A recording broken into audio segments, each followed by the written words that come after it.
BTech कर लिया ना, बीटेक करने के बाद टीचर बनना चाहता है तो 2 साल का बीएड कर। वो बीटेक है टीचर हो गया तो उसको वो बिल्कुल सीखी नहीं है तो दूसरे के मुंह में कम पड़ेगा। हाँ उसको और भी आगे है। इसका 4 ईयर 10 जो भी है, ये जो अगर ये तुम एग्जाम लिखाए मत चाहिए और करनी है टीचर लोग।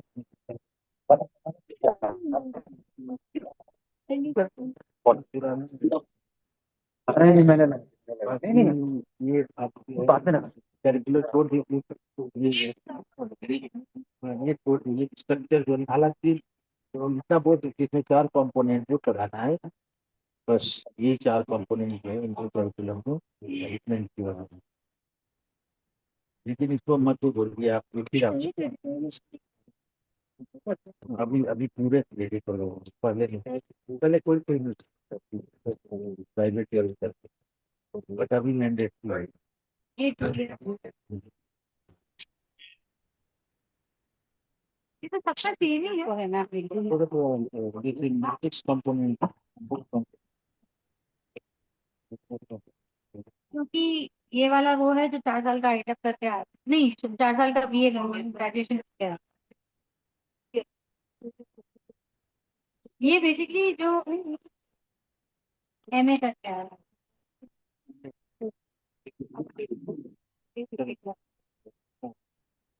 तो इसका फाउंडेशन ऑफ एजुकेशन भी इसका 30 क्रेडिट कंटेंट अगर सर यहाँ उसको जैसे यहाँ वो पीजी कर रहा है ना तो बहुत ज्यादा कंटेंट ओरिएंटेड पेडागोजी काम। और जो 4 साल का बीए करके आया वो भी 4 साल का BE करके आया। वो मिला ये स्टेट का स्ट्रिक्ट रूल है लीगल है। ये तो बाकी डिस्पैरिटी ना हो इसलिए वो प्रैक्टिस वाला जो भी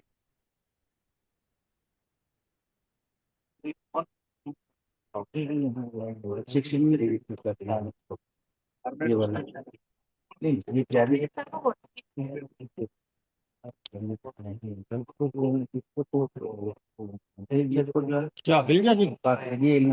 ये हाँ कुछ रख दो इसमें, इसको आप नहीं नहीं इसमें कुछ रखना नहीं है। ये एकदम बनता है ना, होगी सब पीछे है। मत हिला अभी यार इसको साला बड़ी मुश्किल से ये आया इस पे आ गया। हाँ एक तो इसमें कभी बस में ये अब सर्विस एजेंसी को कहाँ आपका डिलीवर किया, रिशोन नहीं करा लेकिन बट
कौन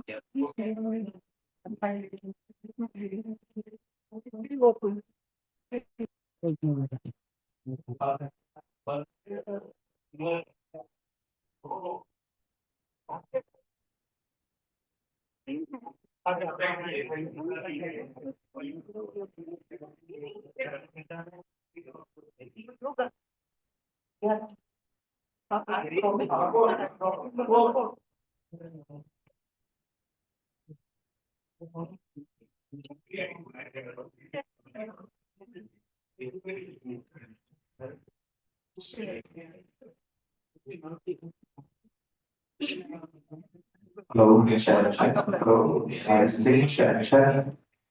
Hello, hello. It's a kind request for you for outside the hall. Please come in so that we can start program academy. I would humbly request all the participants to come inside the hall so that we can start this first session of the second day of the program. Thank you.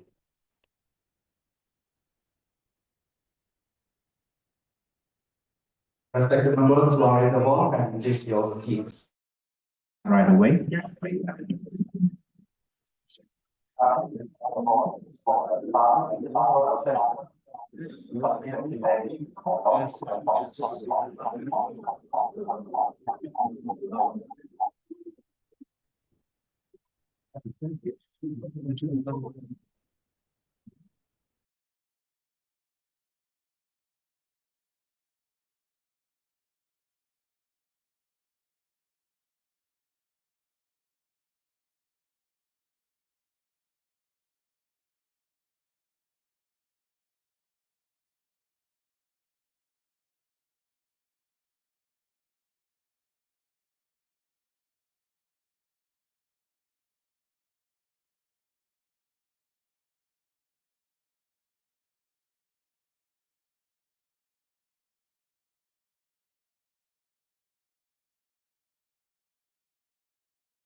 सबको देख कर मुझे याद आना चाहिए कि मुझे first से जाना है।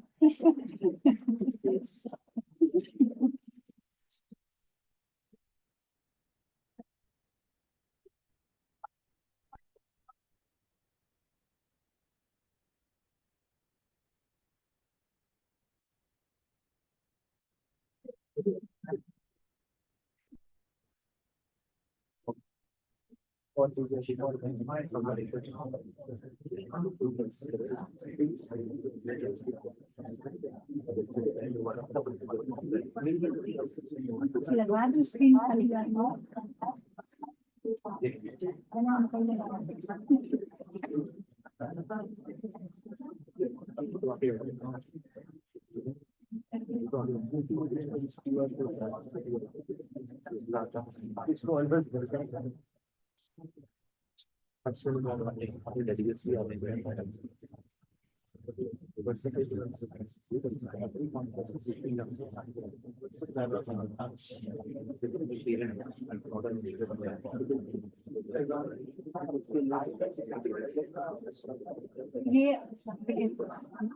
ये साइड पे जो आ रहा है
There is a humble request to all of you to be seated so that we could start our program on time, and a lot of more is waiting for you all.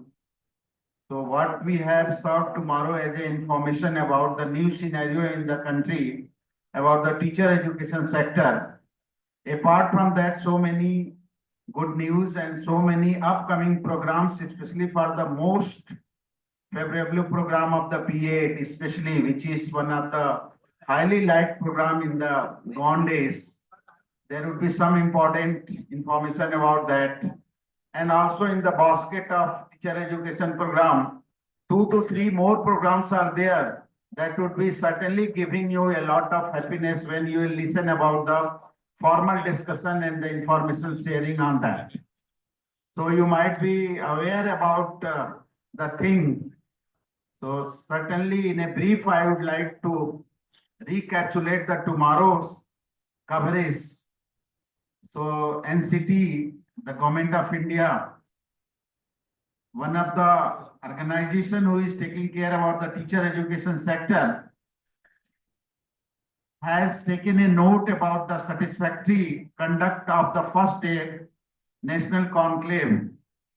And it is also recorded everywhere in the news channel, in the media.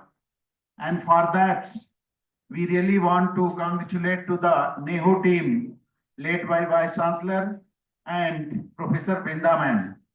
So thank you very much.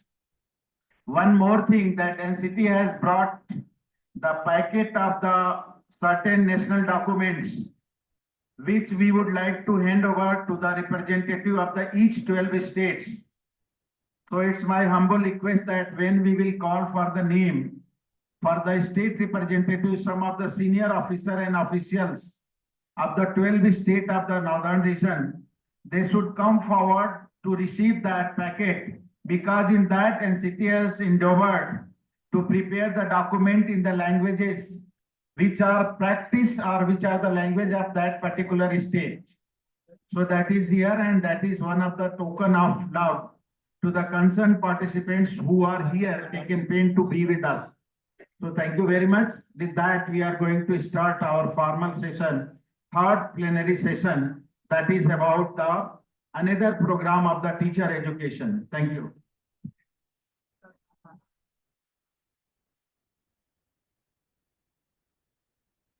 A very good morning to everyone. Welcome to the third plenary session on transforming teacher education policies to practice in realizing NEP 2020 in the context of teacher education program other than ITEP, undergraduate and postgraduate.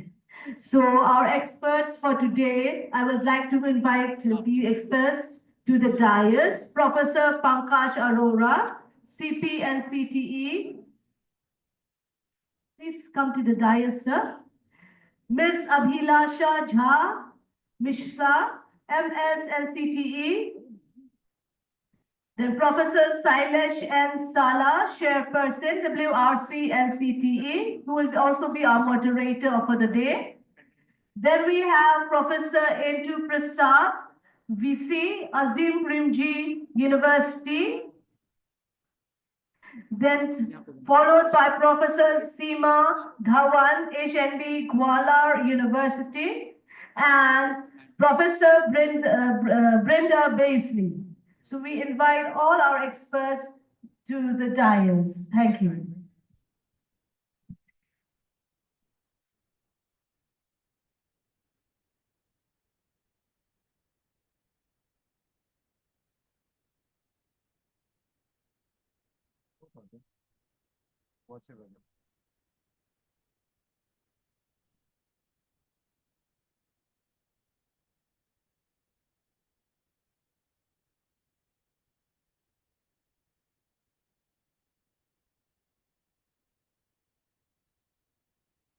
Well, thank you very much. Before starting this technical session, I would like to invite the representative of each of the 12 states. So number one, any senior officers in the team may come forward from the Arunachal Pradesh team. And I would like to request perhaps what name has come, Dr. A.K. Misra, Nodal Officer. Please come forward. Arunachal Pradesh, packet please then. So I would like to request our Honorable Chairperson to hand over this national document to the state functionaries so that they can be familiar what is going on and what is upcoming programs.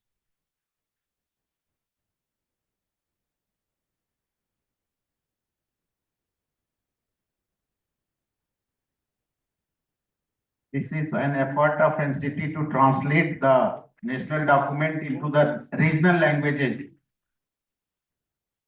to facilitate the stakeholders. To second is Assam, representative of Assam, and here the list is with me. Dr. Nirada Devi, Director SCRT.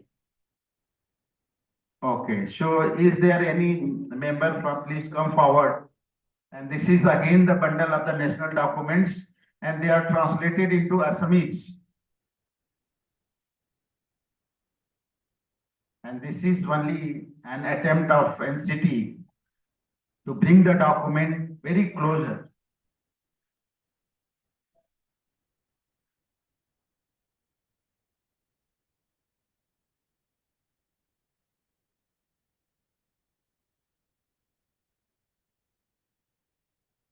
Then my request goes to Bihar representative, and I hope Sri Sanjay Kumarji here amongst us, please come forward.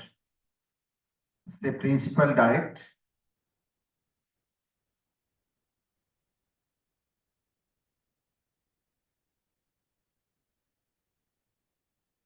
So this is again the translation into the local language which is familiar in that state. Maybe Maithili and other languages. Then okay. So all of the members who are there, they are to be here in the front line so that we can manage a group photograph with the representative of 12 stakeholders. Please come. And then Jharkhand. From this side. Jharkhand. Perhaps Sasi Shekharji, Diet Principal.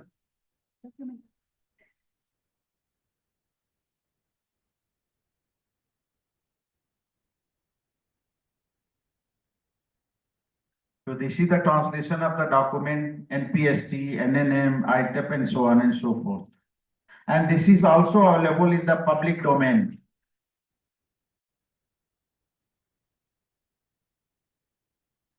And next is Manipur.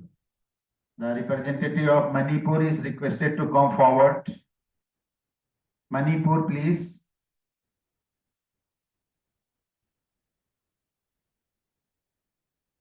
So we are happy to announce that we are trying to translate our all documents in at least 22 scheduled language of Indian Constitution, which is already listed. This is our effort.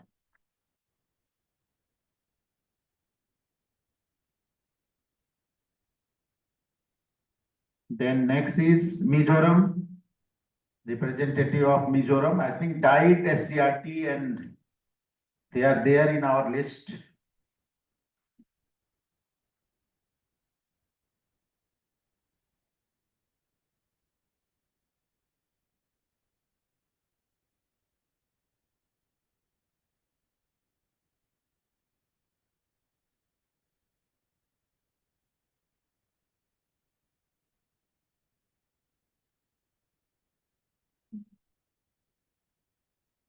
Next is Nagaland, Deputy Director SCRT.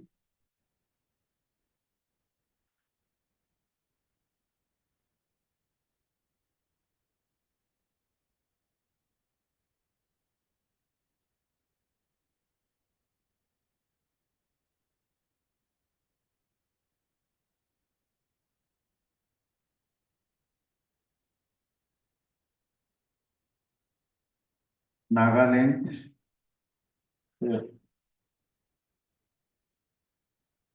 Then Odisha.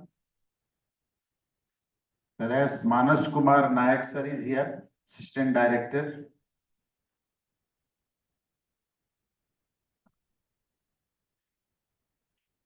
Please come.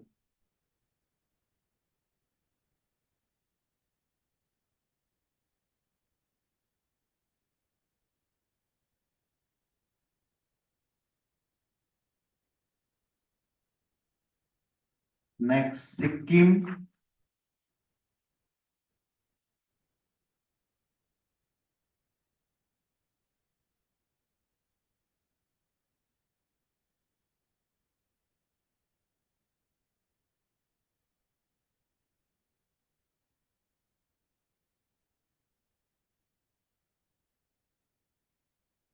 Next, Tripura, Directorate of School Education or SCRT representative.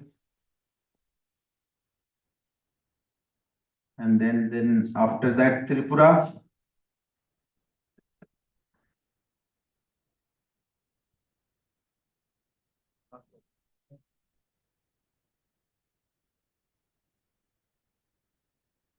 West Bengal.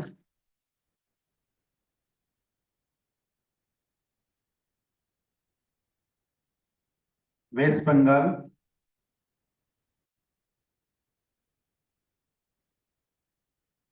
Please come. Asta Sakshina, Assistant Professor. And then Meghalaya, the hosting state.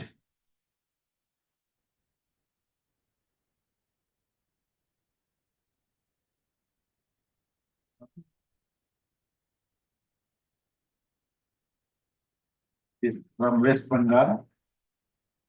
IIT Kharagpur, and you might be aware that this is for the first time in the history that IIT is offering B.Ed program, ITEP and all that in the country, IIT, NIT, and this is what the multidisciplinary approach and environment and change in the teacher education sector. So now Meghalaya, Madam Brinda.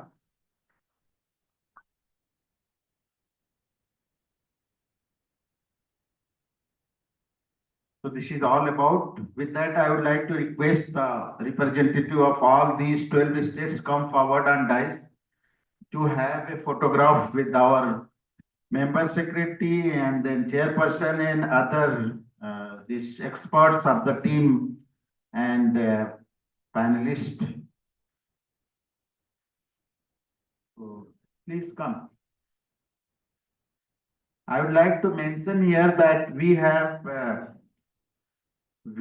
already provided the pen drive, which is loaded with all these information, soft copy. And these soft copies are also available in the NCTE website, so that you could go through it, be familiar. Tomorrow there would not be any trouble. Thank you, sir. Manta sir, please come. Manta sir, please come forward.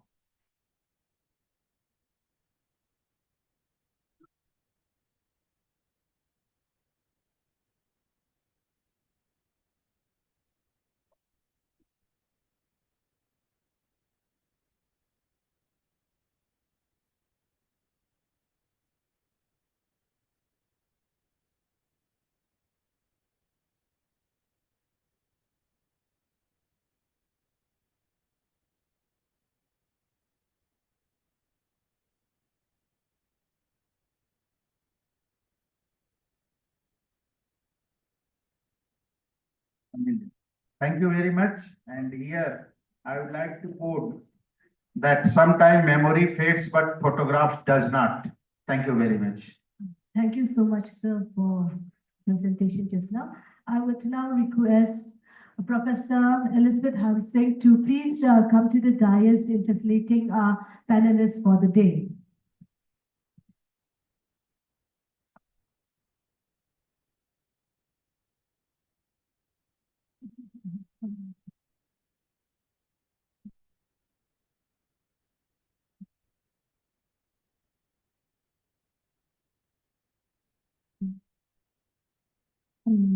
Professor Pankaj Arora, CPA and CTE.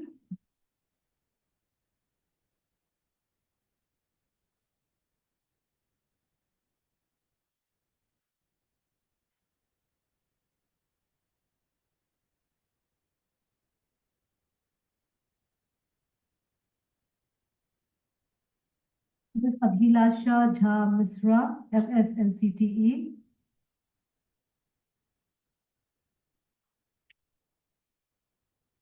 Professor Sailesh and Sala, Chairperson, WRC and CTE.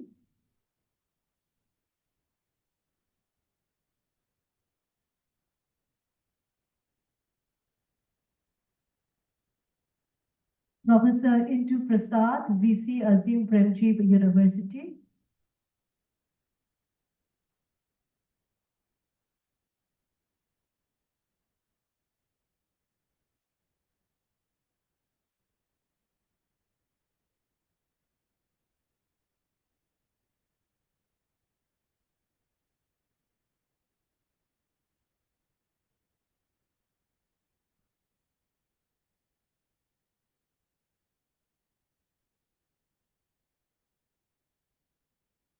Professor Seema Dhawan, HNB, Gwalior University.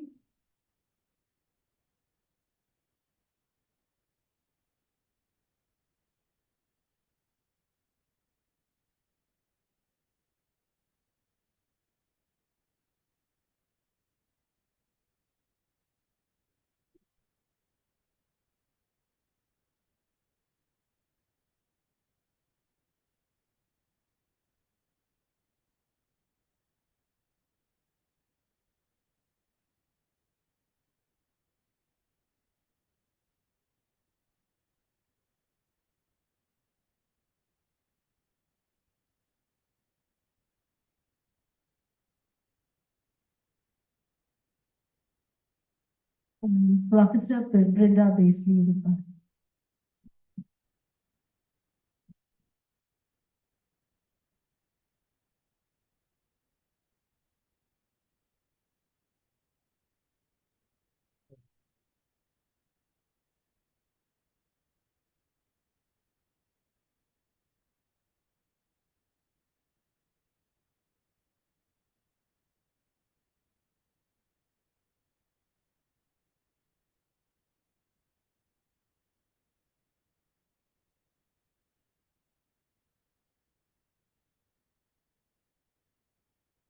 Thank you so much, ma'am, for gracing us with the occasion and for facilitating our panelists. Thank you. I now hand over the entire time to the moderator, Professor Sailesh Ensala, to take over the panel discussion now.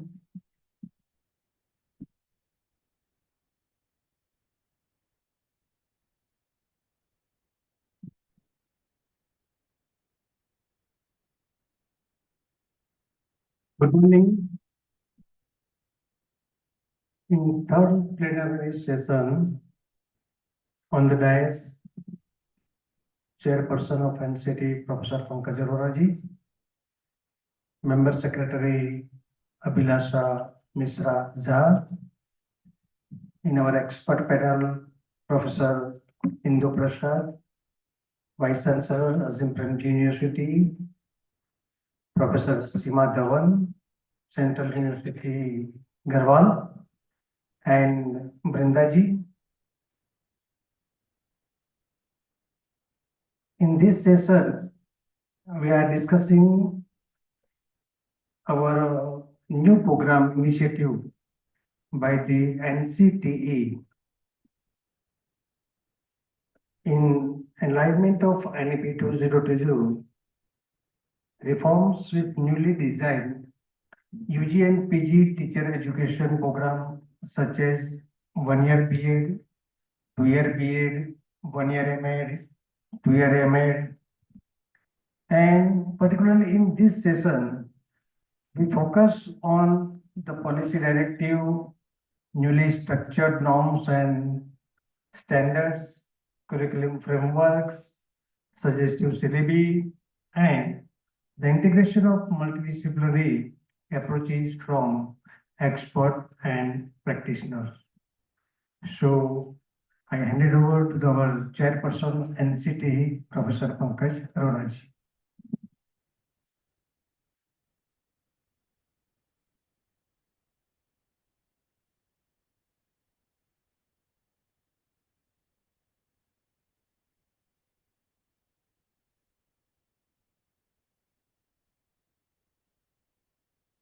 Good morning.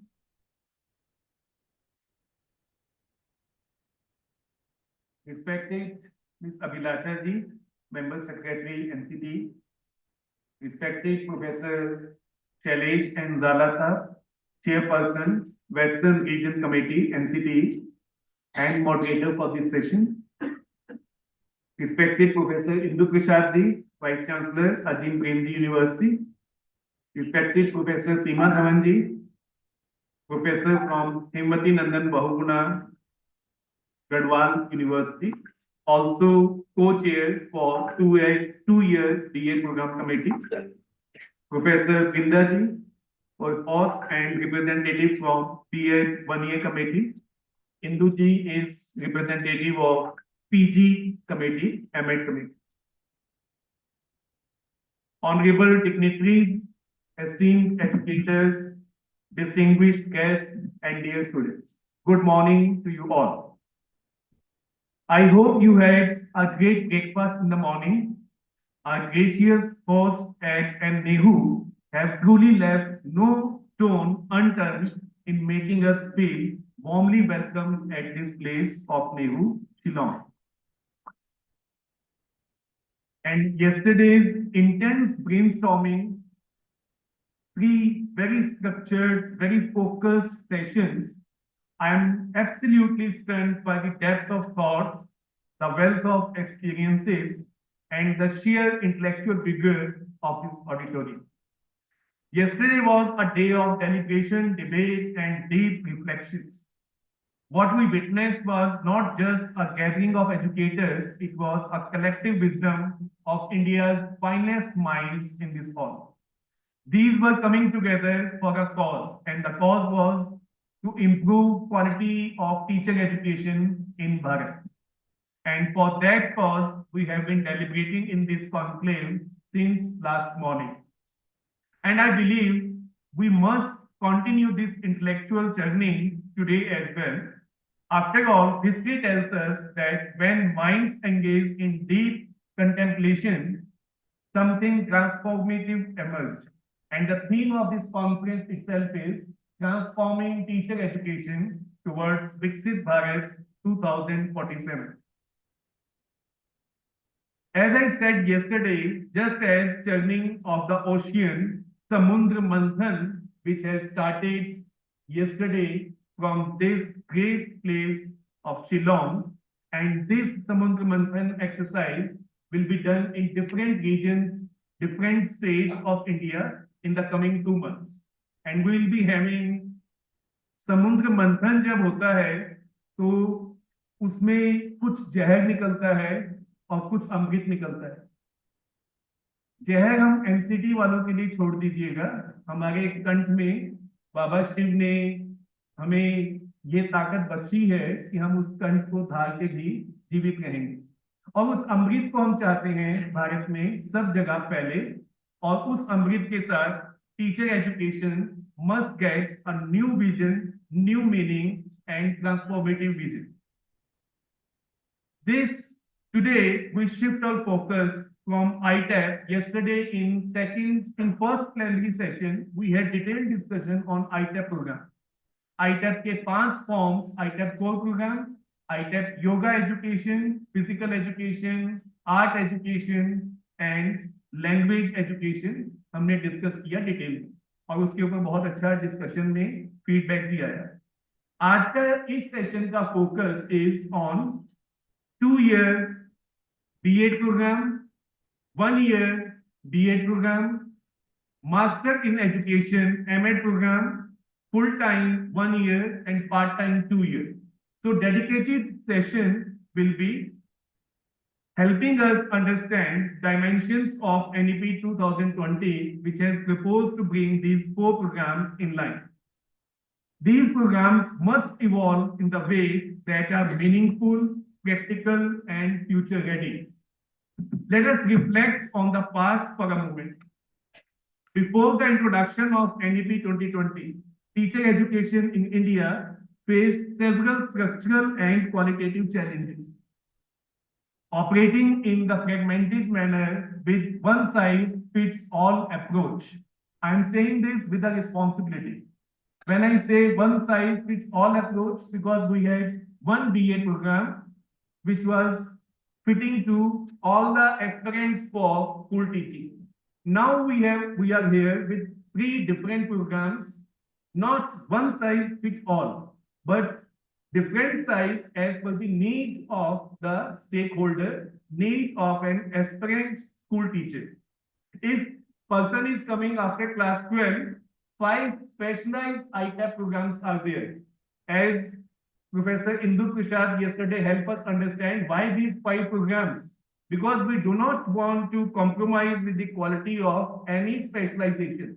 With that understanding, 4-year ITAP in physical education, yoga, language, and art has been given equal rigor. No program is 1, no program is 2. All are parallel, equal, with different specializations. Similarly, if a graduate, a class 12 pass student who's in 17 years plus in age, sometimes may not be able to decide whether he or she wants to go for school teaching. But during the course of time, while he or she is going through undergraduate degree, he or she may develop a taste for teaching also. So B.Ed 1 year and B.Ed 2 years give an opportunity to these people that yes, you can also come for school teaching. If you have not decided after class 12 and you couldn't go for ITEP, you're most welcome after your graduation. If you completed graduation of 3 years, you can come for a B.Ed of 2 years. If you have completed graduation of 4 years, which is a new program of undergraduation as per NEP guidelines and per UGC guidelines. After 4 years of graduation, you're most welcome to the world of school teaching, and you can join us through 1 year of B.Ed program. If somebody has done 3 years graduation or 4-year graduation and still not clear whether he or she wants to come to the profession of teaching or no, and go for master degree in the concerned discipline, and during master degree he or she develop a taste and interest for school teaching and want to explore the possibility, then again another window exclusively for postgraduates or 4-year graduates, which is 1 year B.Ed, is available to them. That is why I called it a very inclusive, comprehensive, accommodating teacher education program. 3 different programs at bachelor's level, ITEP, BA, B.Ed. So dual major degree. B.Ed 1 year and B.Ed 2 year. Now these 3 programs, as I mentioned yesterday, I repeat myself, are offering into 3 different streams. Students can opt sciences as their pedagogy domain. They can opt business studies and commerce and economics as their pedagogical domain, or they can offer sciences, whether physical sciences or biological sciences, as their domain for pedagogical understanding of the discipline. So they can become teacher in BSc B.Ed, MSc B.Ed, MA B.Ed, M.Com B.Ed. All streams are open. And then as per new structure of school education, which is 5 plus 3 plus 3 plus 4. So B.Ed 1 year and B.Ed 2 year will be offering all these 4 specializations, and it is up to the student which specialization he or she wants to pursue. They may go for foundation stage with pedagogy of social sciences, pedagogy of sciences, pedagogy of mathematics and management business studies. They can go for secondary stage, preparatory stage, or middle stage. It is up to their interest area.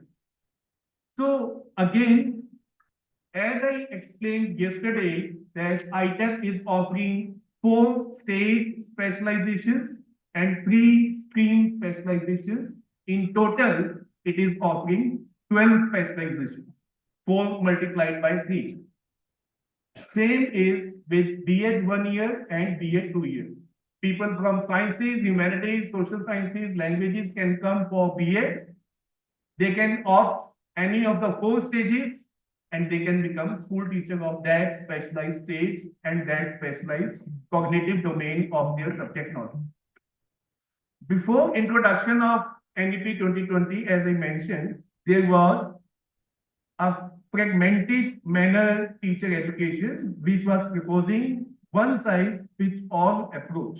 The system often lacks practical engagement, interdisciplinary exposure, and alignment with global educational standards, resulting in inconsistencies in teacher preparedness and professional growth of the individual. One of the primary concerns was the multiplicity of courses. Various undergraduate and postgraduate teacher education programs function with different and often inconsistent quality benchmarks. This lacks the standardization, created disparities in teacher education preparation, leaving many teachers not very well equipped to meet the evolving demands of the future generation. Postgraduate teacher education program remains predominantly theory-driven with limited opportunities of in-depth research and pedagogical innovations and leadership development. The absence of interdisciplinary learning further restricted the integration of crucial domains such as psychology, technology, artificial intelligence, special education, and preventing teachers from gaining a well-grounded and modern understanding of the field. Most importantly, professional development opportunities were minimal, offering little scope to the teachers to engage in higher education, in research, and continuous upskilling. This stagnation of pedagogical approaches hindered the overall progress of education in India. Recognizing this crucial gap in professional growth of the people of education, NEP 2020 presents a transformative vision for teacher education by making a more holistic, research-oriented, internship-oriented, field engagement-oriented, dynamic program for master degree. It seeks an alignment with teacher training in the broader aspiration and the knowledge society, ensuring that educators are not only well prepared to foster innovative, inclusive, and high-quality learning environment, but also quality researchers in the field of education. So far, decades of MA B.Ed program was for 1 year. Many of us sitting in this auditorium are product of 1 year B.Ed program, including myself. We have done 1 year B.Ed program. This program, which is coming back for 1 year B.Ed, is not the same as it was up to 2014. As I mentioned, now this is for a specialized population of postgraduates or 4-year graduates. So this makes a difference. You cannot equate cognitive domain of a 12th pass student and a master degree holder. You cannot equate competencies of a graduate of 3 years and a postgraduate of 5 years, 3 plus 2. So keeping a conscious decision about this was taken by NCTE while proposing 1 year B.Ed, and the concern about quality of the program has already been taken care by NCTE while drafting these curriculum structures and curriculum programs. A 8-member committee under the chairpersonship of Professor Chand Kiran Saluja ji has already been constituted by NCTE to look into the parity concern and quality concern across the teacher education programs. We have proposed 3 programs: ITEP, B.Ed 1 year, B.Ed 2 year. This 8-member committee under the chairpersonship of Professor Chand Kiran Saluja ji is looking into parity aspects as well as quality aspects of all the teacher education programs with all 4 stages and 3 streams of specialization. So I want to assure you that a teacher educator who is given this responsibility to regulate the teacher education in the country is very much aware of his responsibility as an individual and NCT's responsibility as a responsible institution. I assure you that none of the program will come out with a compromised component on quality or parity. So this is a public assurance which I am giving from Shillong to all the stakeholders. Here is a question: did this shift genuinely enhance the quality of teacher education? Yes. In some ways, stretching the process without truly strengthening the outcome. Did the additional year make our teachers more skilled? I ask ourselves, myself and the teacher educators sitting in auditoriums. Just by increasing 1 more year of teacher education, have we actually made difference in the quality teacher education? Or we see more of absentee B.Ed, more of dummy institutions, more of institutions with better quality of education and infrastructure. So those who say that 2-year B.Ed was got in the light of Justice Verma's recommendation, I want to have discussion with them also that Justice Verma recommendation not at a single point during the whole report has proposed to have 2-year B.Ed. They have proposed to enhance the quality of B.Ed program as proposed in Kothari Commission of 1964. Justice Verma Commission suggested refer to Kothari Commission of 1964-66 and proposed to enhance the quality of teacher education program in line as proposed in Kothari Commission recommendations. So this argument that just by increasing one more year, quality will automatically be taken care. Personally, I am not for it. I believe the B.Ed I did for 1 year, it was very, very engaging, very, very demanding, very, very hands-on experience and lesson planning and internship oriented. That such program now is exclusively for postgraduates and 4-year graduates. Now, this is the time to critically examine what was worked, what has not worked, and there is a time to change. Policy 2020 has given us this opportunity to precisely think over and introduce a new restructured framework in the draft NCTE regulations 2025, where we have got 9 teacher education programs. And in those 9 programs, 5 have been discussed yesterday and 4 will be discussing now in this session. As 1-year B.Ed for candidates, as I mentioned, is for 4-year graduates on 4 stages. Meanwhile, the B.Ed 2-year program will also be offered, will continue. Please don't hear any uninformed decision, uninformed rumor of misinterpretation that 2-year B.Ed is going to be closed. No, 2-year B.Ed will continue. Institutions, standalone institutions which are offering B.Ed at the moment 2-year program will be given an option to continue offering 2-year B.Ed or to shift to 1-year B.Ed. It is up to them. It is up to the community's need and young people's choice. If there are more 4-year graduates coming, then they can shift to 1 year. If there are more 3-year graduates coming, they can continue with 2-year B.Ed. So both the choices, both the programs will remain. Both the programs are NCTE programs, NCTE approved programs, and there is no number 1 and number 2. Both are number 1. Now coming to postgraduate program, equally crucial is Master of Education. We all agree that if we build a robust teacher education ecosystem for the country, we need not just great teachers, but also great responsible teacher educators. In the year 2020, I wrote a newspaper article where I expressed my concern and my worry about the discipline of education, which was losing its significance in the regulations 2021, where B.Ed and master degree was declared eligibility to become a teacher educator for ITAP program. That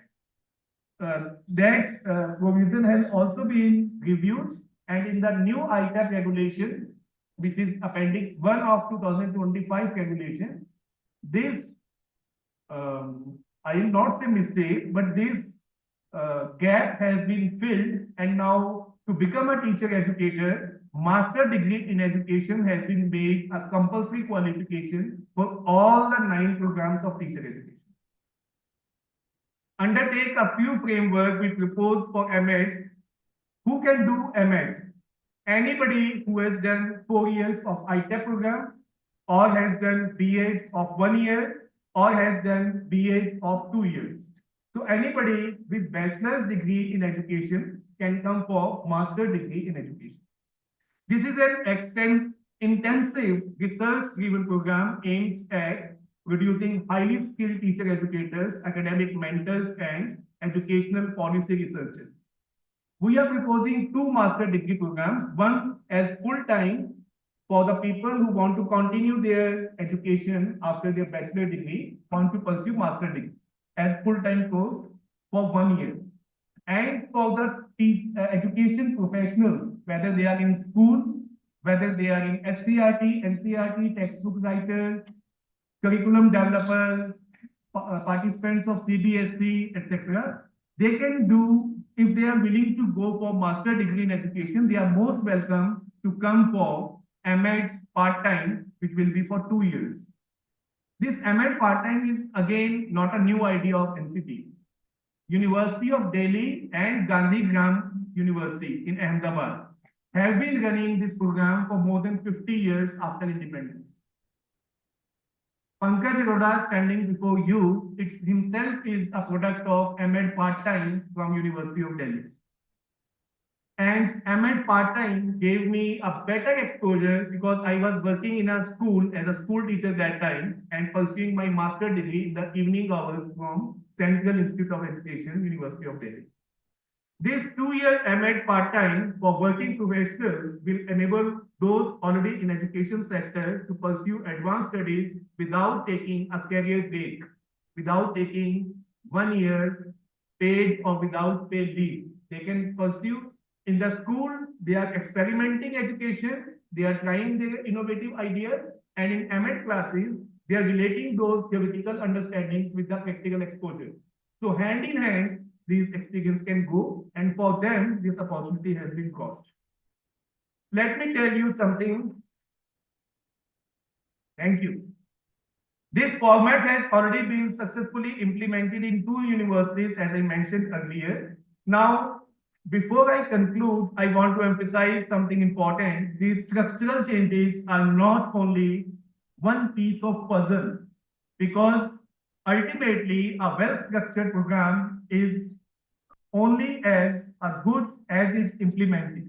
So bringing a good program is one thing, its rollout, its implementation is equally important. Teaching educators are well trained to deliver these revised programs effectively. This is my faith and my confidence. Curricula are enhanced with real-world applications. UGC has proposed 3 models for postgraduate degree.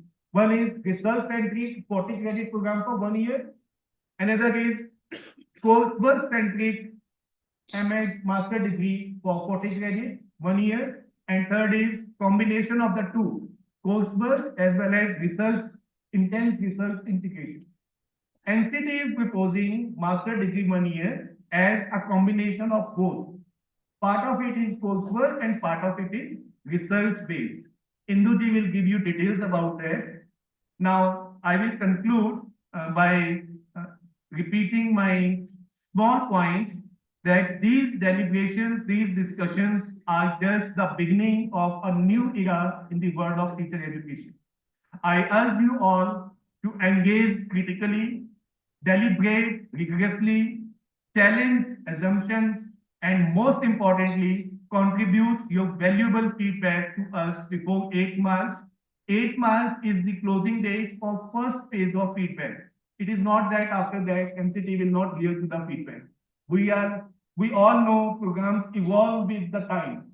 In the coming time, NCTE will keep upgrading its programs in the holistic opportunity as per the directive of NEP 2020.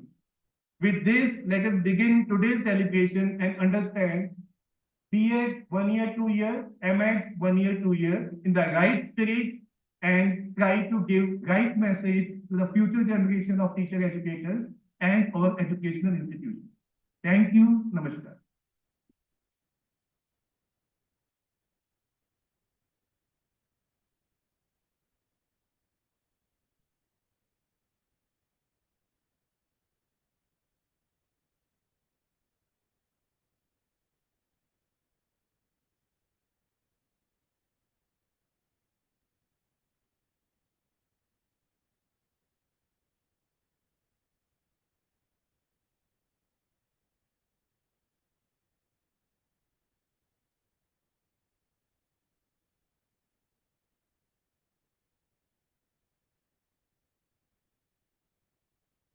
Now, our member secretary of NCTE, Abhilasha Mishra will present her presentation. Morning, everybody. Respected expert panelists on the stage. I was just telling sir, after such a clear and such a concise, delivery of what is intended and how it is proposed to be implemented, I really do not have much to say. So what I'll do is, I will not take much of your time. I'll just recapitulate the regulations that we made for the 4 courses. And I'll focus only on the regulatory aspect. I would request the experts of each of the courses to delve deep into the academic aspects of it. And sir may object to it, but I always say, I don't say it, I don't claim to be an outsider, but yeah, from the perspective of a person who's not into teacher education, I also have the advantage of being objective. And the disadvantage of not being able to give you as many details and the clarity and the thought behind what has gone into these regulations. So which I think the experts will be better equipped to handle. I'll just recapitulate. So, like we had the 2 sessions yesterday. Sir and me, we missed out on the session on NPSC and NMM because we were in the press conference. But we are told that it was a very meaningful and a very enlightening session, a very interactive one, which we actually wanted it to be that way.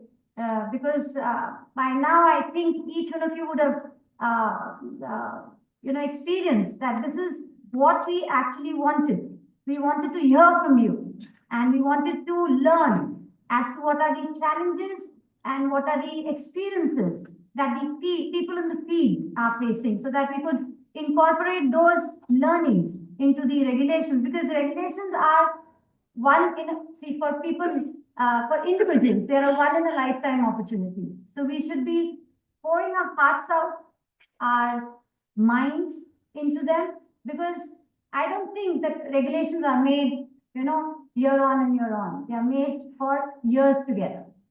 So after the 2 very professional and learning experiences of the plenary session 1 and 2, we begin with the plenary session 3, which deals with the programs other than ITEC, that is the UG and PG programs. A brief background as to what the policy says about these programs. Could we get on to the next slide? You would have seen in para 15.1, it's a little verbose, generally not the way we do it in the PPT, but we wanted to quote verbatim as to what the policy says about these programs.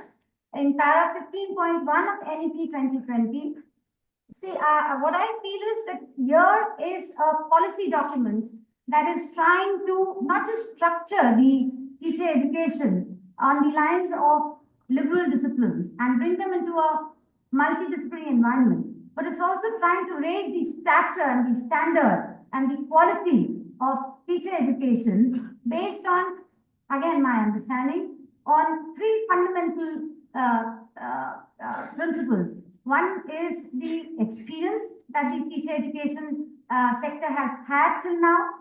Second is the changes that are happening in the school education, and we are trying to align ourselves with that, and also to equip our students to be able to rise to the level of the global scenario that we are now seeing as the aspiration levels are rising, and it's rightfully they should rise, and our children should get the opportunity of even going abroad into teaching. These are the 3 major things that are driving the changes that I see in the field of teacher education. So the policy talks of para 5.22 of the policy talks of B.Ed and M.Ed and PhD degrees in education, and para 5.24 focuses on learner-centered and collaborative learning. And the overall intent that I see in the policy is to maybe to bring back the profession as a noble profession. When we were growing up, teaching and medical, these are the two professions that we call the noble professions. So I think this is the thought behind the changes, the transformation that is driving in the field of teacher education. So now I come to the NCTE regulations. NCTE regulations 2014 were based on the previous academic structure, that is 10.10+2, whereas now it is 5+3+3+4. Earlier we had the B.Ed 2-year program and the M.Ed 2-year program, whereas now there are greater opportunities, as Sir said, and he gave us the reasons behind having these many opportunities for the programs in B.Ed 1 year, 2 years, and the full-time and part-time M.Ed programs. The B.Ed 1 year program, the eligibility requirement is at least 50% marks or an equivalent grade in a master's degree or a 4-year undergraduate degree in a specialized subject. Whereas in the B.Ed 2-year program, the candidates must have at least 50% marks in the 3-year or 4-year bachelor degree or any equivalent qualification. The reservation and relaxation policies as per the central and state government of the Union Territory Administration rules, and the admission procedure will be based on a centralized admission test through the National Common Entrance Test. Slides on curricular structure, I would request we can skip them off and to be dealt with by the expert panelists. We can come to the NCTE regulations 2025 for the M.Ed. The eligibility requirements in M.Ed full-time are minimum 50% marks or equivalent grade in B.Ed 1 year, B.Ed 2 year, ITEP, B.A. B.Ed, B.Sc B.Ed, and B.Ed. Again, the reservation and relaxation and admission procedures, this is what I told you earlier. In the M.Ed part-time, the eligibility requirements are minimum 50% marks or an equivalent grade in B.Ed 1 year, B.Ed 2 years, ITEP, B.A. B.Ed, B.Sc B.Ed, and B.Ed. The only difference here in M.Ed part-time is that this is for working teachers and professionals in educational administration, research, curriculum development, policy making, and teacher education. Thank you so much.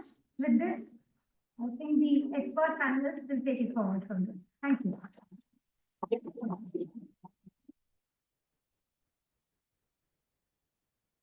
Thank you, ma'am. Now I invited our expert panel, Professor Ritu Prasad, for his guidance and talk.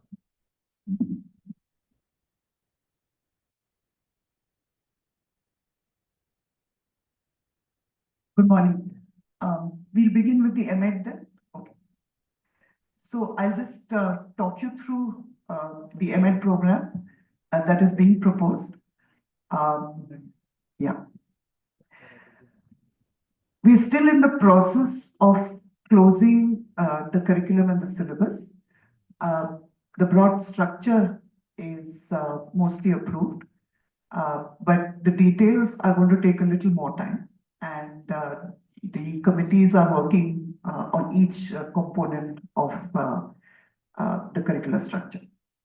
The B.Ed 1 year and the B.Ed 2 years are ready, but the M.Ed is currently, like I said, work in progress. Professor Arora spoke about the importance of teacher educators. This room is full of people who are in that role, so I'm not going to repeat myself, except to say that if we have to make a success of the ITEP program, the B.Ed 1 year, the B.Ed 2 years, we need very, very high quality teacher educators in the system across the country. And that was the basis of the redesign of the Masters in Teacher Education program. we're looking at two programs. We're looking at a 1-year full-time 40 credit program, and we are looking at a 2-year part-time. The assumption is that the credits will get doubled, but that's a conversation because we've not gotten there yet.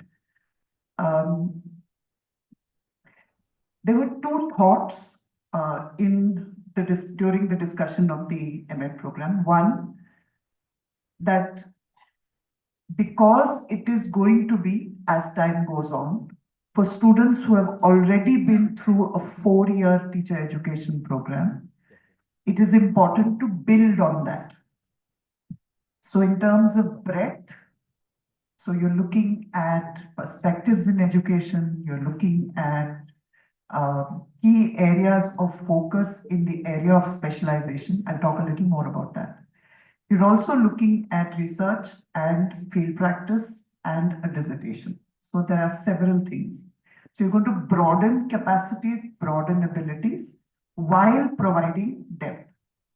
The depth will come from your area of specialization, both subject and stage, right? There is a difference between the stage specialization in the teacher education program and the stage specialization in the master's program. In the teacher education program, you specialize in one stage. In the master's program, you specialize in 2 stages. It's a combination. So you specialize either in the foundational plus preparatory or the middle plus secondary. This is a big difference. The reason being that given the kind of work the masters in teacher education students would be doing, combining these 2 stages made a lot of sense because they're going to do field practice in these 2 areas. You're going to do research and a dissertation, and you're going to do subject specialization courses in these areas, right? So can everyone see the table there on the screen? Yeah. Are you able to, could you try and take a look? Because I don't know what to do about. Can someone bring the screen a little in front? Is that possible? If that is possible. Otherwise, it's not visible on the other side, no? I don't know. Is it possible to bring it in front of it? Or is that going to be a problem?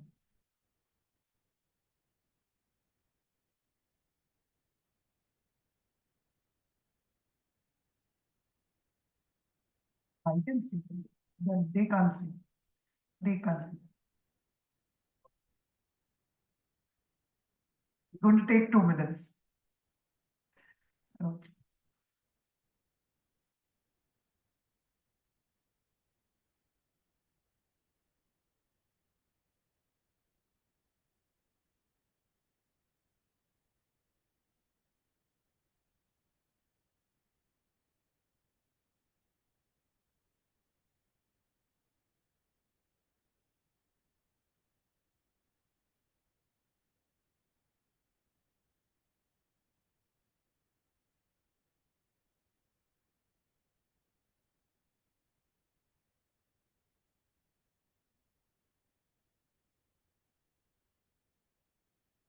Yeah, can you see it now?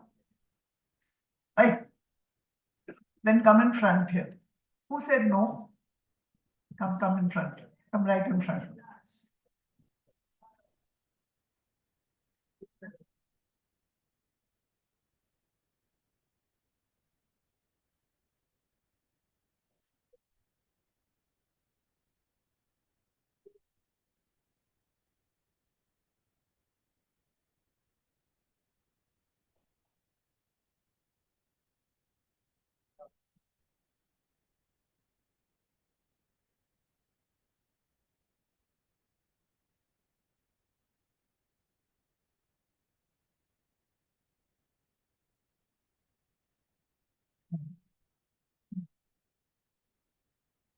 Okay. Since I have created a problem. Shall I continue talking? Yeah. Okay. So the first is the first component is what we're calling a student induction program. So students will spend a little bit of time getting oriented and things of that nature. That is one set. This is common across all programs, the ITEP and all other programs. This is uncredited in the ITEP, uncredited across the 2-year, 1 year. It's uncredited here as well. Yeah. Second is the foundation courses. That's when you really begin. And focus of these courses is looking at multiple perspectives. You're doing a lot of analysis. These are areas fundamental to education, but the perspective in the master's program will be around the implication of these areas for teacher education. So you will do your philosophy, sociology, arts, aesthetics, ethics, values, and things of that nature. But the perspective, because you've done all this in your teacher education program, you're coming to a master's, the perspective will be around teacher education. So that is one difference. After a lot of argument, there was a course on AI and digital education has become a compulsory course in this program. And I think everybody felt that it's absolutely necessary. Now it's a part of everything.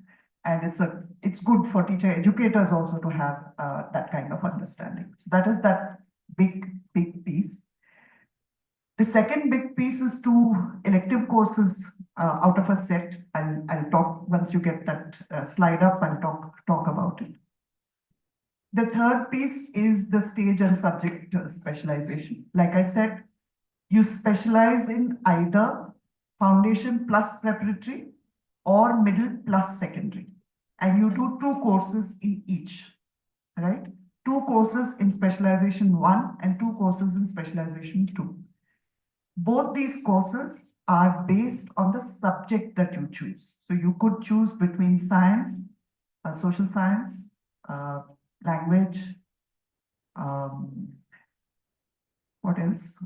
Physical education, art education, the same set that runs through the teacher education program, same set runs through here.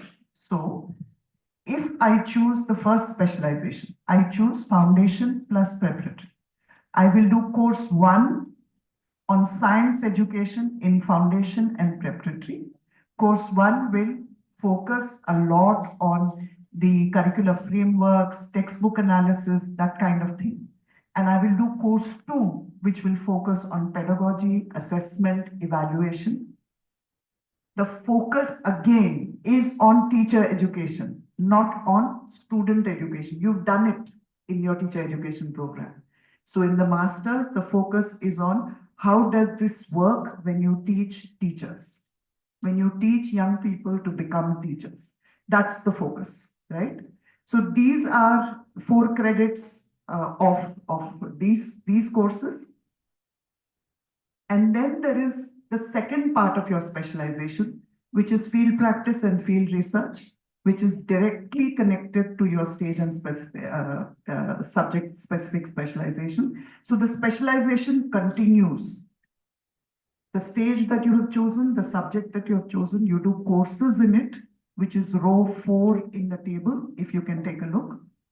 And in row 4, specialization continues. So you spend time in practice, and practice could be in a TEI as working as a teacher educator. Your practice could be working in SCRT, working in a diet. You could be working in an exam board. The range could be as many as possible, right? So you do 2 credits of field experience through this specialization. And then the big piece of full 12 plus 4 credits on research. You do a dissertation, you do a research project, again connected to your specialization.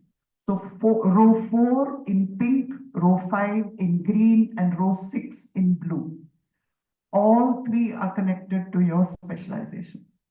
So as a master's degree holder in teacher education, You graduate with a specialization in a couple of stages and a subject area. Your research and dissertation, it could be connected to practice, which is what one would prefer. It could be a survey, it could be, actually working with teachers who work with diverse learners. I mean, there are plenty of examples there. So between your dissertation, your field experience and your courses, that forms the basis of your specialization.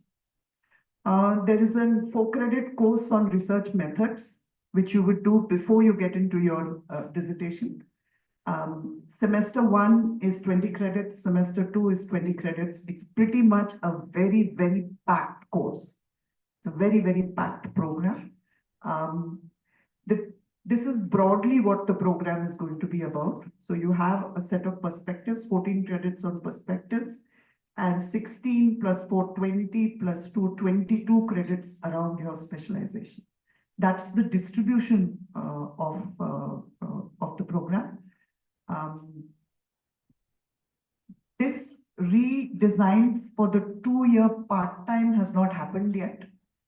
It will happen once we close the details and the detailed documents of the 1-year full-time. But the idea for the part-time is that it will take 2 years and not 1.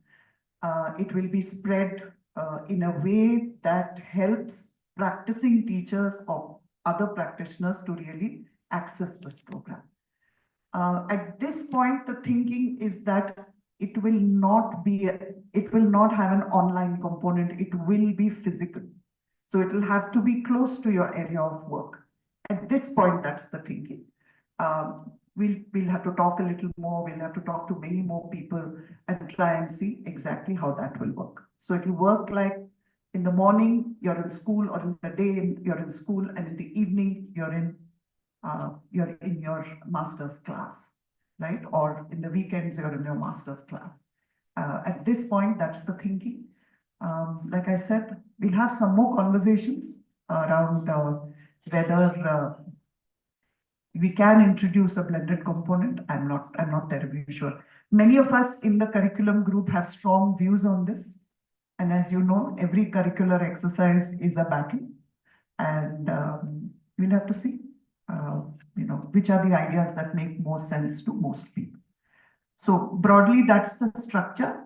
Like I said, we're in the middle of putting together the details. And once, one set of details is close to completion, we will release it for comments from all of you. Yeah. Thank you.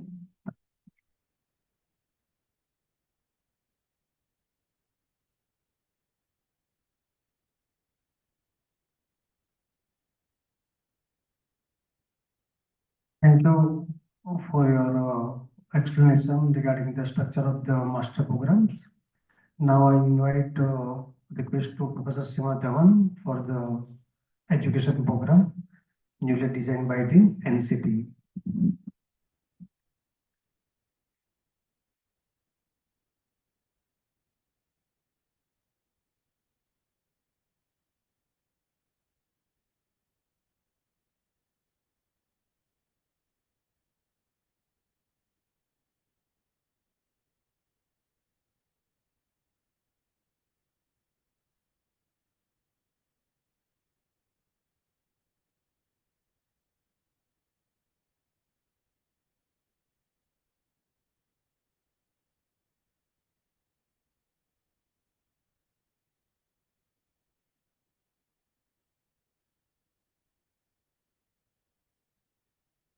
Respected Chairperson, NCTE, honorable dignitaries on the dais, team NCTE, team NEHU, and dear participants.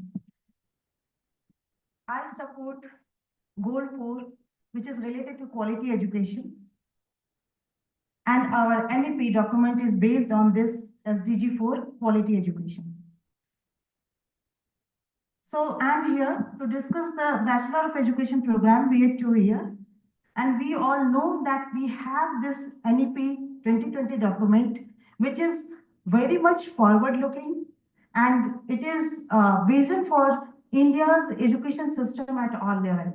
and it envisages a holistic and multidisciplinary educational system. Now we have a different kind of school education system of 4 stages. It emphasizes multidisciplinary education.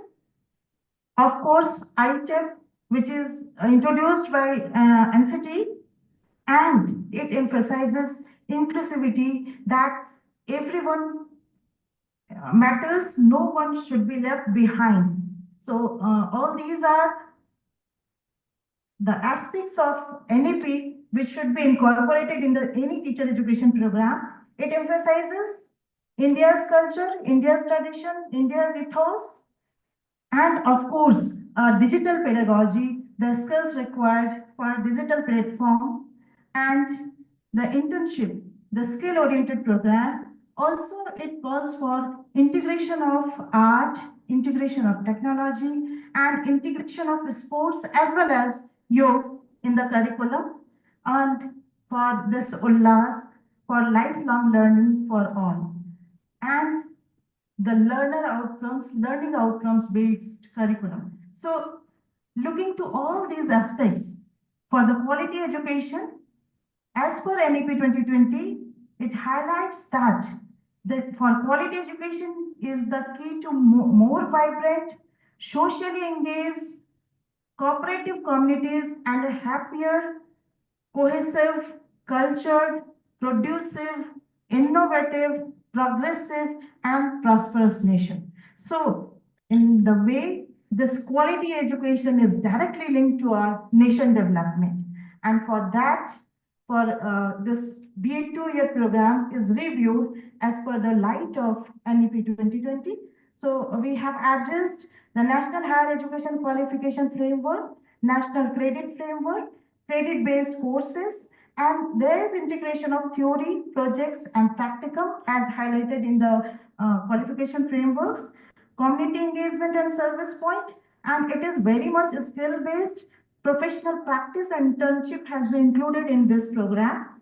As per National Credit Framework, 20 credits shall be awarded for a 6-month semester.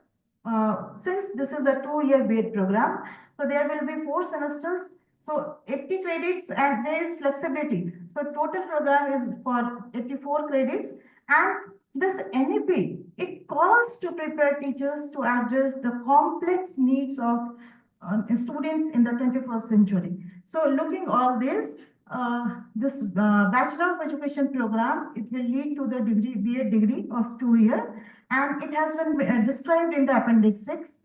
So there are 4 types of specialization in B.Ed 2-year. Now it is B.Ed Foundational, B.Ed Preparatory, B.Ed Middle, and B.Ed Secondary. As per National Higher Education Qualification Framework 2023, there is option of multiple entry and exit. And this B.Ed 2-year program, it will be of 4 semesters, 96 days per semester, and 40 hours per week. And it may be completed within a maximum period of 4 years. And for implementation, now we have designed, the NCTE team has designed this course, the suggestive syllabi for this program, and the institutions, the higher education institutions, they have the opportunity to modify it up to 30% or as per the local requirements.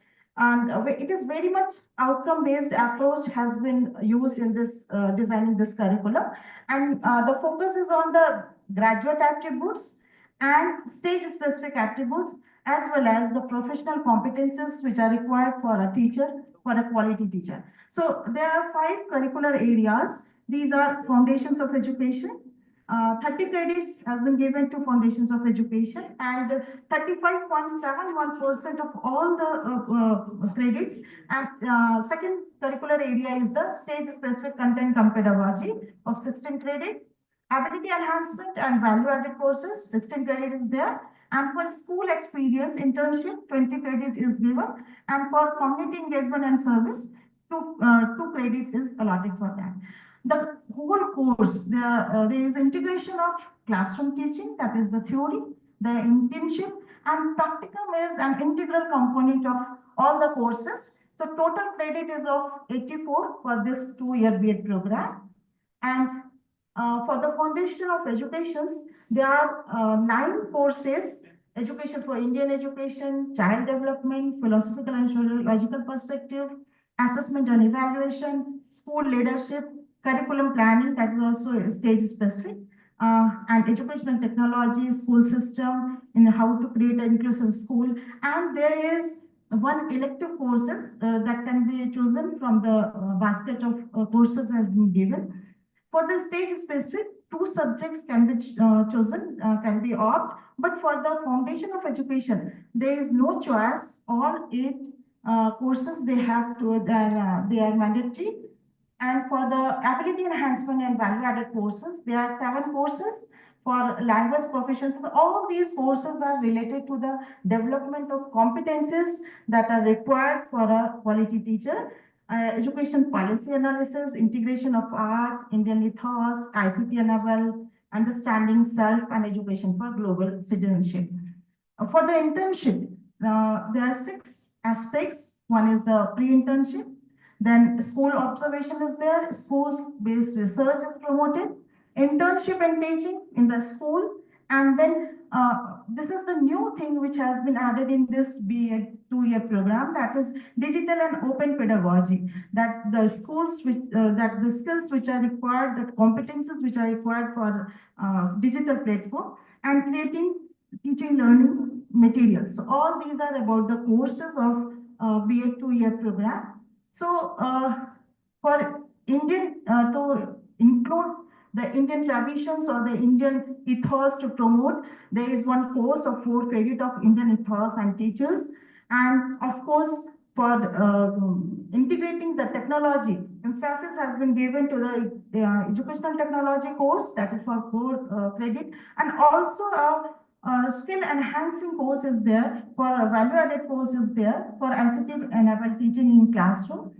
To cater to the art integration, there is a course on integration of art and value inculcation, and there is a course on creating an inclusive school.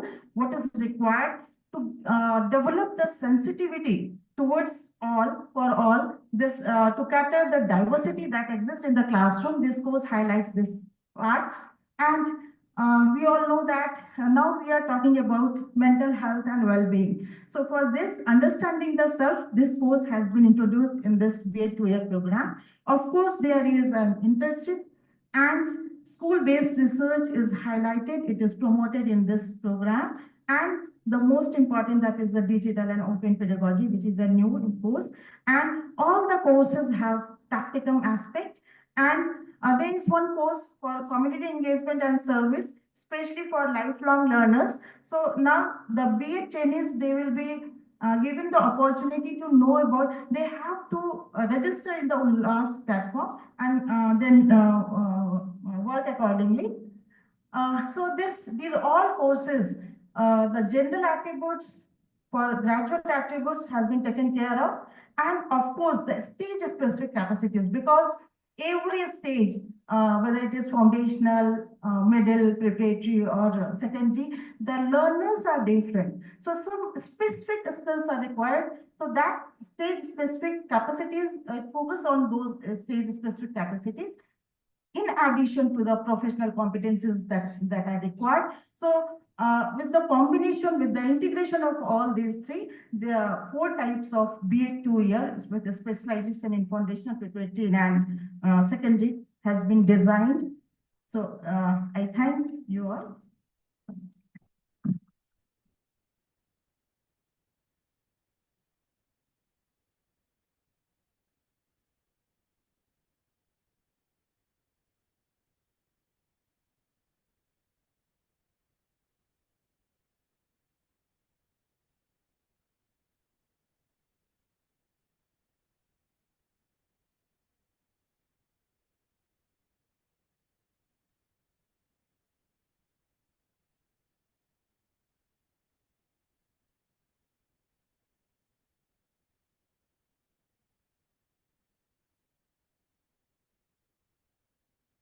धन्यवाद सीमा जी, बहुत से अच्छी तरह से 2-year B.Ed programme का explanation presentation हमको दिखाया, और हम सभी चाहते हैं कि ये प्रेजेंटेशन हमको मिले।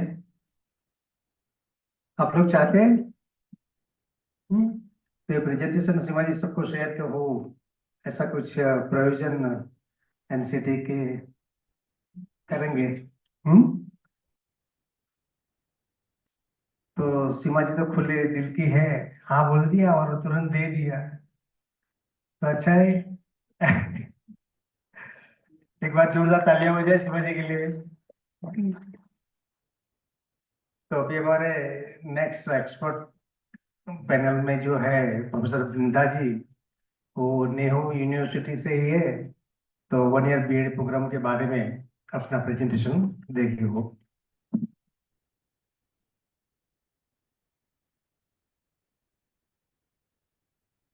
So thank you so much for giving me this opportunity. And respected Chairperson, Professor Pankaj Arora, NCTE, Member Secretary, NCTE, and Professor Seema, Sir from WRC, NCTE, and also Professor Indu Prasad from Vice Chancellor Azim Premji University, all the other delegates from different parts of the of Eastern region, students and teachers, and also my NEHU team. I, in fact, was very privileged to be a part of this 1 year B.Ed committee, which was formed by NCTE. And I would like to, in fact, thank our entire team of the 1 year B.Ed committee for coming up with this curriculum structure. And also with this, now that we are ready to start this entire 1 year B.Ed, program. And just wanted to share that, we had worked a lot. Last year, the whole year we have been working for this 1 year B.Ed. We had a lot of offline meetings as well as online meetings. So I would like to share that our online meetings always happens after 8 p.m. So which would go on till 10 p.m. or so. And sometimes we would also miss the dinner time because this meeting was going on, which was so important that we had to come up with this structure. So anyway, I'll be presenting to you this curriculum structure of the 1 year B.Ed. And our chairperson and the other members have already spoken about the requirement of this 1 year B.Ed. And here I would just like to state that the first eligibility criteria of this 1 year B.Ed, we are actually, we are going to use this 1 year B.Ed only for the, the teachers or any students who have passed out the 4-year UG program, or anyone who has cleared the master's degree program in the specific subjects. So the structure goes like this. First of all, in this 1 year B.Ed, we just have 2 semesters, that is semester 1 and 2. And the total credit will be 44 credits. That is, we need to complete 44 credits to avail this 1 year B.Ed degree. And in the initial stage, that is the first one, I would like to say as a curricular component, the student induction program will be for 1 week only. And that is for both initially when we start the program. And then we have the foundations of education. So in semester 1, we have 2 credits for that, which is given to education in India, 1 paper. Then philosophical and sociological perspective of education, which is 2 credits has been given. And the psychological perspectives of education has been given 2 credits. And then followed by the third component, that is the state-specific content pedagogy. So in the first semester, 12 credit has been given for that. And this is purely for the pedagogy, state-specific pedagogy courses. And then we go to the 4th component, that is the school experience. In first semester, we have pre-internship practice, which is of 2 credits, that is for demonstration lessons, peer teaching, and school observation. And we also have in first semester the community engagement and literacy service, New India Literacy Program, each one cleaning drive and awareness campaign that has been given 2 credits. So therefore, in first semester, the total is 22 credits. this student will have to go through 22 credits to go to the second semester. And I'll also read out to you what are we going to do in the second semester. So in the second semester, directly we have the foundation education course where we have the paper called Perspectives on School Leadership and Management, which is 2 credits. Inclusive education is 2 credits.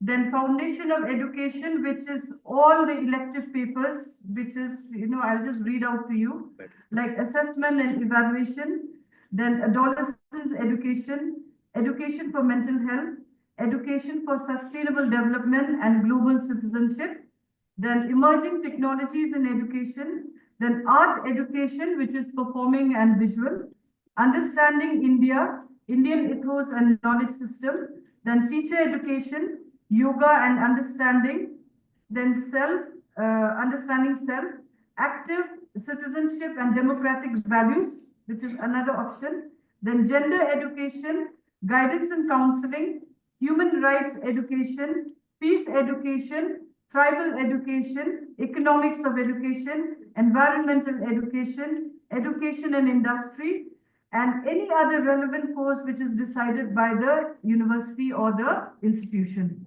So these are all the elective courses which have been offered for this one-year B.Ed program. And we have worked out for all these papers and the content is already available. And this is of 2 credits in the second semester. And again, in the second semester, we have the state-specific and content-cum pedagogy, which is only of 4 credit. In the first semester, it was 12 credit, but in the second semester, it is only of 4 credits. And then we also have internship for the school experience. We have internship in teaching, including development of teaching learning material, which is of 10 credits. Earlier in the first semester, we had only 2 credits for school experience, but in the second semester, we have 10 credits. And then we also have school-based research, post-internship, which is review and analysis, which is again of 2 credits. So all total in the second semester also we have 22 credits. So therefore, the first semester is 22 credits, second semester is 22 credits. So we have a total of 44 credits, which has to be completed for the award of degree. And this is all that we have plans for the curriculum structure for the one-year B.Ed program. And I know that it is going to be very, very useful, especially, for the untrained teachers which are still there to clear the backlog of untrained teachers. And NCTE has taken up this big initiative actually. If you look into our state also, the state of Meghalaya, we have a huge number of untrained teachers who really need this course. And immediately, when the course is launched, immediately they can, avail this course. And similarly, admission again will be through the NCET exams, which will be conducted by the NTA and the NCTE. So that is all I have to say with regards to the curriculum structure of this one-year B.Ed program. Thank you so much.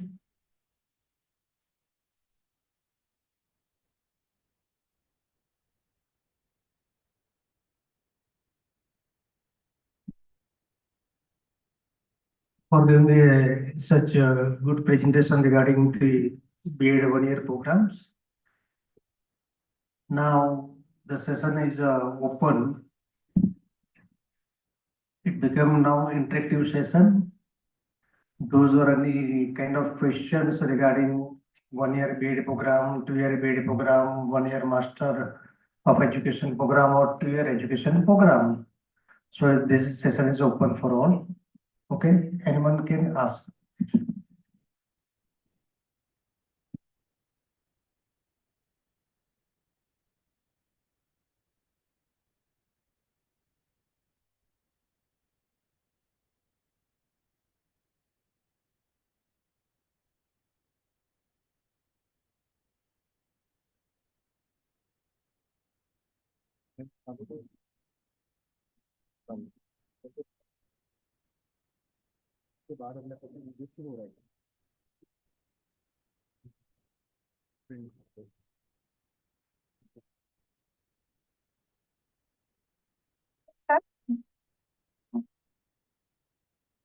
I already saw all the curriculum structure of the 2-year B.Ed. That's all the curriculum structure refers to the foundation course, state-specific course, school experience, and the ability enhancement program, value-added courses, and lastly the community engagement program also. All is similar to the IT program. We have already learned it. So one program we have moved that digital and open pedagogy. Can you tell us what about the new digital and open pedagogy? What will we learn newly from this effort? Thank you, ma'am.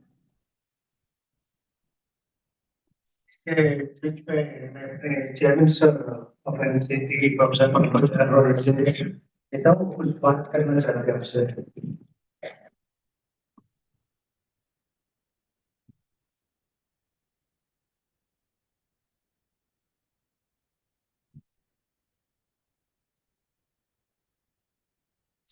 Sir has to leave.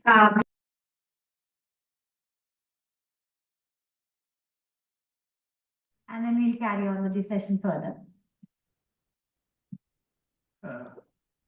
I just thought before leaving from this conclave, I must put on record my appreciation and the quality engagement of Northeast region into discussions and rich deliberations on regulations 2025. I have some other pressing need. Tomorrow morning, I have to be in Dehradun for another academic engagement. So I have to go to Guwahati, then to Delhi, and then to Dehradun. So you have to excuse me for that. But my best wishes for the rest of the two important sessions. One is after this session, we have planned an open session.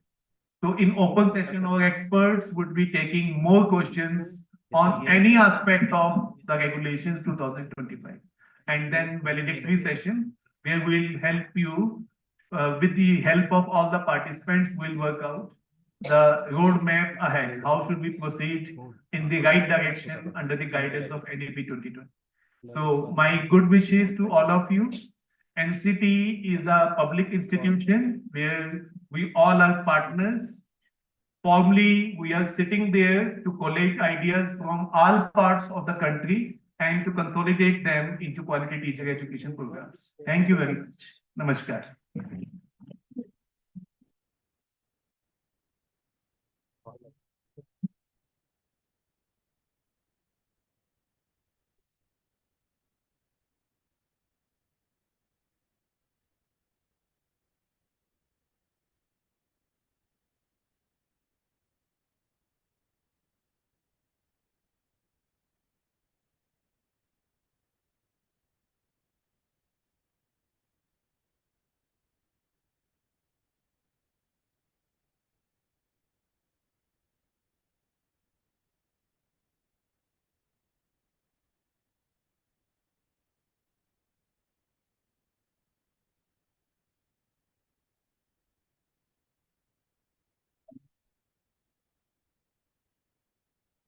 Excuse me, there is one announcement.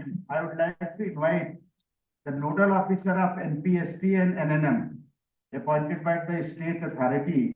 They are requested to come forward to have a photograph with our honorable chairperson, sir, before he leaves. So please come forward. Dr. A.K. Misra, nodal officer from Arunachal Pradesh, NPST, NNM. Dr. Nirada Devi from Assam, from Jharkhand, Deep Kumar, from Manipur, Vishweshwar, from Mizoram, Shashila, from Nagaland, Mrs. Temjula. If the pronunciation goes, so thoda maaf kariyega. Then Odisha, Manoj Kumar, Sikkim, Shantiram, Tripura, Katha, and West Bengal, Niranjan Bala. Please come forward. We want to have a photograph with the nodal officer, and these nodal officers are going to be declared as a key resource person for further implementation of NPST and NNM. Please come forward. Secretary, please.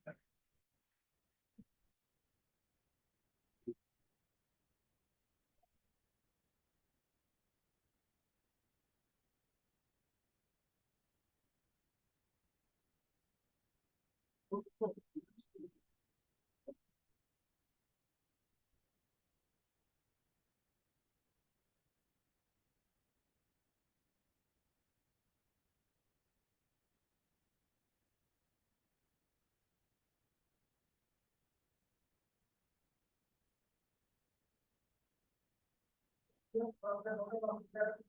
who are appointed by the commissioner or secretary of the state council, please come forward. It is required for the official record.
Session को continue करते हैं।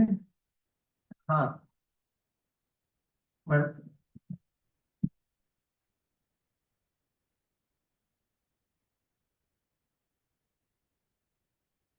Thank you, Dr. Mary, for asking this question.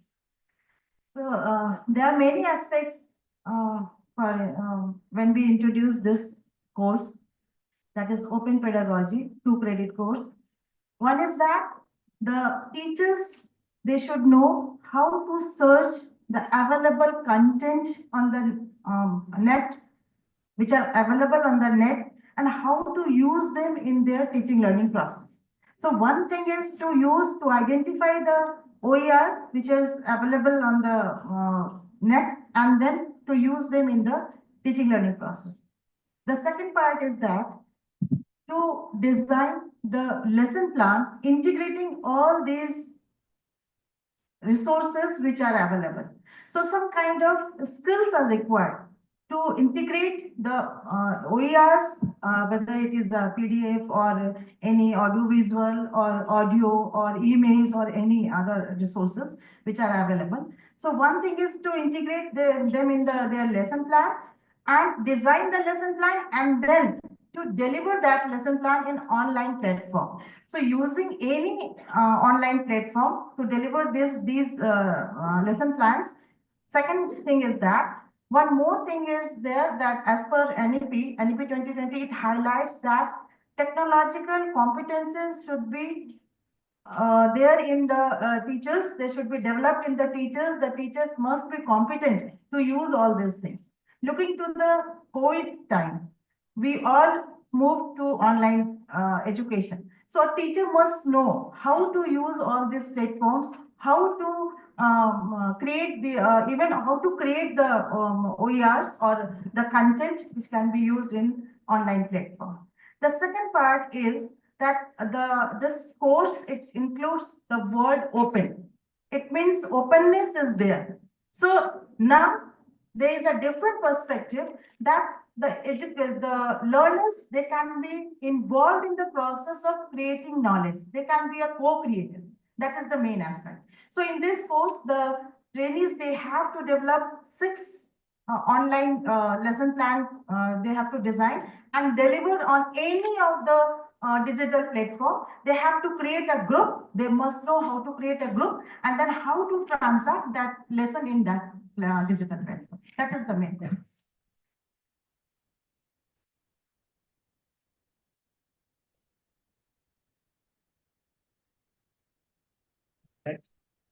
Thank you, sir, and thank you, everyone. The curriculum and the structures that we share, really welcome and appreciate, especially also when you also share about 1 year program. So now, when we think of how to make ourselves ready for these courses, first question is with regard to TI. When, for example, of the we want to introduce B.Ed in 1 year program. So if we want to introduce a BSc B.Ed, is it okay if we only introduce a discipline, science discipline? Because and then or humanities, because science also, if we introduce only pure science, then we cannot take also BSc Bioscience. So it means science is pure science and bioscience. So these are a little complicated. So we need more clarity on it about multidisciplinary things. So the question is whether only one discipline like BA, if we introduce, are we eligible? Do we become multidisciplinary? Second is when this internship program we said about. Actually, this is we understand the most important part because whatever they learn, they apply it in the school setting. So last time also in 2014, NCTE said that there will be a handbook on internship. So maybe request also to come up with a handbook which will help the institution as well as to the student teachers.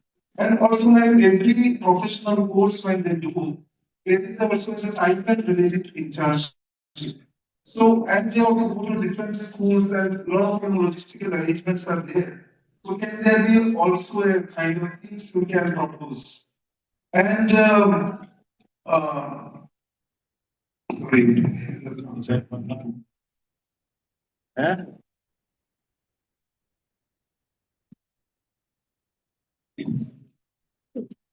okay, this,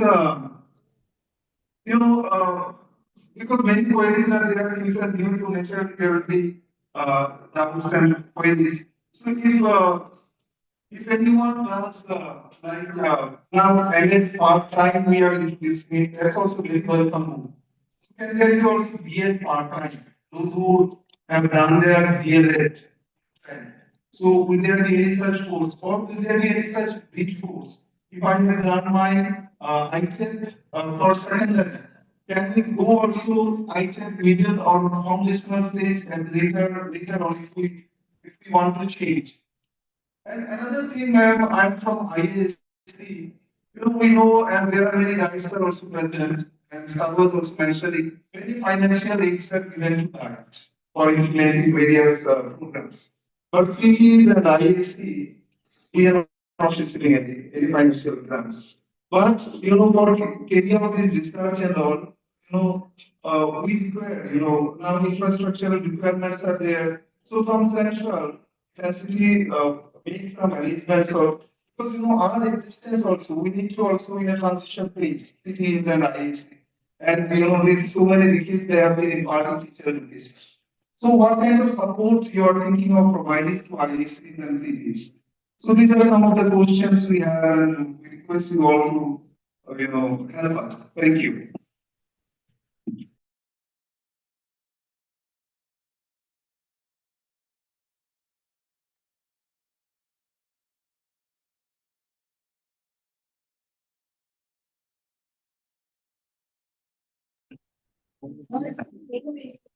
Ideas.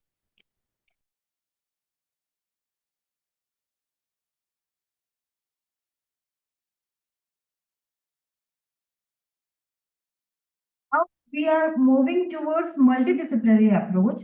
So the right term is HEI, higher education institutions, because all the teacher education program will be offered in a multidisciplinary approach in a multidisciplinary institution. So it is better to use HEIs. And for the rest of the queries, yes.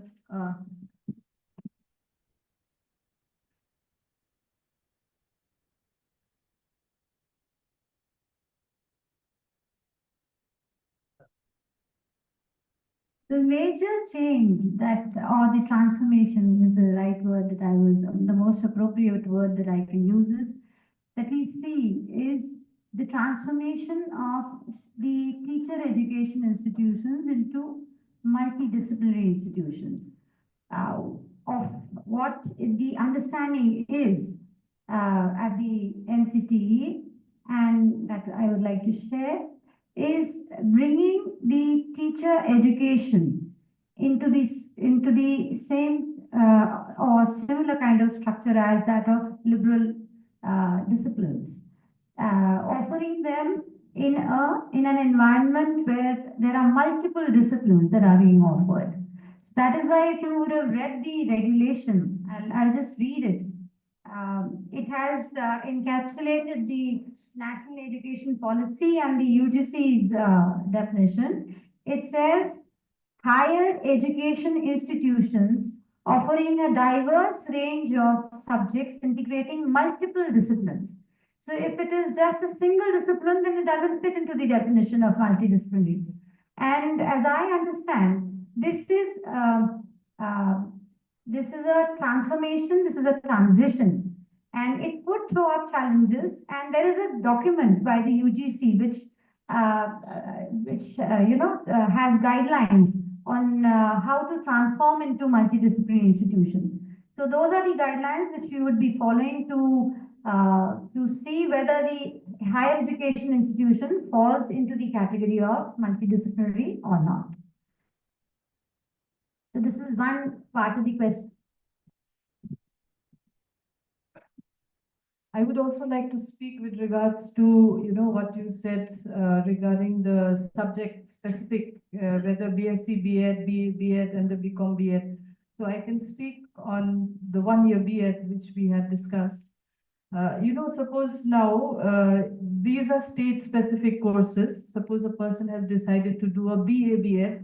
So he goes in for the BA B.Ed course, and this is again, it depends whether the institution is offering the foundation stage, the preparatory stage, the middle stage, or the secondary stage. Suppose now he opts to go for secondary stage. Okay. So he's doing BA B.Ed in the secondary stage. And then when he has to select, whatever subject, disciplinary subject he has chosen for the state specific, it could be, geography, or it could be, history, for instance. So he goes in with that subject, and then he follows that path with that subject. At the same time, they are also given the school experiences. At the same time, they are also being given this foundation of education where they get, in touch with the education domain also. Okay, so later on, this teachers, after this 1-year B.Ed, specializes to be a teacher at the secondary level. Now you were asking that whether this teacher can also go and teach at the foundation level and the middle level and the preparatory level. He cannot, because he has been specialized to teach at the secondary level. Now, if you want to do that, then again you have to come in and get yourself enrolled for that, that preparatory level. So we are specializing teachers to teach at particular levels only, so that we do not mix up the teachers at different, stages. So once you're specialized at the secondary level, that means you will be teaching at the secondary level only. You'll be catering to the needs of the secondary students. So similarly, if the institution is offering all the 4 domains, all the 4 levels, then you can choose which one you want to be specialized in. If you want to be specialized at the foundation stage, then you can go in for that foundation, stage course at the 1-year B.Ed.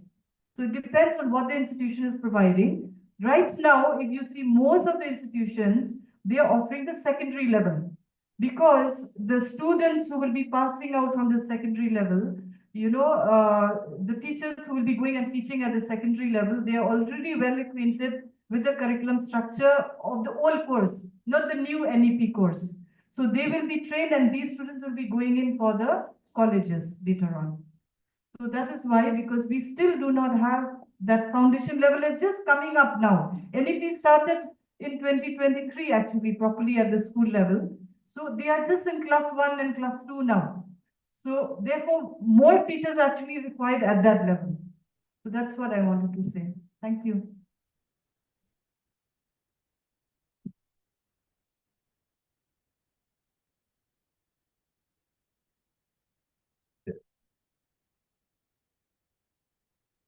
Another thing that I would like to add is that you would have seen in the regulations to the existing teacher education institutions that are offering exclusively teacher education programs. The timelines that have been given to convert into multidisciplinary is up to 2028, and then further to be giving, offering ITET by 2030 to be able to offer teacher education programs. So since this is a transition phase, it's been being done in a phased manner, giving them sufficient time to transform into multidisciplinary institutions, and then later offering ITEL. Good morning. I have one queries regarding lesson plan. So in teacher training courses, lesson plan and internship course, it's really a very important one, and we most often observe that lesson planning is a mobile thing. Means from one teacher it is transferred to other teachers, and it's going on. And now in this experiential learning or in activity-based learning situation, in learning in a classroom, a lesson plan prepared by a teacher is always a teacher-centric approach. Most of the time, I observe. So, is there any mandate or any instruction from the NCTE regarding this lesson plan? Whether it will be some different thing or it will be like a format, one thing. And the next, as Malcolm was already declared, online lesson plan. I think it is digitalized form of lesson plan. If I'm not, it is digitalized form of lesson plan. So one can transform the hard copy to a digitalized form. So another thing is what you have already stated regarding curriculum structure. It's a very comprehensive one. But we have seen the different university, the syllabus of different universities are different most of the time. And we observe that the level and the content of syllabus is not same.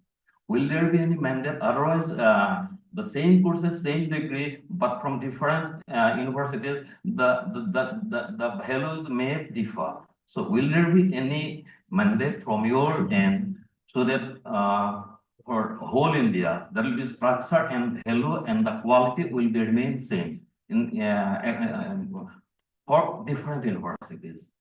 Thank you, Mom.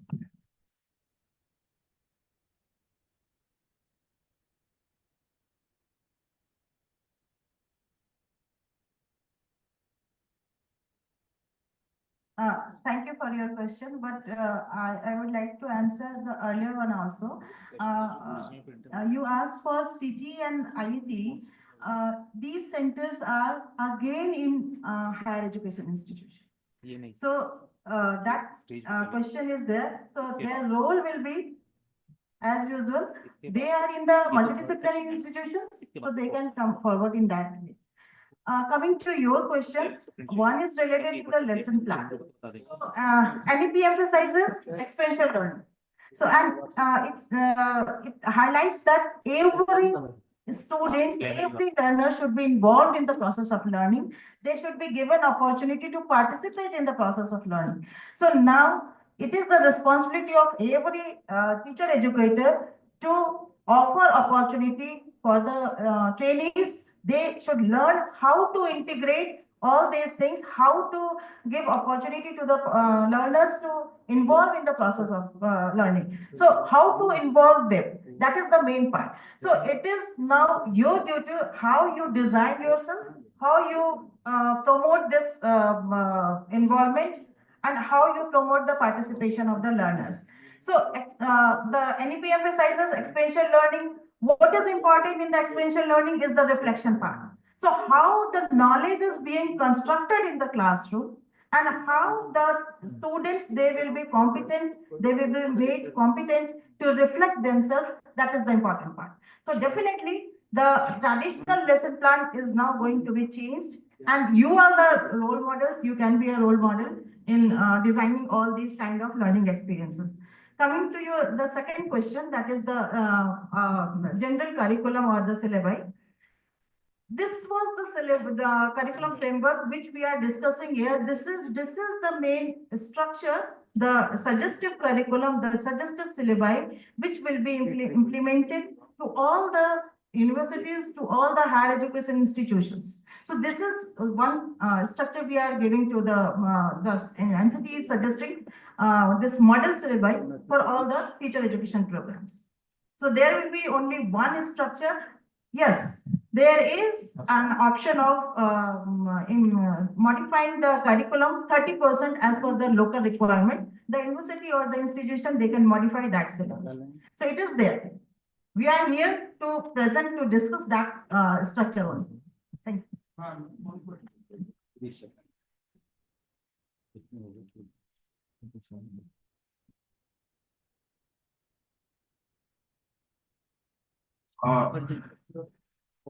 Very good afternoon, and within the framework of my own understanding, I see merit in the curriculum that have been presented. Thank you, NCT team, for working out this comprehensive plan for this education program. And as ma'am has said, if all the modalities are ready, then may I request the member secretary ma'am to launch the program from this academic session itself. Thank you. Last question now. Last question. This is the last question. Good afternoon, everyone. I'm come from Mizoram. I'm a faculty at IASC, and I'm currently teaching both the M.Ed and the B.Ed courses. I have observed, Professor Indu ma'am, if your presentation could be made available, the curriculum framework, if it could be made available to us, we'd like to study it a little bit further. Regarding the B.Ed 1-year and 2-year program, I have voiced my apprehension about the decrease in quality, and as I have noted, the credits for the 2-year B.Ed program are 84 credits, while that for the for the 1-year program is 44. So there's almost half the credits have been reduced. So I don't know if that is going to lead to a decrease in efficiency and quality of the thing. But I was a product of the 1-year B.Ed program, so I hope things can work out. And regarding the M.Ed 1-year and M.Ed 2-year, I think I've been very positive on that. I think I welcome the NCTE initiative on that. But hopefully, if we get the curricular framework and the syllabi as soon as possible, then we might be able to study it in our institutions and maybe offer our suggestions and advice, because the PowerPoint was so small that I couldn't read anything, actually. So I couldn't make head or tails of it. So regarding the B.Ed 1-year and 2-year programs, it has been said that only institutions offering ITEP will be able to offer those. If I'm not mistaken, we have to first offer ITEP in order to offer the B.Ed and M.Ed programs. In institutions like IASC, I come from IASC, we have been standalone TEIs. In a state like in a northern state, transforming into a multidisciplinary education involves crores and crores of rupees from the state governments, a lot of investment, building land, faculty. So it's a huge task for the state government to transform all TEIs, standalone TEIs into multidisciplinary institutions. So if there could be some relaxations towards that end from the NCTE, for example, we have applied for the ITEP program. But because of the stringent regulations that were required by the NCTE, we have not been authorized to open the ITEP program. Getting a NAAC accreditation of A for a higher education institution like IASC is very difficult. And since we're not in National Institute of Importance, so we have not been granted that, and we'd love to open that and continue with our endeavors. So if NCTE could make relaxations regarding allotment of programs like ITEP, that would be very welcome. And if, as Sir has said, if, NCTE could help us in that manner, speak with the authorities, that would be very helpful. Thank you, ma'am.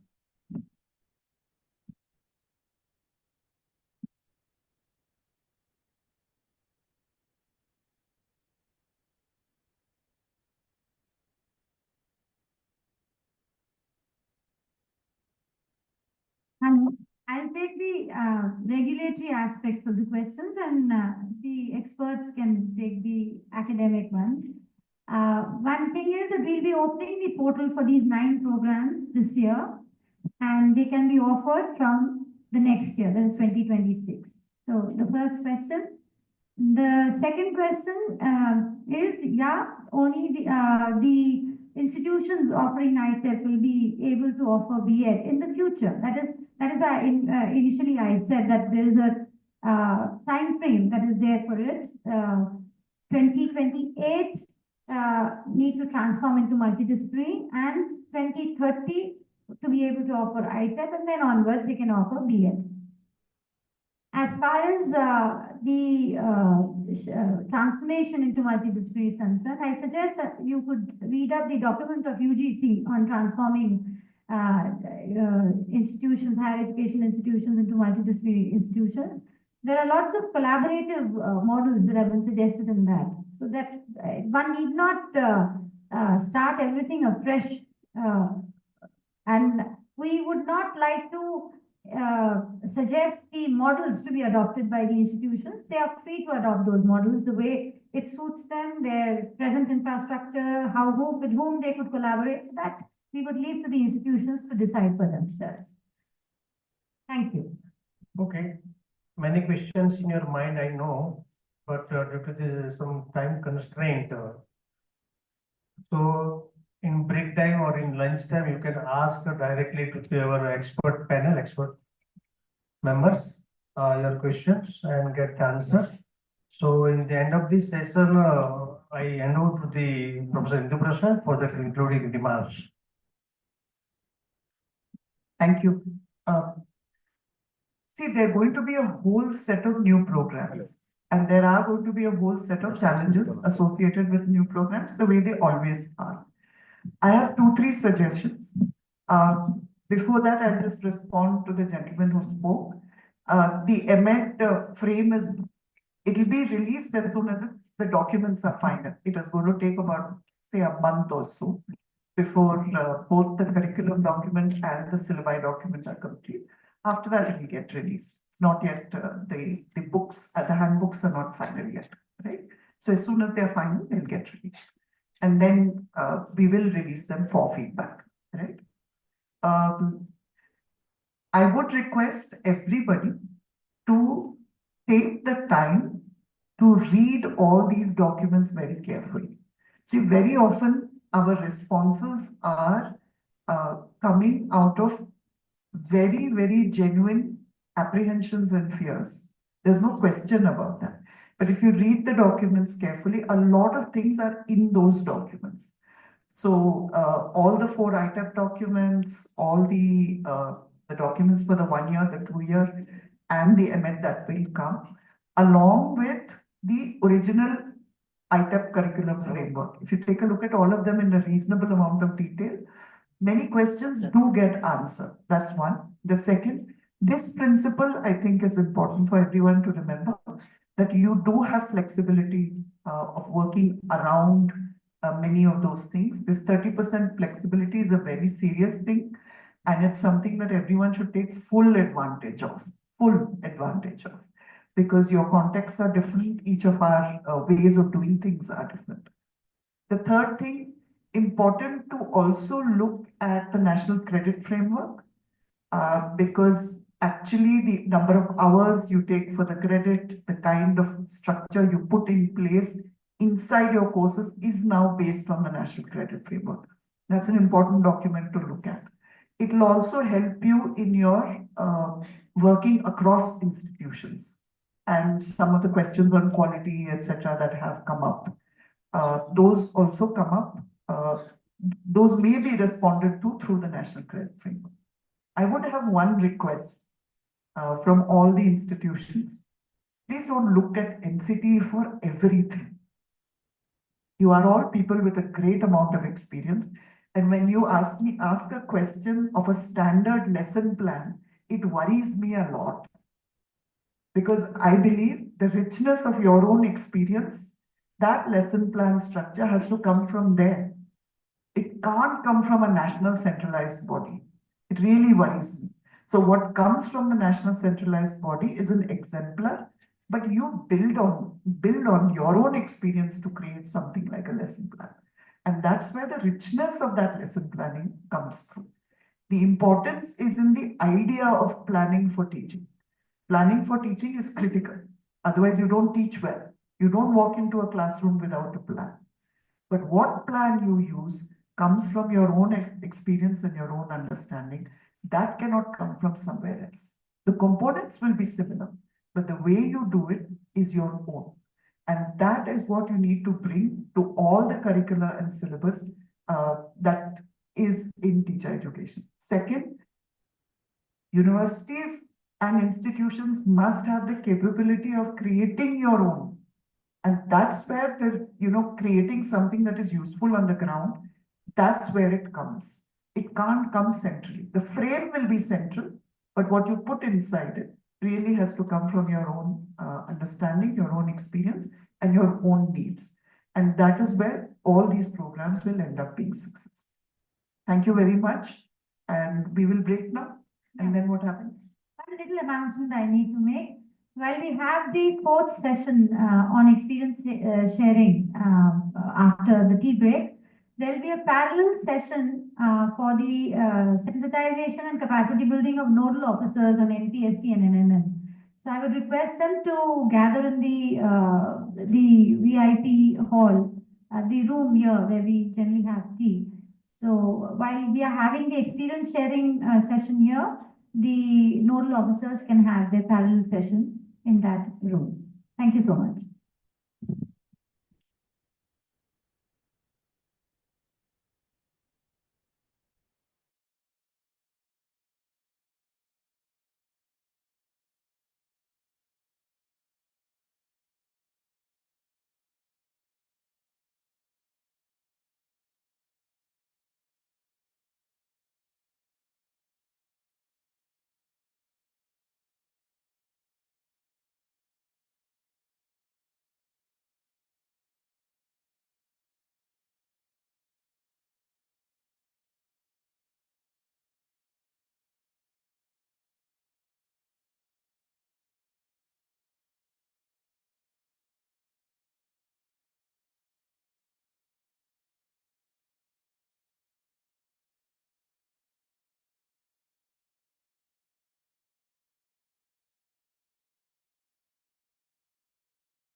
to all of you to come and have your seat so that we can start our fourth technical session. And I think which is going to be a very, very interesting because our panelists are going to have a broad discussion about the challenges and opportunity of the Northeast. And this session is dedicated for the Northeast chapter especially. So naturally, we will be from New Delhi, love to listen that what are the opportunities and what are the challenges as a whole in the teacher education sector and in the implementation of NEP 2020 recommendations. And this would be also beneficial for the learners, so they can get an input for their project work or for their other enhancement of the knowledge. So all the young students, they are to come forward immediately to occupy their seat because our panelists are already there and we can't wait for a long time because we have to move another 2 sessions.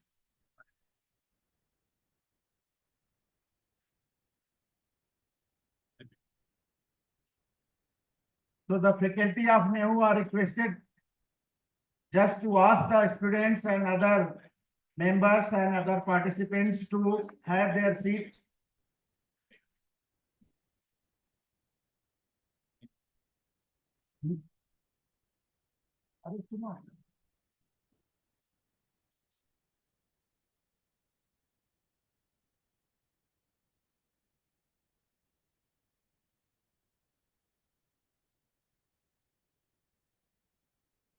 Yes, that Lanka sir is requested and Parwa sir is requested to ask the participants to take their seat.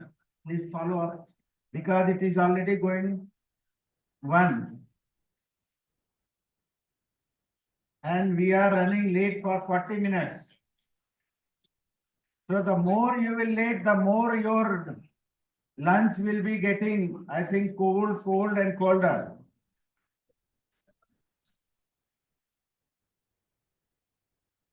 So respected members, please come.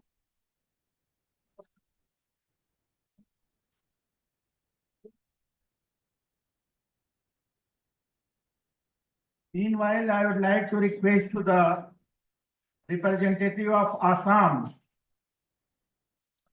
Madam Mary Chaudhary, and representative from Arunachal Pradesh, who are having the ITEP in the first batch. They are to be ready to share their experience of having ITEP in their institution for the first time in the first pilot batch. Because that program, you know, is going to be the main program for the teacher education by 2030 onwards. So these are the 2 institutions in the Northeast, Rajiv Gandhi University, and then some Lakhimpur University. They were the university who got the ITEP in the first launch. Even NEHU is the second to get in the second pilot batch. That is why we want to listen the experience of the ITEP running institution from Assam. So they should get ready, and then that 5 minutes is allotted to both of you. I mean to each of you. 5 minutes they will explain their overall expression, view, idea and experiences that after getting this ITEP, how this program is being managed, what is the liking and how the people are, how the students and how the faculty and how the system is accepting and reacting on that, so that we can take a stock and input from them exactly, and we can think that whether this program is exactly hitting the ground with that objective or with the objective what we set for them, and ultimately the outcome what is expected at the end of the course. So I hope that most of the audience and most of the participants is this year. So only for giving an outline of the 4th session, here I am there just to brief, and also I am privileged to invite the honorable members who are going to have this session conducted with their informative talk, with their enlightened talk, and with the other things which is necessary, particularly for this platform. So first of all, this is a session dedicated as an experience sharing, reflection from ITEP institutions, and challenges and opportunities from the Northeast state.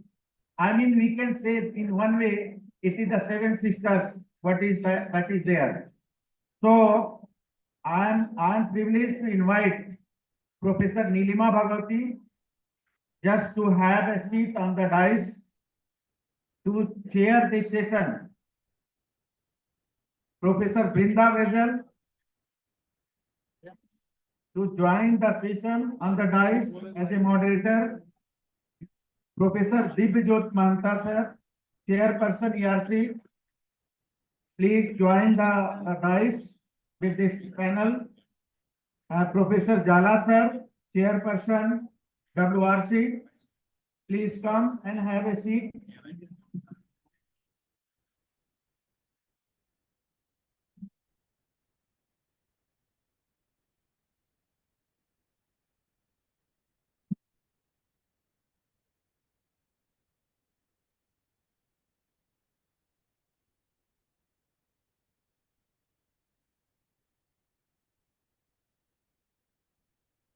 And representative from Manipur state, especially from higher education. Any representative from Manipur, if they are from the higher education faculty, please come forward just to have a seat as a panelist.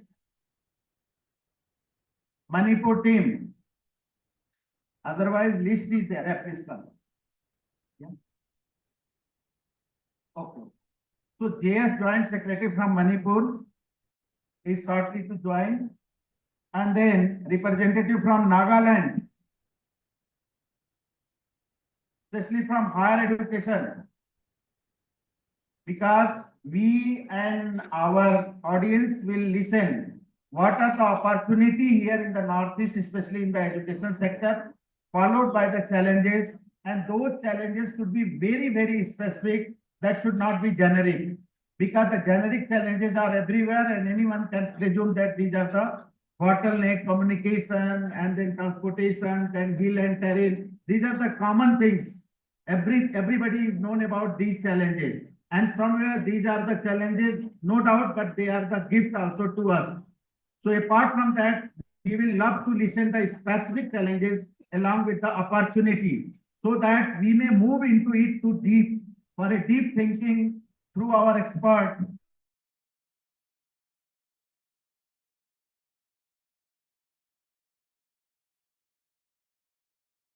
What best possible is. So the Nagaland and then the Tripura representative. Please have a seat. Ajay.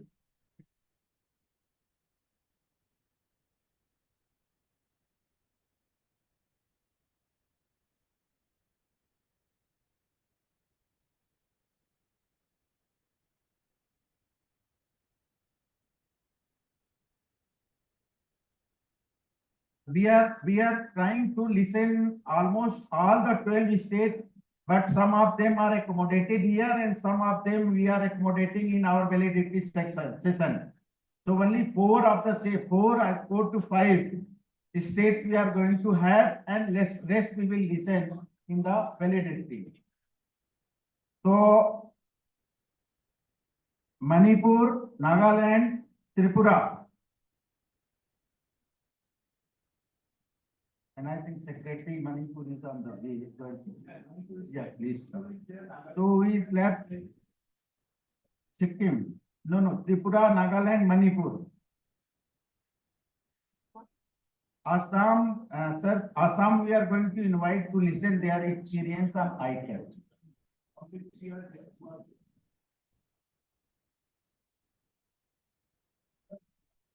Tripura, Nagaland, Manipur. Arunachal Pradesh. Misra is here, I think, from higher education. The Misra left. A.K. Misra. Oh, he is a nodal officer, so he may be attending the parallel.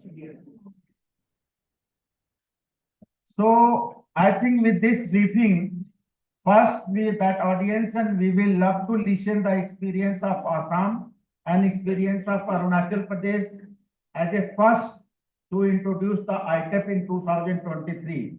With then the panel discussion will take place, and just with this, I would like to take leave, and I would like to hand over the proceedings and other details to the chairperson of this session, Madam Nilima Bhagwati.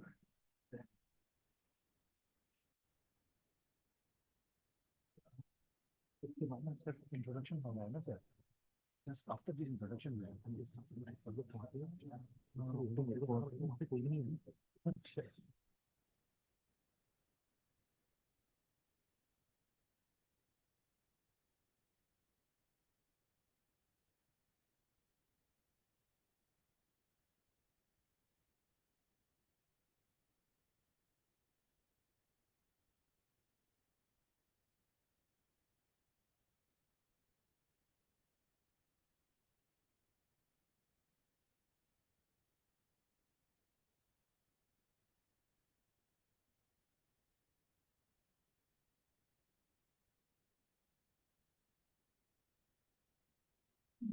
The representative from the state of Assam to please come forward.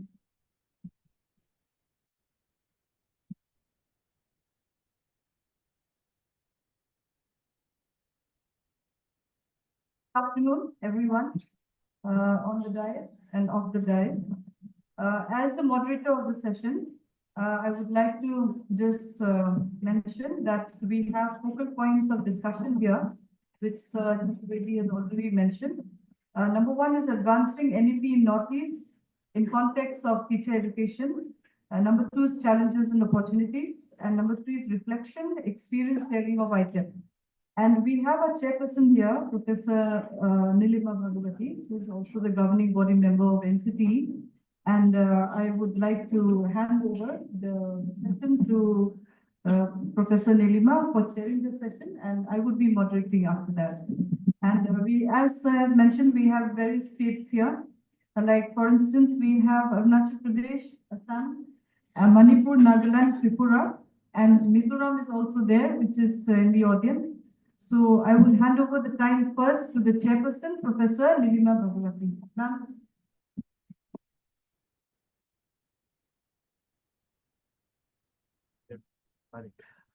Good afternoon to all.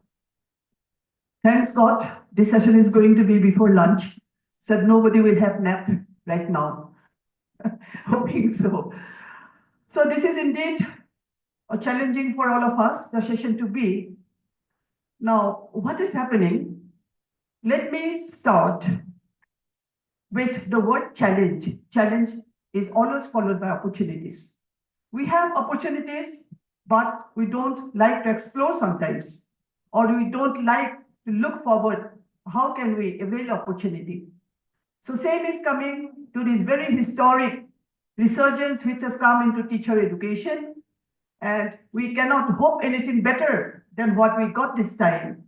So obviously, it is still on a stage where we can see where we can, or where is the modification necessary, or we can have. And wonderfully, last morning, you have heard our NCTE CP. He has very, in a detailed way, spoke about it, right? And many resource persons and speakers, they also thought about it and gave their insight. Now, coming to the challenge, I just like to say, if you just look at your life, whether workplace or you're in the educational, have challenge. Challenge is everywhere, but we should be like the eagle. You all know the eagles. Then they are not never scared of rain. When rain comes, they fly under the cloud. So that is the same thing is applicable to us. Yes, we have to see that what are the changes and how can we overcome the changes. I kept just a few, and during my first tenure, like Assam was there and many other 8 institutions. I think almost all of them are here. So they have tried and they are finding the teething problems. I should say the teething problems. When the teeth comes to the baby for the first time, there are a little bit problem. I take it in that way, but this can be solved with the suggestions which will be given here in this platform, and also, you know, how their experience, the experts' experience that will help you to go forward. So when I started, just I'll finish it in 1 minute only. I will not speak long. More time will be given to you. I have visited almost, I think, 5 ITEP institutions in Assam, and I also went to Mizoram. I had good experience in Mizoram. I had very favorable experiences in most, but yes, challenges are there. Challenges are there. Practically, some of them has already been said, but today they will say by themselves what are the challenges they are facing and what are the opportunities they can avail. So let's just be positive for this session very much. I will not take much time, and I hand it over to the moderator to announce the next phase of this teacher education challenges and opportunities.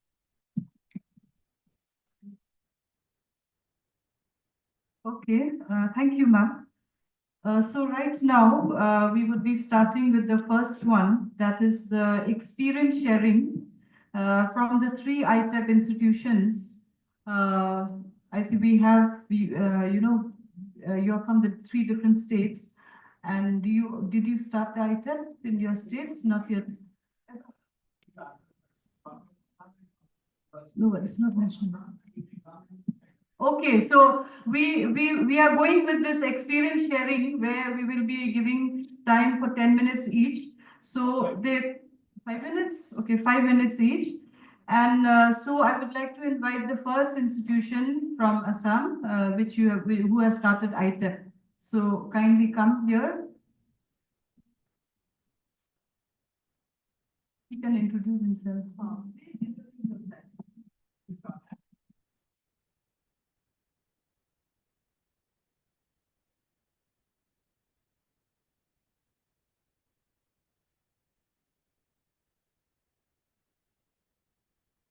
Very good afternoon, everyone.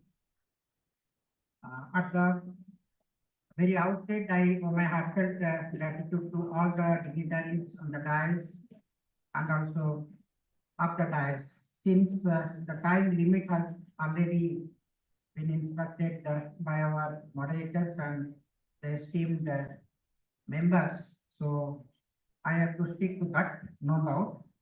I am Professor Prashant Kumar Acharya, presently the head Department of Education, Rajiv Gandhi University, and along with me also our esteemed Dean, Professor Elizabeth Hansing, is present over here.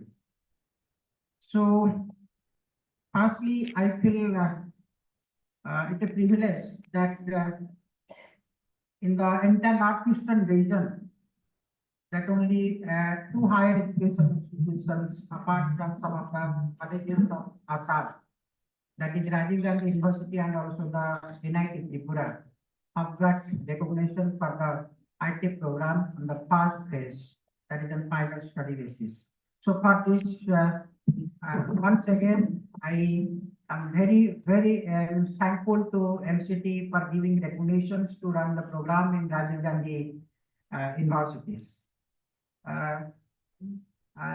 Dear audience, that so far the program initiation is concerned, let me start with that how the program was started. With the guidance and able leadership of our Honorable Vice Chancellor Rajan Tai, we applied for the ITEP program, and ultimately we got recognitions from NCTE to start the program. And the department with the existing physical resources and also the human resources started the program in the year 2023, and the program that was started on 29th September 2023. But before introduction of the program, then we put a nail, and we exercised a lot, because as per the directives and also the guidelines of University Grants Commission and also the NCTE. So as and when the draft was prepared, the curriculum framework was prepared by NCTE, all of a sudden we constituted the Board of Postgraduate Studies, and we started the program immediately. And perhaps I think that our institution is the first one that which has started the program, ITEP program, that is in tune with all the guidelines of NCTE and also the UGC. And yes, ma'am. And in the past year, we didn't get that much of students enrollment since the program was about to start in the initial stage, and there is much more no kind of orientations among the parents also, in the public also. So in the past phase, particularly in the first year admissions, we got only 11 students, but there is a quite good national representations. We got the national characters, almost students. They have come from Bihar, even also Uttar Pradesh, even also Meghalaya and Assam, Arunachal Pradesh, almost all the northeastern states and also other states. And this year we have got the enrollment around 37, but out of that, one student I think left out because she has got admission in Meghalaya. So that is why this is the present enrollment status of the ITEP program for this current academic session. And from our university side, lot of initiatives have been taken. I have also taken much more initiatives from my side. New institutional building proposal has been also submitted to the university, and it has been also approved. That is in anticipation with other programs in future. Like the PhD and also the B.Ed ITEP programs. So it has also been approved by the university authorities. So it may take time for the construction of the new building, but with our existing building, the program is running now. And dear audience, that when we talk of the challenges and also the opportunities, I understand there is lot of what I say, that opportunities and benefits that we do have or we may have by the introduction of ITEP program. But being the practitioner, as I have faced that may be the major challenges. Excuse me, sir. I think we have given you only 5 minutes, so you please wind up. Yeah. Okay, yes, only the points. So, the major challenges what we have been facing, that whenever there is a link between the SAMART and also the nodal officers of SAMART by the university coordinator, it takes time for the students registration process portal. So it is one of the major limitations. But this year NCTE has resolved this issue for even also for the notifications before time, that is in line with the CUT entrance examinations, and it has been already advertised. I am very much thankful to that.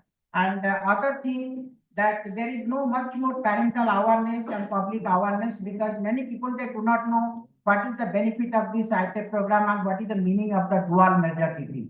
So if any possibilities are there from the state government side, and the awareness programs or any kind of campaign maybe happen at the district level or by the educational machineries of the state government in order to make more awareness among the public and also the students, those who are passing out from the senior secondary examinations. So that would be more feasible for the programs in near future.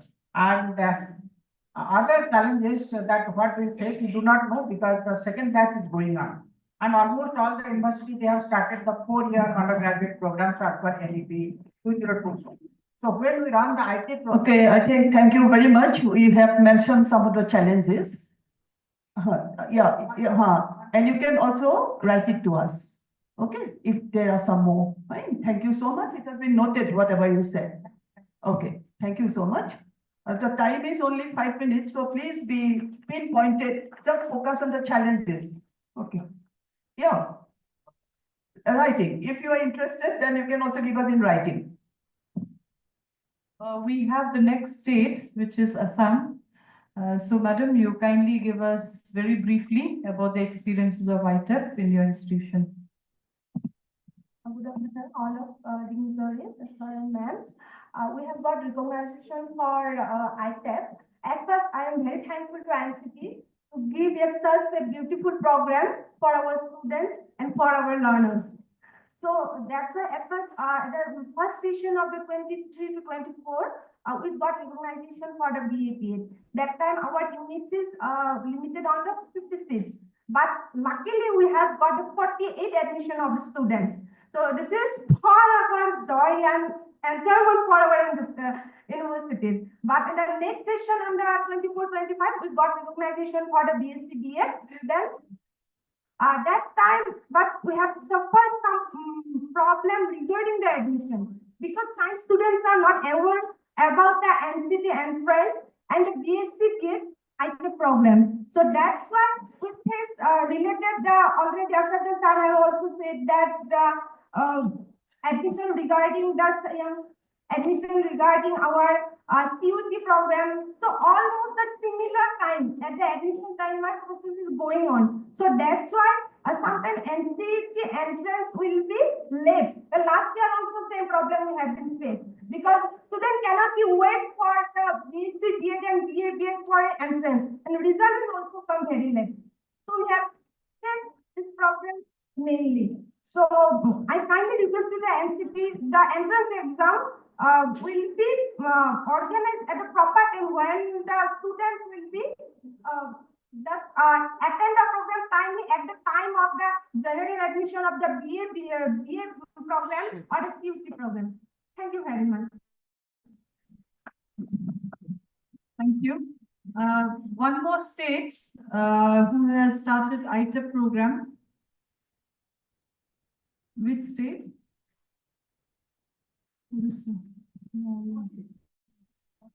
So I would invite from Meghalaya, Kyangnomba College.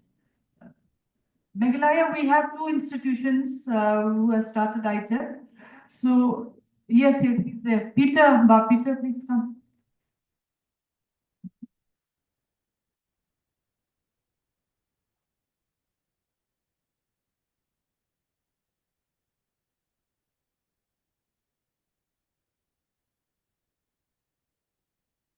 Thank you, Madam Moderator, the chairperson, and all the dignitaries in the dais. It is a great opportunity for us to be in this conclave, to have a platform along with the NCTE. I'm Peter Billingdorf, Associate Professor from Kyangnomba Government College, which we were included in the first pilot phase of the ITEP program. And in the beginning, the college has started preparing for the 2-year B.Ed. But when we consulted with the NCTE members, they said that the 2-year B.Ed program will be closed and the integrated B.Ed program will be in place. So we start preparing, and it was in 2019 that the NCTE has published the new regulation for the integrated B.Ed, and they start inviting application. And after we have applied for the post, then the NCTE 2020 was approved by the cabinet and it was in place. And the application that we forwarded to the NCTE was scrapped. And the course was prepared by, again, it was prepared by the NCTE to be in line with the NCTE 2020. Luckily, that again we applied and the NCTE has given recognition to us in the year 2023. And at the same year that the NTA has conducted the NCET entrance exam for the candidate who want to pursue in the teaching line. And it was a big challenge for us because we have just started in a different way, but later on we have to merge with the multidisciplinary institution that is Kyangnomba. And it is a big. So, and in this course, we have a lot of experience, semester by semester. And we find that the course included in the ITEP is quite beneficial for the teachers to be. And when we come to the fourth semester, we found out that the student has to opt to pedagogy, whereas the course is a dual major, no doubt. The first major is education, and the second major is from the disciplinary. But when it comes to the fourth semester, we found out that the student have to opt to pedagogy. So from where is the second pedagogy will come? Because the minimum that the students have in the first major of the discipline is what we have in the affiliating university of NEHU. It is 56 credit. So that is their first pedagogy. But the second pedagogy that the student opt is the minor paper, where they have only maximum is 12 credit. And in NEHU we have 8 credits. So whether is it justified that the student who earn 8 or 12 credit can have it as a second pedagogy? Because when we mention about pedagogy, it is the specialized paper that the teacher will teach in the school. So this is one of the clarification that I want the NCTE to reply. And there are a big challenge for us that the staff mentioned in the NCTE regulation. We find that there are many courses, many units in the courses that it is not suited with the regulation of the NCTE, because the specialized teacher, we have to appoint with the specialized teacher in those areas. So these are the few points. Thank you.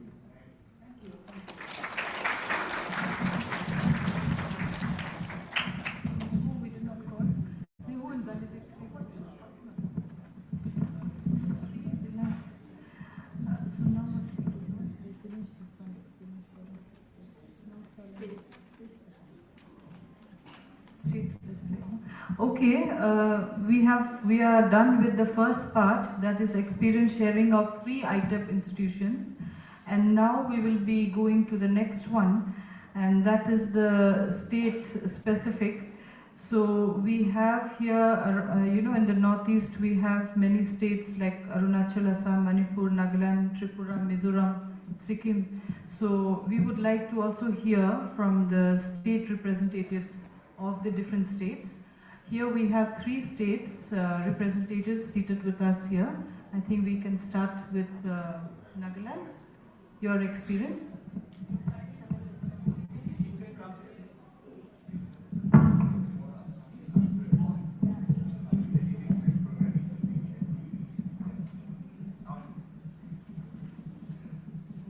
Thank you so much, respected members.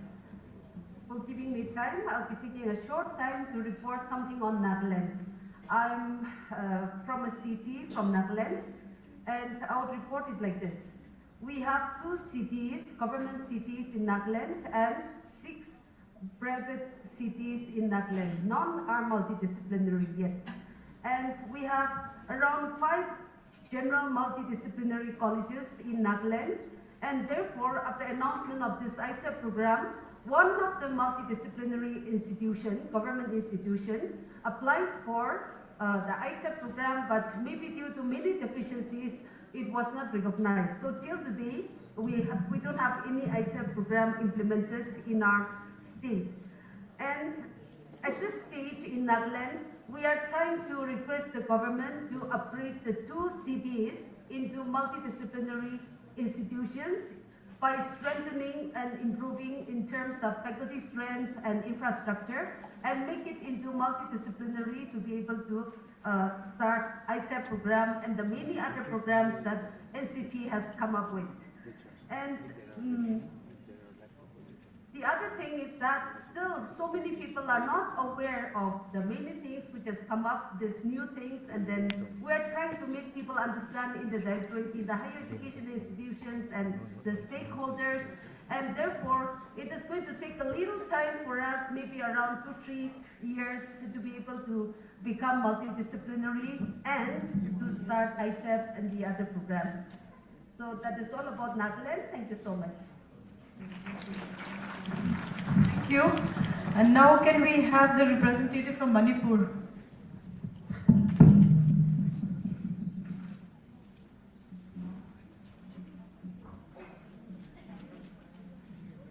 Good afternoon, everyone. In regard to Manipur, we have two government colleges running yet, and one of them is multidisciplinary. And you have a minimum criteria of 10 points. And one of this multidisciplinary college offering B.Ed has a score of 11 points. But somehow none of the colleges have been able to get this IQ recognition. So we need a kind of guidance from NCTE that how the institute should fill up the form and better coordination with NCTE so that it can get recognition this year. We are getting a lot of pressure from the civil society and students union also that the state should open IQ like the other states. So we will be sending a formal invitation from the state government on Monday. And I hope NCTE will favorably consider that and come to Manipur and guide the institute on how to apply the applications for IQ. Thank you. Just a remark. Actually, there is a representative in ERC from Manipur, and I have also visited Manipur twice, and there was discussion in Manipur University as well. So I think you can discuss with your representative.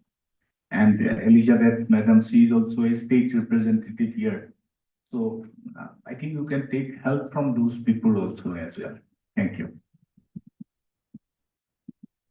Can we have from the state of Tripura, the representative here?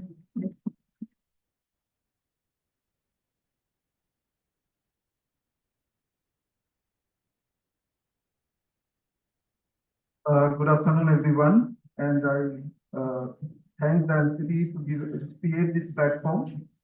Actually, I come from Tripura, and Tripura has immense possibility for introducing the newly proposed teacher education, because education is the most important thing there, and I think the largest number of teachers, great number of teacher-student ratio is, I should say, the lowest. 16:1 student-teacher ratio. So our state, we also had the privilege of having an NIT, and ITEP has been introduced there. And I also had the privilege to support NIT because they had no idea. So I extended all possible support to NIT, not only in terms of applying it, but also in terms of introducing the course and taking classes also, because they could not appoint the faculty initially. So, and it is running quite well, even though there are little bit challenges. And this year, another institute also, Holy Cross College, they also could get the opportunity. Actually, the first time when ITEP was introduced for multidisciplinary college, because government is very sincere and very much willing to fulfill all the regulations, whatever is there. 4 of our colleges received LOI, but it was before 2020. So that process was scrapped. And new also, we again applied, but because of some technical issues, I should say, we are eligible. Even 64 posts are created for all these 4 PEI, means multidisciplinary institutions. But because of technical reasons and all, we could not implement. But we are very much willing, and that's why we are raising the questions. My one request is, you see, right now we are having 2 kinds of, I should say, which are very much in practice or in work. One is secondary teacher education course, which you can say B.Ed, and another is DLED, which is for primary. But now the things have become very complicated. Now, is it possible? Because one institution introducing 12 courses, it seems to be very impractical. But it is also neat because we also have, like, most of the northeastern states, only 2-3 higher education TEIs, CTE or IAC. So, like, the ITEP for secondary and middle, if it can be merged together, and ITEP for foundational and preparatory, because it has been running quite successfully. And also BSc, BA is okay, but again BCom, can it be of social science, something like that? Excuse me, I think the regulation is already made by NCTE, Yes. So I think it is no point, talking about merging them. Whatever is stated with NCTE, I think we should be within that. Yes. Yeah, so yeah, that's all. We are very much eager, ma'am, and I hope you know this NCTE. Yeah, thank you, thank you.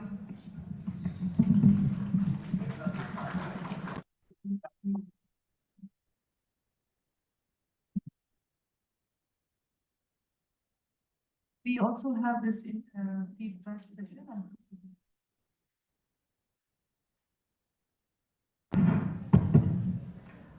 I think we have heard a number of speakers over here regarding the problems or the challenges which are there, but opportunities, how opportunities can be achieved, that has not been touched. But anyway, like one which I found common is, she will also speak, Brenda will also speak on it, is the awareness.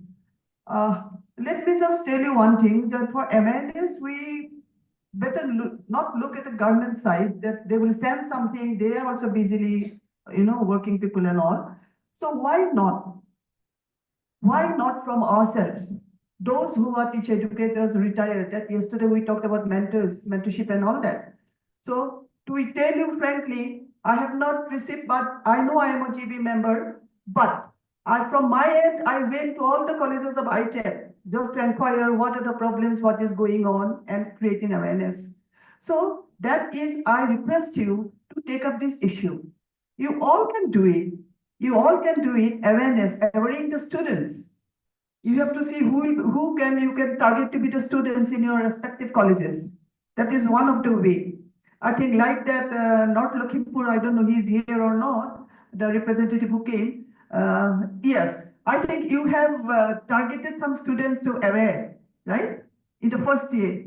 And after that, I went to your university. So that target we have to take ourselves. And definitely, your experiences as a NCT fraternity or as a member or as in regional committee member, I think we all have the idea of ITEP. We all now know what is ITEP and how it can be carried forward successfully. And I told you in the very beginning, this is the opportunity you are receiving to bring resurgence in the field of teacher education. So in no way we can lose it. That awareness is one of the problem, and the second problem, which is touched, I will just hand over to Brenda. Yeah, please.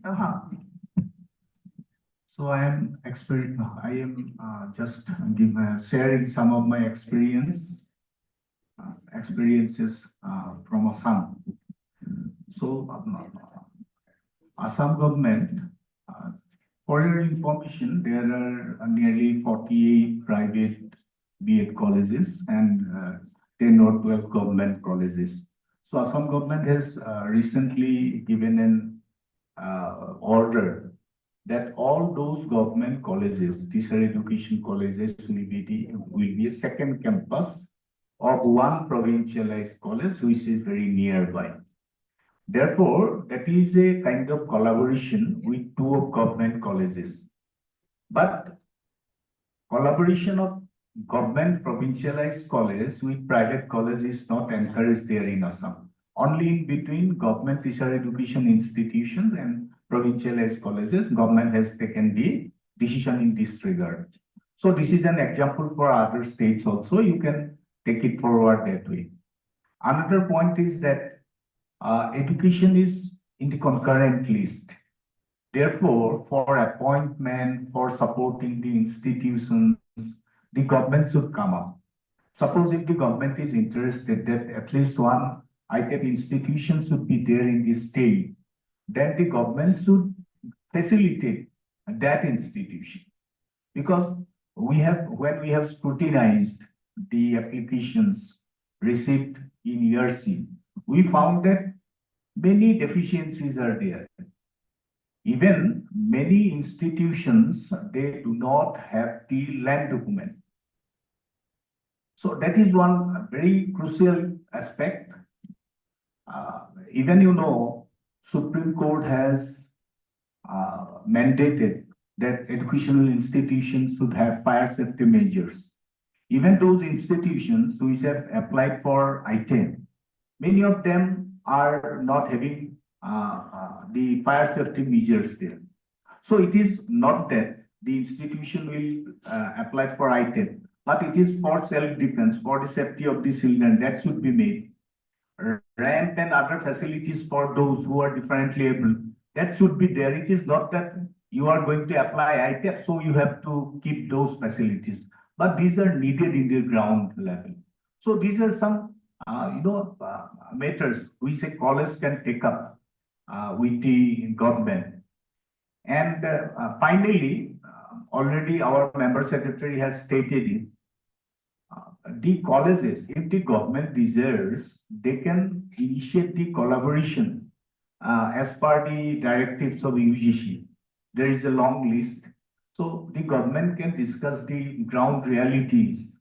So they can come up, they can initiate some discussion with the stakeholders.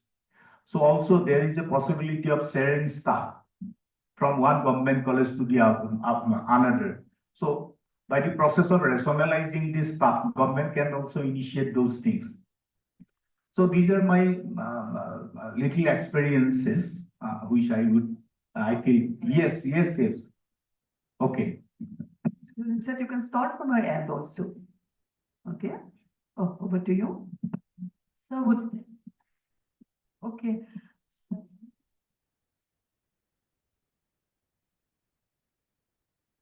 Yeah. Okay. So while concluding this program, I would just like to state that we were in fact privileged to have the 3 states representing here with us in the dais from Manipur, Tripura, and also Nagaland, sorry.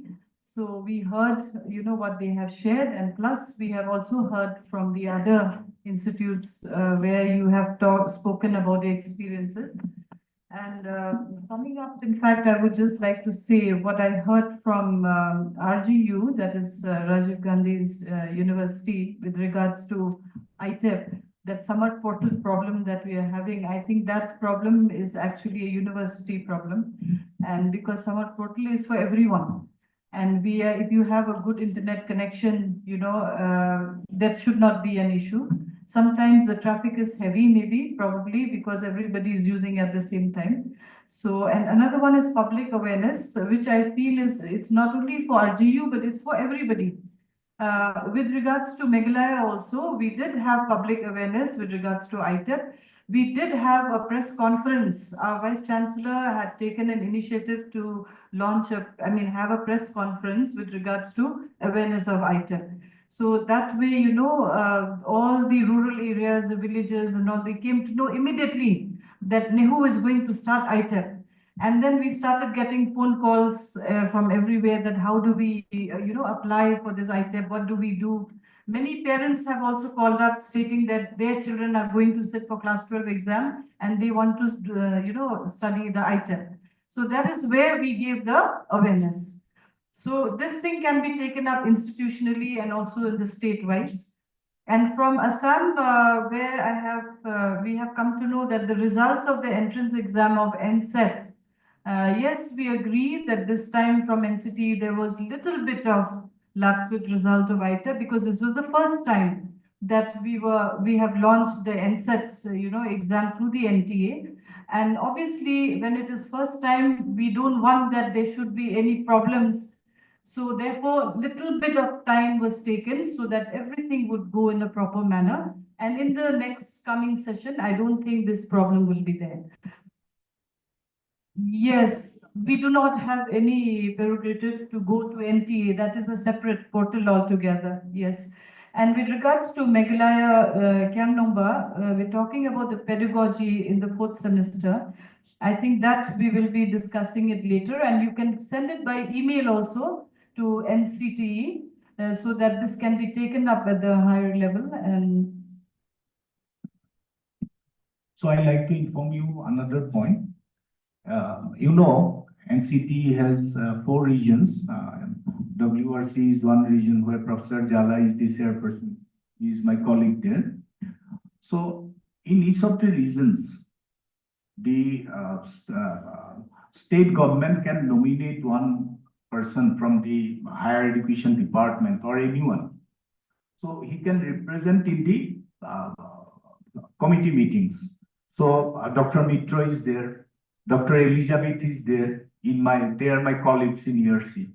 But I have seen, this is my experience, I have seen that some of the state governments, they are not nominating anyone. So if the government official is there, they can also say something to the committee. They get the idea what is going on, how the papers are scrutinized, what are the requisite norms and standards. These are known through the committee meetings also. Therefore, this is my humble request. You see, Government of India has taken the initiative of ITAB, NCTE is doing it. So by 2030, after 2030, there will be no appointment if ITAB is not there. So these are certain challenges. Therefore, in order to get rid of these states should come up. At least state government should nominate someone for the committee meetings. So this is my humble request.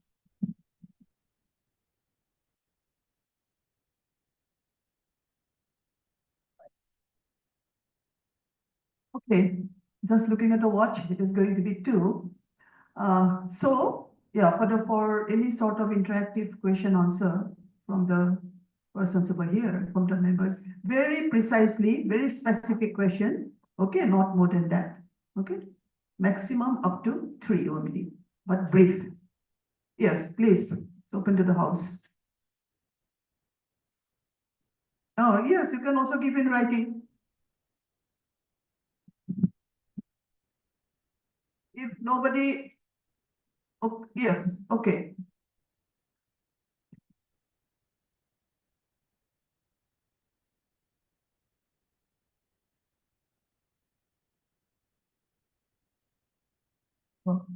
Good afternoon, everyone. I have got a question. I was thinking of asking in the last session. I couldn't get time. Ma'am, just to ask you, for those students who are appearing PG, who will have their last semester this time in PG, can they apply for the B.Ed 1-year course, or is it going to take some time to launch it? So I just needed some clarity on that.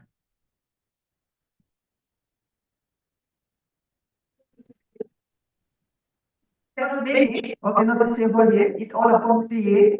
Yes, I think the member secretary will just give you that. Ma'am, I missed it, sorry, I missed it. She missed it.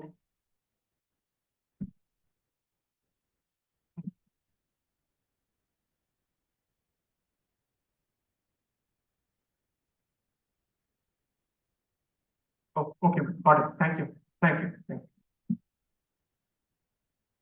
Any more, or conclusion will be there? Yes, Okay. Can the CTEs have the permission from NCTE to run 1-year B.Ed course at the same time, 2-year B.Ed course side by side? Can this be allowed? Yes, it is all under eligibility and all of the fulfillment of the qualifications. Okay. Okay, comply in the condition. Yeah, I just want to clarify my concern. That's Thank you. Thank you. This is the last one, okay? Please, take a microphone. Good afternoon, everyone. Thank you for the opportunity. My question is regarding the policy, that is the draft regulation 2025. This is across all appendices in which the owner of the program should lies with the education department. Since the education department this may be true when we talk of university. However, when we take of education department in colleges, the education department in colleges primarily handles academic and disciplinary aspect without involvement in professional teacher education. So how can ownership of teacher education programs be assigned to them? This is concern all appendices. I'm not related to item alone. Okay, you are talking about the 25, which has been already said yesterday, but it is now in the draft stage. Okay. Yeah. If you have suggestions, you can please give. There is no bar, you can go to the portal and give suggestions. Please, microphone. All right, ma'am. This is again regarding the policy. I will be writing because the questions are very detailed. It's concerning the qualification criteria of the position of HODs, as well as this is also across all appendices, not only ITEP, but across all appendices regarding the nomenclature of the HOD. So I will put that in writing. Yeah. Yesterday, our NCTCP, he mentioned it also. This is in the draft stage. Yeah. There is another request to all the participants. If you are interested, you can give your inputs in the portal. Also, you can encourage others to give suggestion if any through portal only. The portal will be closed, I think, on 8th of March. So it is open for your suggestion, criticism, whatever it is. I think I'm going to wind up over here, right? No, nobody else. Oh. Suggestion, or you can write it also.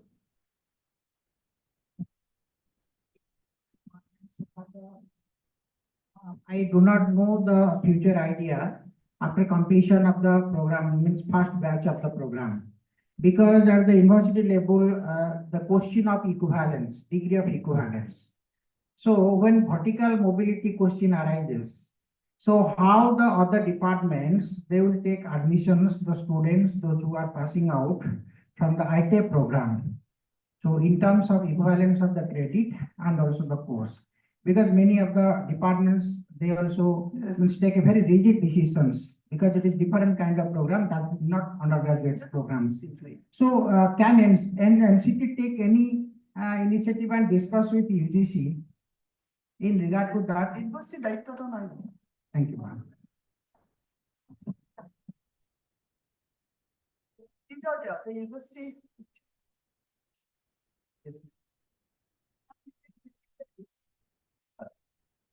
This has already been discussed with UGC during the development of the ITEP.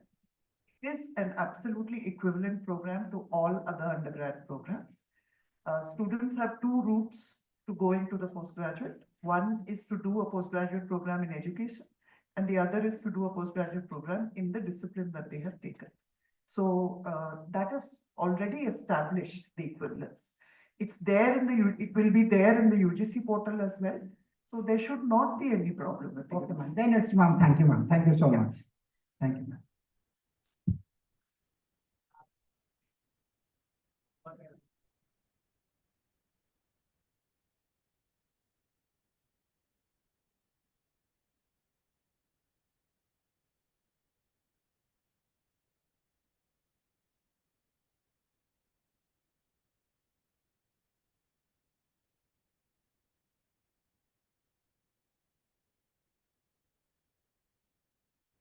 Thank you. Thank you. Actually, most of us are very confused. We have to go words by words, you know, when you go through it, and then but don't worry anything about any future of ITEP. All the experts are there, they have given wonderful year to go forward, and we are there all with you. For any problem you have, do call up, ask what you want to know, but don't keep it to yourself and don't give any wrong informations. Okay, that is, I request you, don't pass any wrong informations. Whatever you don't know, please ask all of us.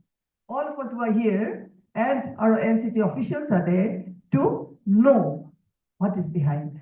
Okay, thank you very much for your support and your cooperation. You have done excellently, you know, to let this session to go in a very smoother way. Thank you all very much and wish you all a grand future. ITEP grand future, I should say. Okay, So thank you so much. I would like to thank our chairperson, Professor Nilima Bhagawati, who is the governing body member of NCTE. So ma'am, we would like to felicitate you also on stage. So kindly bring the felicitation. I think.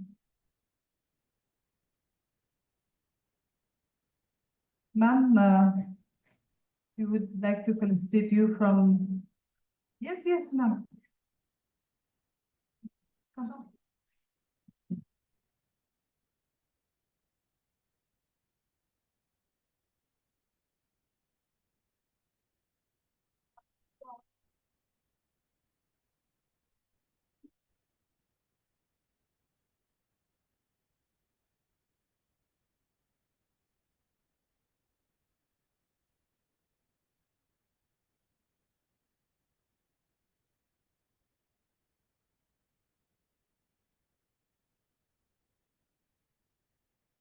And thank you, ma'am. We would also like to felicitate Professor Dvojyoti Mahanta, who's the chairperson ERC NCTE.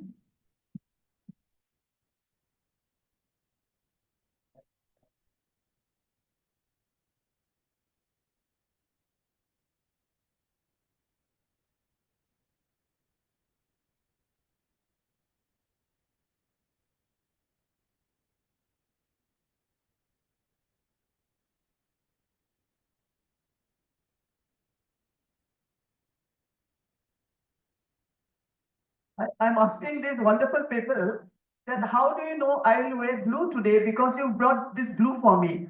They were smiling. Thank you very much.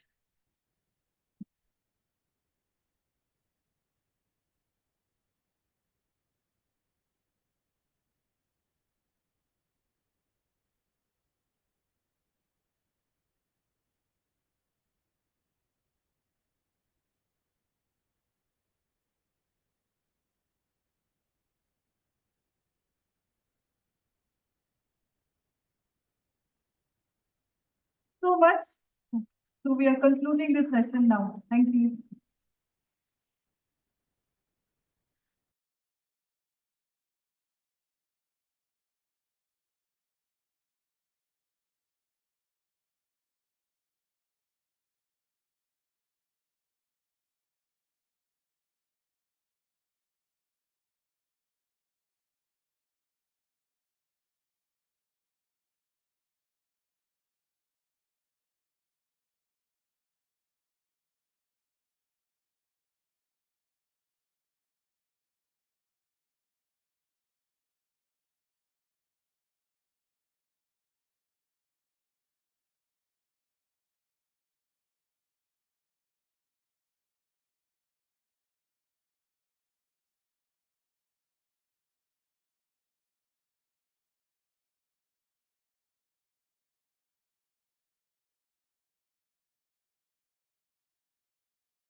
So that complexity should not remain inside, and neither he is going to explain that complexity with the colleagues for the peer mentorship or for anybody, because any region of the PG tomorrow, he can go on that neutral platform. He can get one-to-one solution, and then he will be like other capable teachers. So these are the two things which are already in the system tested, and now we are going to the state to get the nodal officer to sensitize them, so that tomorrow there will be national network, and this should be properly implemented with the objective what is mandated. So this is what the deal. Now, Madam Member Secretary, Madam Abhilasa Chamisra, and she has recently joined NCTE, but she has a complete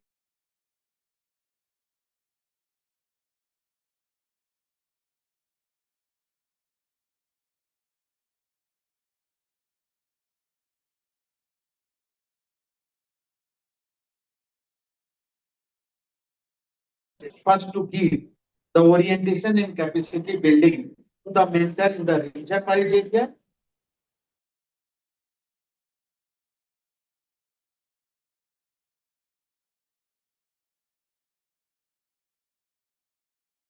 Regional capacity are direct nominee, and some of them are the budget.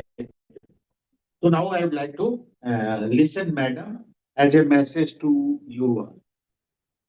I'm sure Mr. Reddy has given you a detailed background of both the NPSC and NML.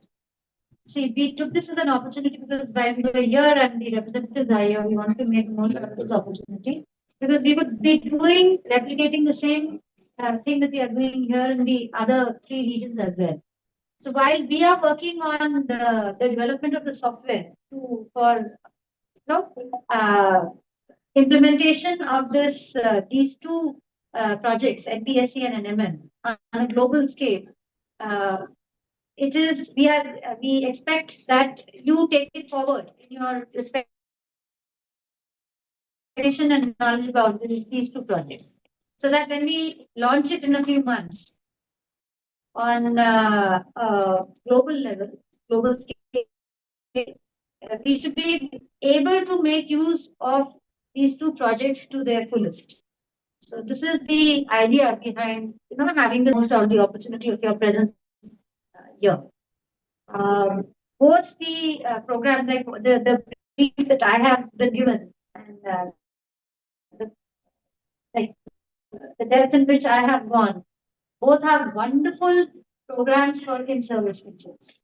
While we're working, the mainstay of NCTE is working as developing programs for pre-service teacher education programs. These are the two areas, these two projects, which will take us into the in-service teachers realm. So we see it as an opportunity, and we hope that you should make the most out of this opportunity as I keep talking to you. So utilize this time while we are on the job of making a software. Utilize this time for disseminating the information about these two projects as much as possible. So this is a message from Member Secretary that she wants to see the best teacher in the country. And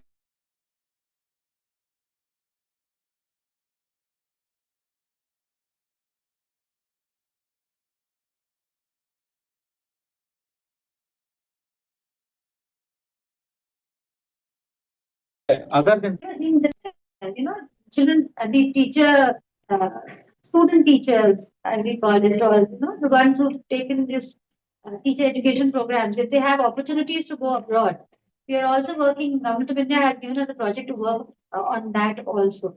So we are working on that front, where we are trying to come out with a framework for accrediting agencies who would be then sending teachers abroad. So because you've seen lately what is happening in the US, and we feel that as a nation, we also lose credibility when children or when people to find employment, they go abroad. through agencies who are not, legally, they should be sending people across. So we want to build up a system whereby both the people who want to, the teachers who want to go abroad to teach, the government and the agencies, all are on a win-win. So we're working on this project as well. So this will be another project that will come out in the coming few months. You will come to know of it from our website. We'll be engaging an agency for that. I mean, right now it's in a very nascent stage. I just thought that we'll brief you about this also. So there are lots of opportunities coming up for teachers. That is why the sector, the government is trying to organize it in a structured manner as any other discipline. See, what is happening till now is that we are existing or we are exclusive. We are in exclusion. We are in isolation. The teacher education programs are being conducted in isolation. Right now, government, through the national education policy, we've all come to know that we want to have the teacher education programs being conducted or being delivered in a multidisciplinary environment. So this is an opportunity for us to come at the same level as that of the other disciplines. And we will have better visibility and better reach if we are in a multidisciplinary institution. Because there will be children who will be opting some other courses. And maybe people do not know, maybe children do not know of ITEC right now. But if we offer it through a multidisciplinary organization, the reach and the visibility will be much more. And as again, I keep calling myself an outsider, which I am not calling for the purpose that I don't belong to the education sector. No, because I have come into this field anew, afresh. So I know, my gut feeling says, my sixth sense says that this is going to be a very popular program. Because a child has opportunities of getting a dual degree. Who would not want to get that? And if it were available during my time, I would want to. So I'm sure it's going to be very popular amongst the youngsters. Because it opens opportunities for them. हर जगह बच्चा दो जगह उसके opportunity खुल रहे हैं उसके content वाला जो डिसिप्लिन है उसमें भी और पेडागोजी वाले भी और किताब देखते हैं जैसे like for people like me who took up UPSC generally ये रहता है बच्चे के दिमाग में कि अगर मेरा नहीं हुआ तो क्या होगा. This degree is offering an academic qualification and it is offering a professional qualification. The child so it can take up competitive exam. I'm not saying that this is like a Stephanie or कि उसके मन में एक विश्वास है कि आज मेरे पास एक प्रोफेशनल डिग्री है 4 साल में मेरा डिसिप्लिन का डिग्री भी ले रहा हूँ और मेरा प्रोफेशनल डिग्री भी ले रहा हूँ.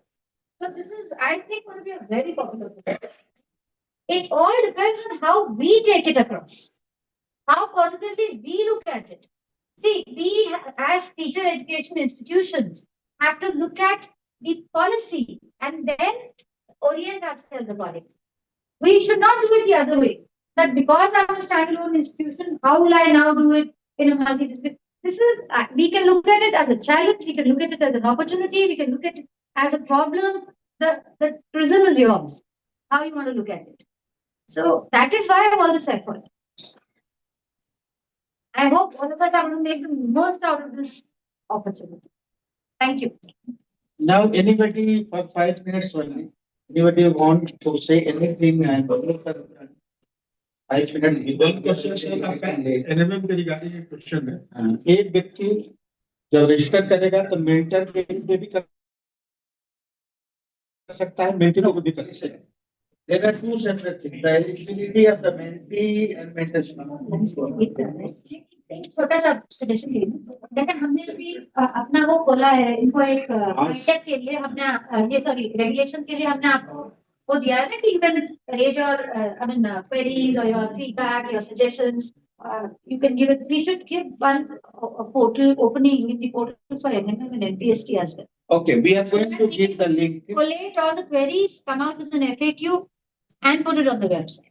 So it will be in an organized manner. But sir, for your knowledge, there are two separate ways. For mentorship, today is the last day. You visit our website, you will get the opportunities open for the desirous mentors. They can apply that. Today, 28 is the last day.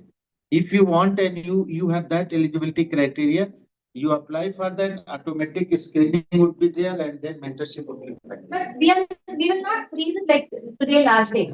We keep offering, for people to apply and because we want to increase our pool of mentors. And हम पूछा थे, exact meeting को कहाँ होता है? आपने आपकी meeting मालूम है जो हुआ, तो उस पे exact हमने जो समझा था, पता कि one man can register as a mentor, and also as a mentee.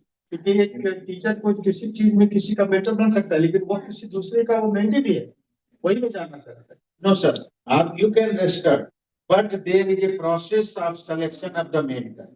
If you qualify those criteria already defined, then only you will be notified in the national pool of mentor. Otherwise, that carries no meaning because there is standard procedure. Because national pool of mentor should not go to anybody or anyone because there is the expertise who can be a model mentor to follow the mentors. And separately we'll have a discussion. And I've had as far as it comes here through this thing, a portal for NMN, the IT platform is in place. Then mentee registration will become a regular process. Mentee session is continuously going on. Mentee can log on and mentee can get the session according to their choice. It is the language will be finished and now it is only two right now, but it will be expanded gradually. This far-flung areas, teachers definitely take care of it. Otherwise, we will not be able to achieve the purpose for which we are doing this. Thank you. Thank you. Sorry,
Please bear with us and bear with the time and come inside the hall and have your seat.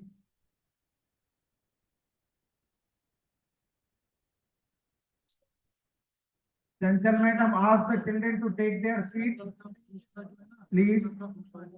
Anil and Umesh, please ask the student to come inside so that we may start our program.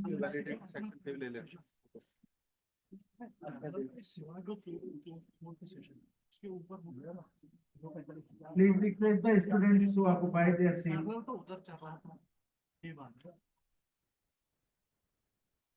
IIT और medical college का भी वो announcer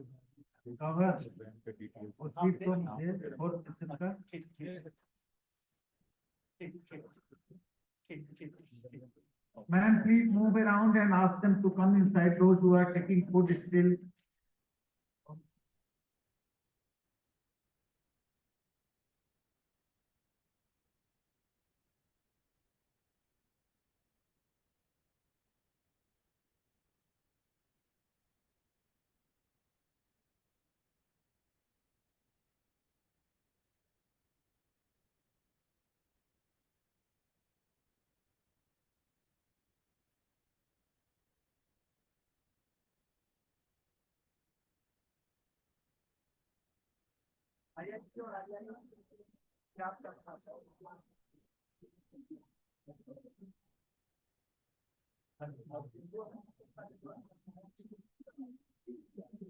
Well, thank you.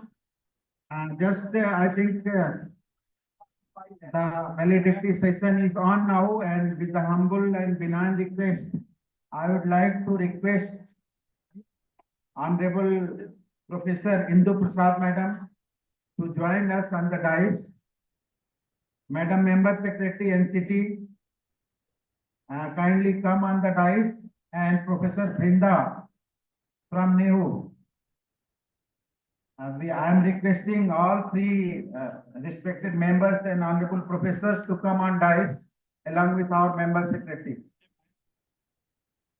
Professor Brinda ma'am, please come.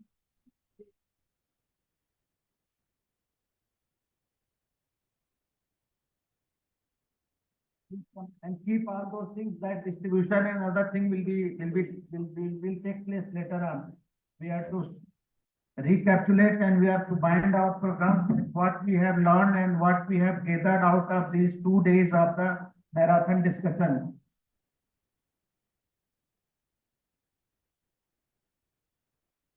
So since I know that we are tired because of the exhaustive session and discussion and sittings, but really it's a matter of immense pleasure for all of us to be here in this compound of the community hall and NEHU campus under a roof to feel the togetherness on the mission of a teacher education promotion or advancing towards NEP 2020 in the light of the recommendation especially or in context of the teacher education.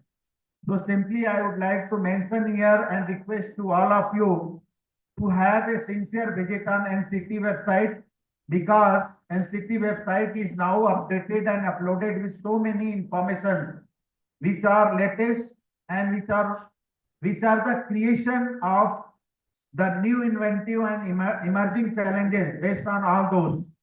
And apart from that, since we are working and we are still to work, and we are having our roadmap ahead on the NEP formulation.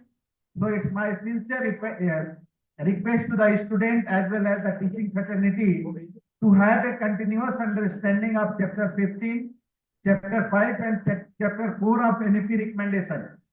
Chapter 4 especially speaks about the school.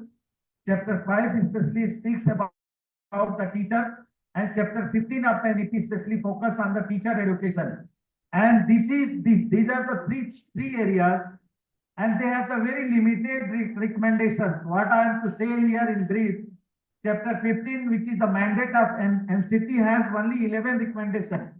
And NCTE is working day and night to materialize those things just so that those formulations can hit to the ground as an actionable point. Similarly, what the new structure of the school in the coming days by 2030, that has been picturized and visualized in chapter 5. So these are the 3 areas where we are to work together and we are to coordinate with each other. With these briefings, the actions are the expected work which we are going to mention in our valedictory section is very simple. We are going to invite the remaining stakeholders or participants of 4 states which were not given an opportunity to express their views. And I think, if I am not forgotten, Odisha, West Bengal, Bihar and Jharkhand, because rest of them perhaps we have listened them and naturally we want their complete involvement by listening them, and that we are going to invite them. So first we will listen them, and there is a time constraint and only 5 minutes is allotted just to express their feeling on the content and context of these 2 days programs. They are not deviate from that. We are to go and we have a lot of discussion. So similarly, these 4 states representatives are invited now one after another to have their feeling of experience and knowledge and everything what they have gathered out of the discussion and deliberation of these 2 days discussions of National Conclave. And why it is important? Because NCTE is going with the knowledge and experience from this place to another 3 places at the pan-India movement of this National Conclave 2025 along with the NCTE regulation draft 2025. Similarly, you see 2025 is how lucky combination. That is why 2025 NCTE regulation, 2025 National Conclave. So these 2 missions have been adopted by the NCTE, and it is conceptualized just advancing towards NEP recommendation. So first, I would like to request to the Odisha representative and especially from higher education, please come forward. Have the 5 minutes like Swami Vivekanand and give the thing so that there should be big applause in the hall. And they are to introduce themselves. Thank you.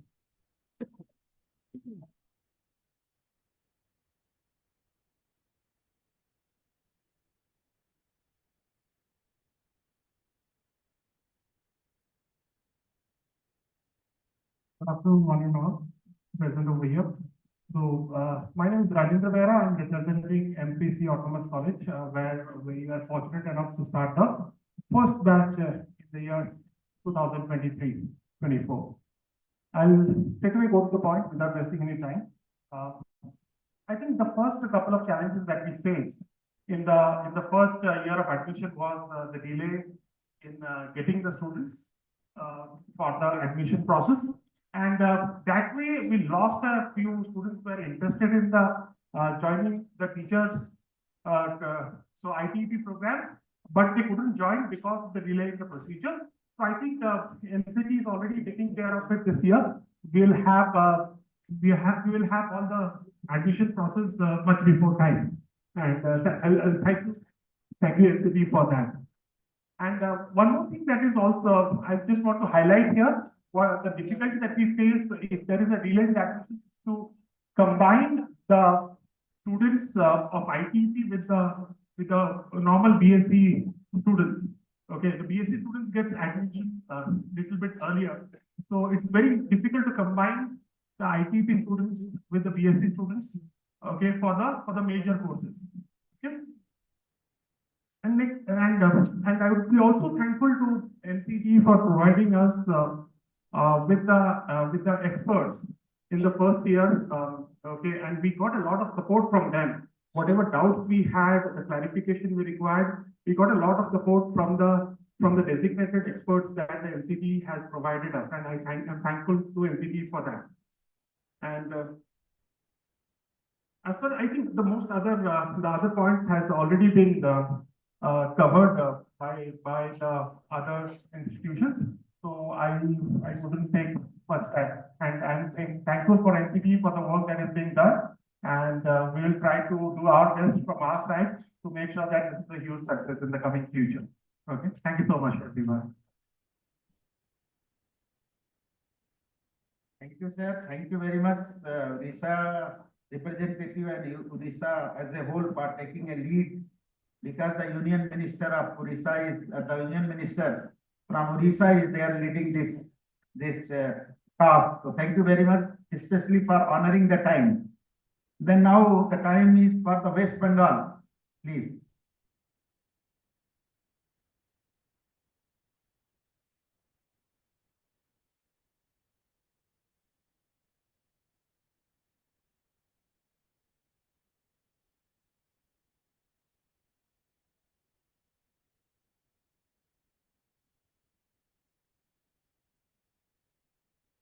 Good afternoon to all on the dais, members and off the dais, faculty and students and all the other dignitaries.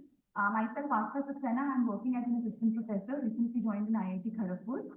And we have started with the ITEP program, which is 2 years back. The first batch came in 2023. And now we have the second batch of ITEP students. And as you know, IITs are the institutions of eminence and are venturing into other disciplines also, such as humanities, medicine, law, management, and now education. Department of Education at IIT Kharagpur began the ITEP program in the year 2023 with its first batch of 50 students.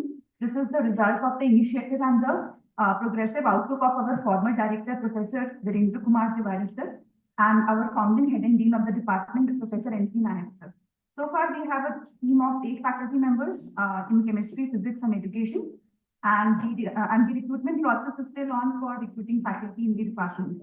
ITEP has offered a great opportunity to aspiring future teachers of the country to study in institutions of eminence like IITs, NITs, and other central universities. Students have an opportunity to get a dual degree out of this course, which is BSc B.Ed in the 4 major disciplines in IIT Kharagpur, which is physics, chemistry, maths, and economics, along with education.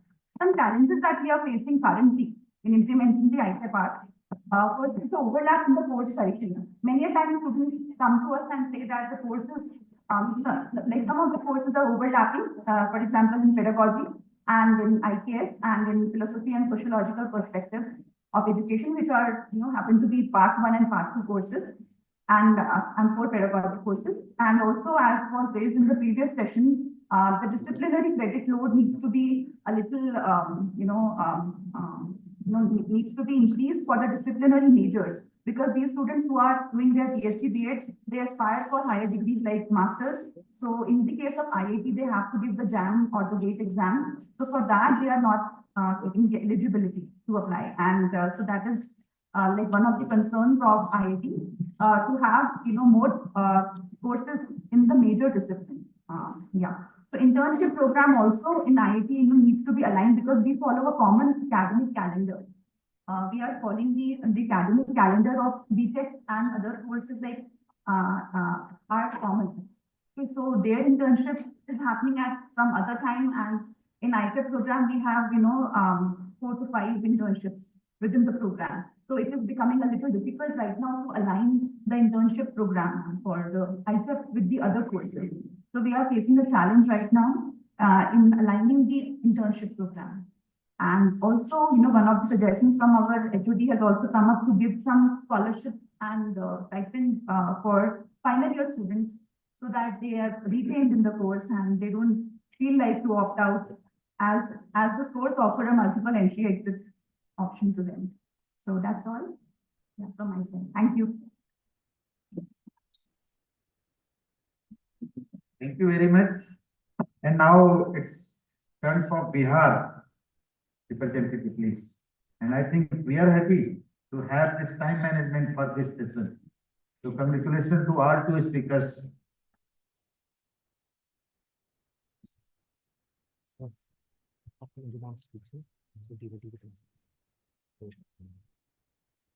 Respected dignitaries on the dais, faculty and students.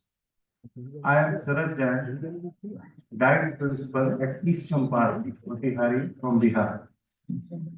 Since from the last 2 days, I have been listening that the ITEP program for DICE is yet to be conceptualized, and it's in second stage for NCTE.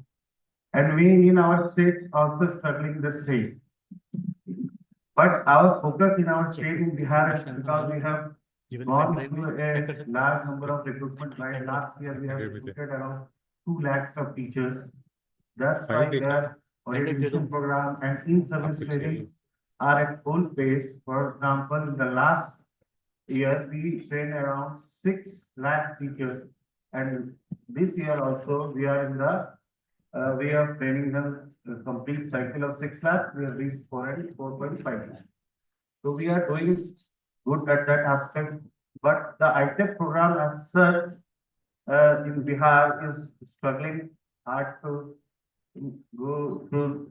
And for example, but the session which I last attended here, NPST and NM, that 2 programs, for example, National Professional Development for Teachers and that National Mentoring Mission, I think that it has a lot to do, and in-service program in Bihar. For example, in our state, we don't have the nodal person. That means the sensitization work is still in the process to take place, and we represented it there. And I think that when we will return back, there are many takeaways from these 2 days, and we will sensitize our state and we do our best. Thank you. Thank you. Well done, Bihar, for time management. Now, this Jharkhand, please.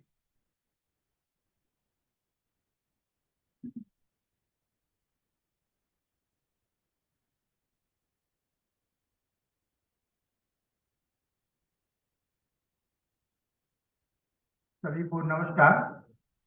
NEP 2020 के आने के बाद इसके कार्यान्वयन के लिए NPST और NMM के लिए जो फर्स्ट ड्राफ्ट प्रकाशन में आया था, जिसके चल प्रथम सम्मेलन जो आपका मानू हैदराबाद में हुआ था, जिसमें हमारे स्टेट को वहां जाने का अच्छा अवसर मिला और हमारे पार्टिसिपेंट के द्वारा उसको प्राइमरी स्टेज में ही अपना अध्ययन किया और अध्ययन करने के बाद उसका रिपोर्ट तो फाइनल पब्लिकेशन के लिए NCTE को जो भेजना था, उसमें हम लोग बहुत गहन अध्ययन करते with the suggestion and direction of our secretary हम लोगों ने रिपोर्ट भेजा था।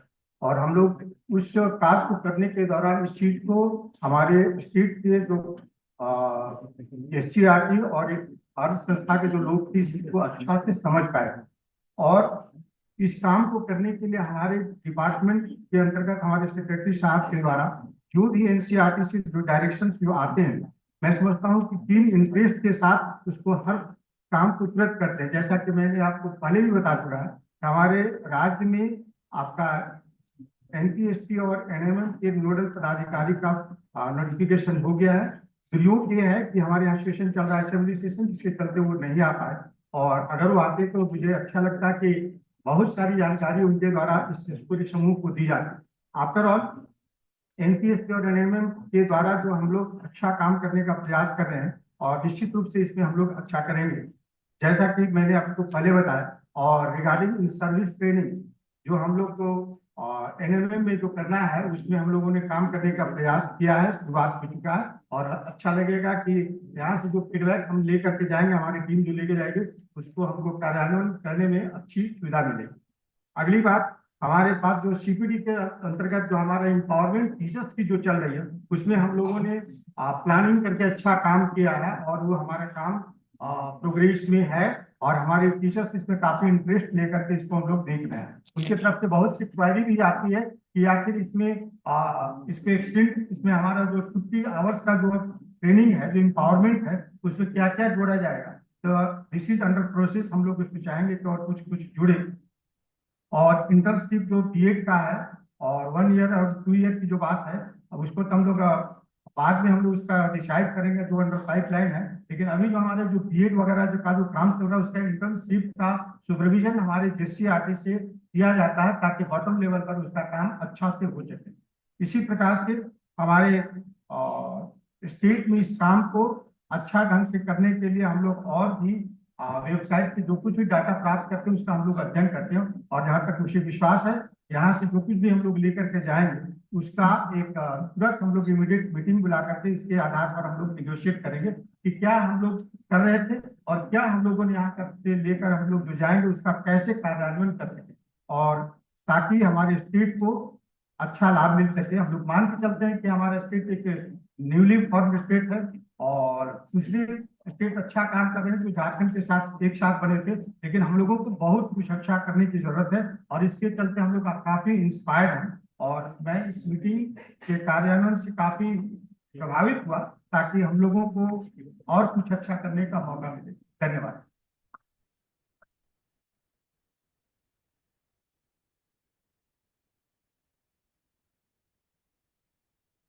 Thank you. 20 मिनट्स हम लोग कंप्लीट है, 2 मिनट हमारे पास बचा हुआ है। मैं सोच रहा हूँ 2 मिनट मैं ले लूँ यदि आप लोगों का परमिशन हो तो। एनीवे कोई नहीं। अभी हम यदि if I am not wrong, हमने पैनल डिस्कशन में जो 12 स्टेट थे उनकी भागीदारी इंश्योर की, जिसमें अरुणाचल प्रदेश, आसाम, मणिपुर, नागालैंड, त्रिपुरा और मेघालय। या तो हमने एक्सपीरियंस शेयर उनका सुना या तो उनका अपना एक्सप्रेशन सुना, और अभी हमने डायरेक्ट 1-to-1 4 स्टेट का। तो मेरे ख्याल से अरुणाचल प्रदेश, आसाम, बिहार, झारखंड, मणिपुर, मेघालय, मिजोरम, नागालैंड, उड़ीसा, सिक्किम, त्रिपुरा एंड वेस्ट बंगाल। अगर जो कोई गलती से छूट गया है तो मेरे ख्याल से I would like to invite हिमान her out of the 12 states. Sikkim के तो हमारे डायरेक्टर साहब है, please come.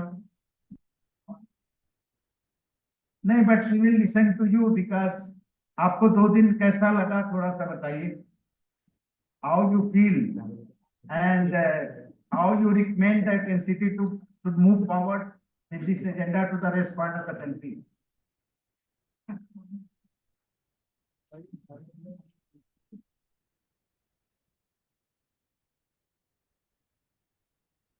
Okay, namaskar to all once again. So our participants from schools out there, they could have given the feedback, but still I take this privilege on behalf of all the participants and also the state education departments in general. So yes, I mean, this program was a needed program because I mean this reform or this initiative in our state is taking a little bit time now. We have not been able to initiate the process of incorporating a national professional standard of teachers in the teachers economic appraisal, but SCRT is working on that. And then also the national mentoring mission, we do have selected our nodal officer for the state, but that is yet to take up, but we will be taking up because we have already started the working there. And then ITF is still not initiated. We have only one central university and one government B.Ed colleges there. So the process has been initiated, but it is yet to do. But in that context, this program having participation from the Sikkim also has benefited or not. It is, I mean, in the sense of school education, of course, there were very senior school heads out there and teachers are there. So I'm sure they will take it back to the department and they will share this. We wish to do this, take this program forward. And ITEP, of course, is the university is taking up, and then the higher education representatives are not here being kind of the month of March. Many people could not be here, but I'm sure we'll take all the experiences forward and we will share it in the state and take initiatives further. I think that should be all. Thank you very much, Robin sir. Ravindra sir को हमें लगता है भारत सरकार के सारे अभियान से जुड़े हुए हैं बहुत पहले से, चाहे वो मंत्रालय का कार्यक्रम हो, चाहे किसी संस्थान का, NCTE, UGC, AICTE, he is seen everywhere as a very dynamic contributor in all fields. कोई भी फील्ड में कभी भी किसी एजुकेशन की कोई भी मंत्रणा की जरूरत होती है, तो I wish him the similar spirit to be continued in the coming days for the nation and for the state as well. So with this, I think I myself, D.K. Chaturvedi, has done justice with all the participants by providing them the equal opportunity. If anything left, that should be excused. So heading towards the next agenda, I would like to request Madam Member Secretary to set the tune of the validity section, because this was the remaining part of the previous session. So now the actual valedictory session start, and it's my humble request to my member secretary to come forward and just to set the tune of this valedictory session. Thank you.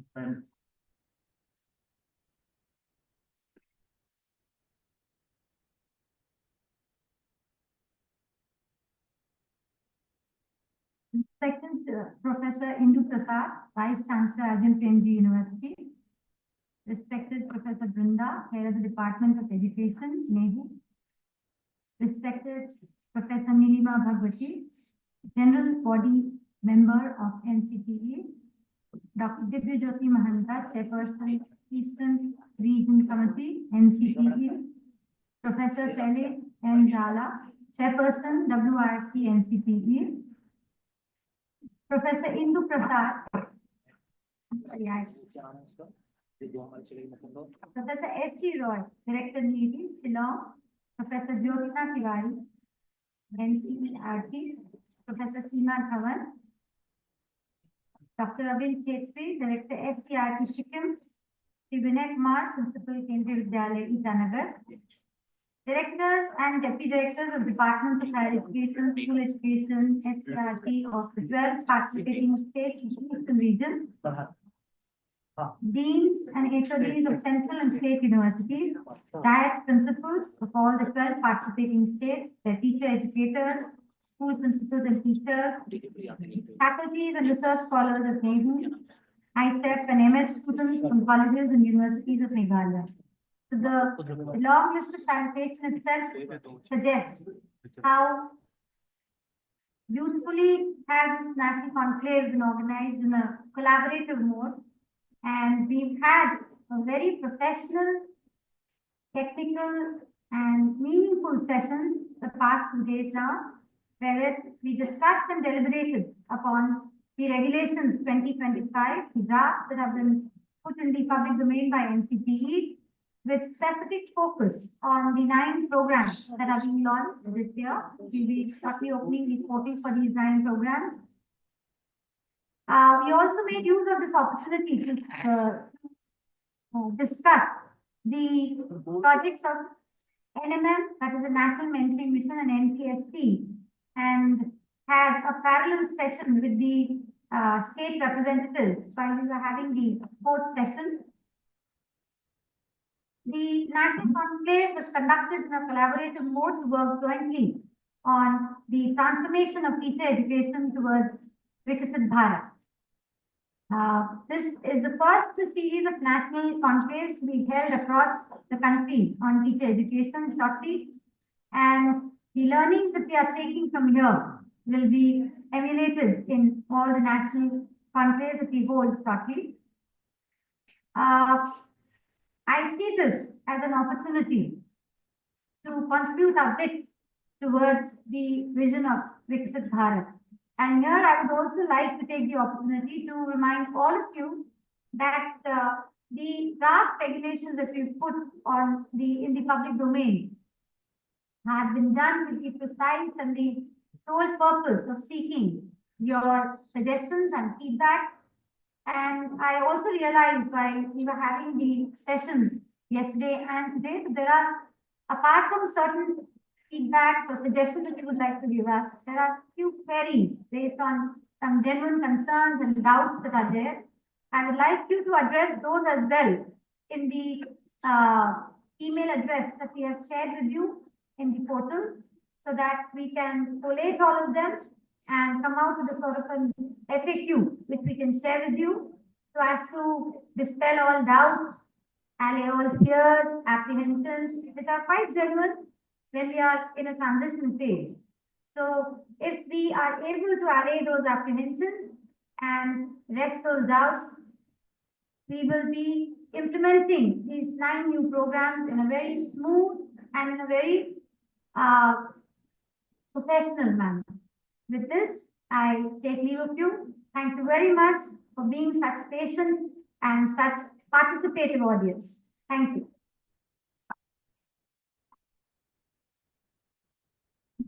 Very much, ma'am, and your constant and energetic support as we are getting in NCT headquarters we hope that that should go to each and every stakeholder, statewide. So with these few words, I would like to invite Professor Indu Prasad, who is none other than that of the Vice Chancellor of one of the very dynamic university, which always works on the innovation and innovative programs.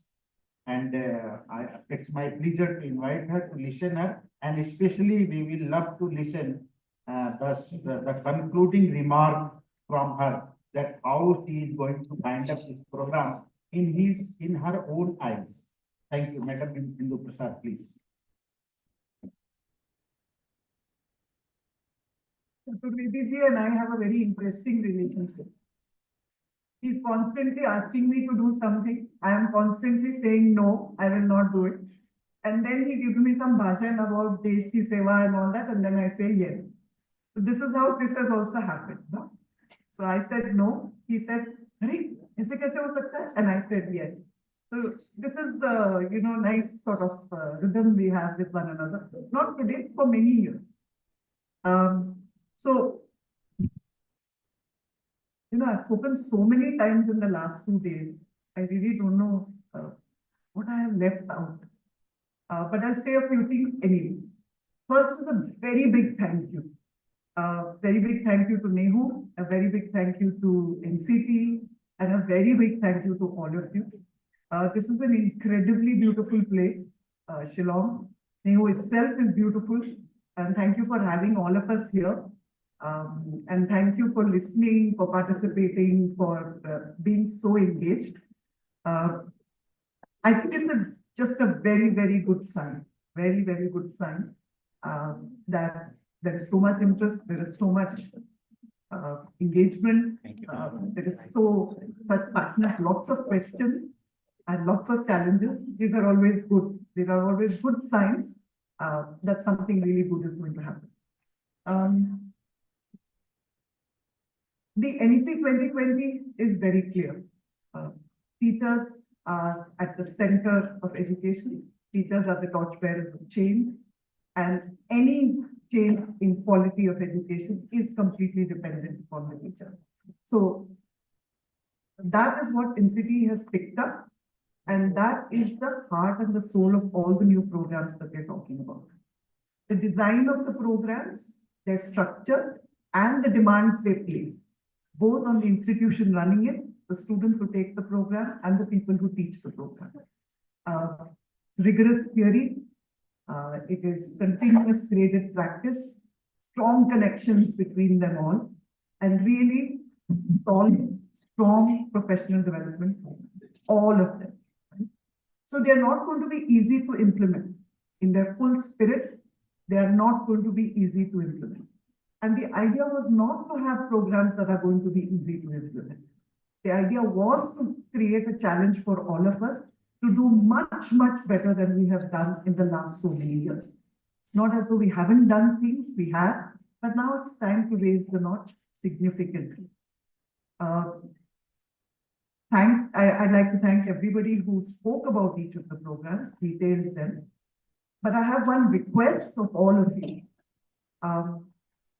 It would be really, really good if all of you went back to the documents and read each one of them in detail. A lot of the questions that were coming from people not having read the documents in full detail. So I would request you all to go back to each of the ICAP documents, each of the BA first year to BA second year documents, read them in significant detail. That's one. The second is, as the syllabus documents come out, please again read them in a lot of detail. Both the credit structure, the options. It's only when you read them and you understand them fully that you will be able to make the changes that your context needs. And there is a lot of space for making those changes, a lot. Many people have done it. So would request all of you to go back to the documents, engage with them, read them. Some of these documents have implications for in-service as well. They're not purely pre-service. There are pieces you could pick up for the in-service programs as well. And parts of the pieces would be useful for practicing teachers too. And that makes these documents equally useful for those who are teaching pre-service and those who are working in in-service.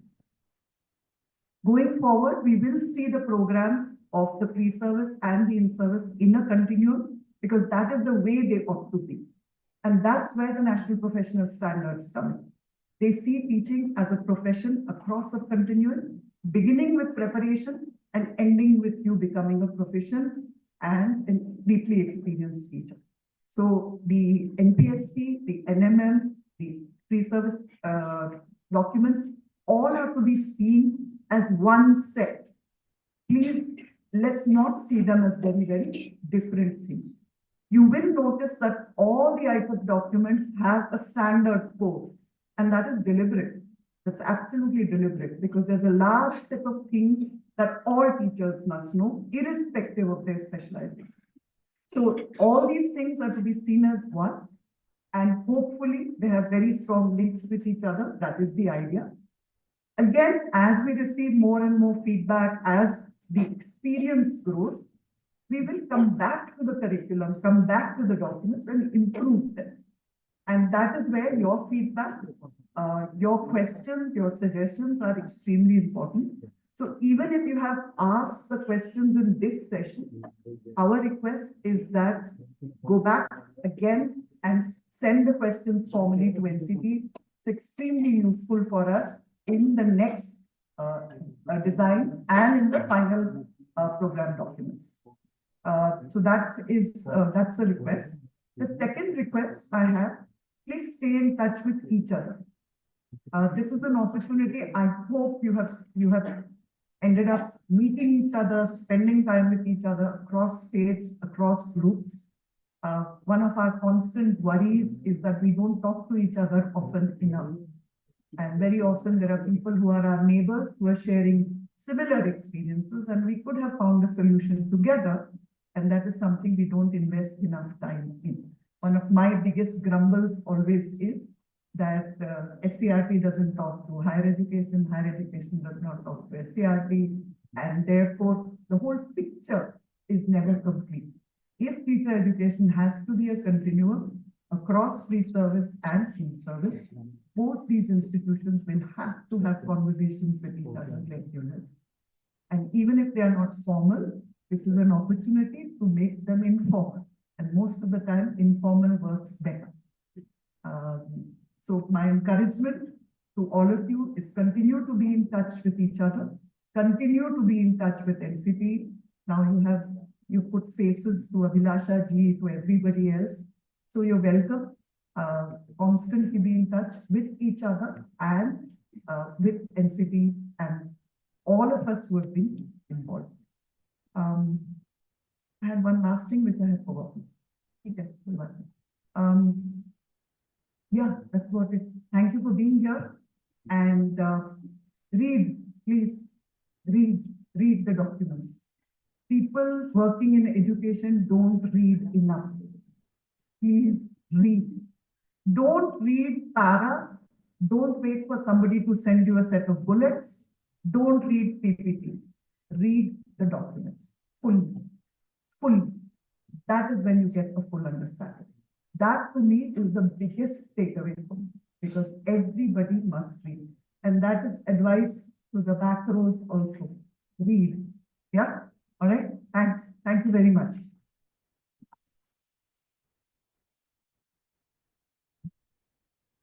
Thank you very much, ma'am, for your insight and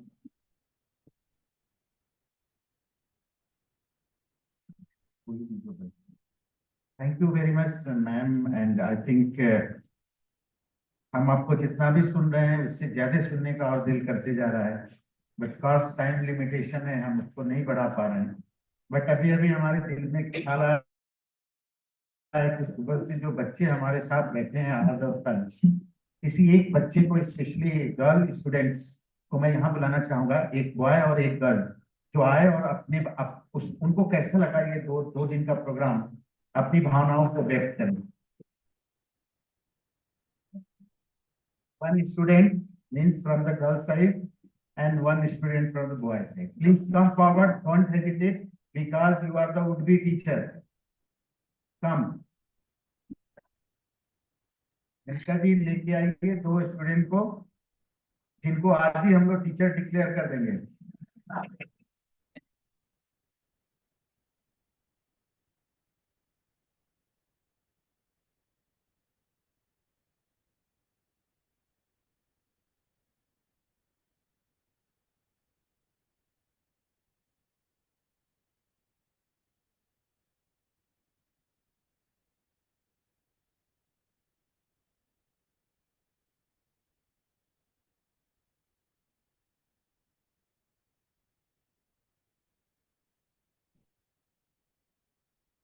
Good afternoon, everyone, and good afternoon to all the officials and representatives from other states and to other students from the B.Ed, the ITEP.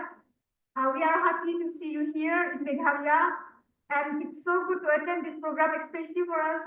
We will be the future teacher educator as DMS student. So we are happy to learn from you, and especially during the feedback session. And after every programs, and we see the feedback sessions, and we get your ideas from the question you are asking. So we try to understand what you are discussing to us, and we'll learn more, and so that we can contribute to the society of us, teacher educator, future teacher educator. Thank you.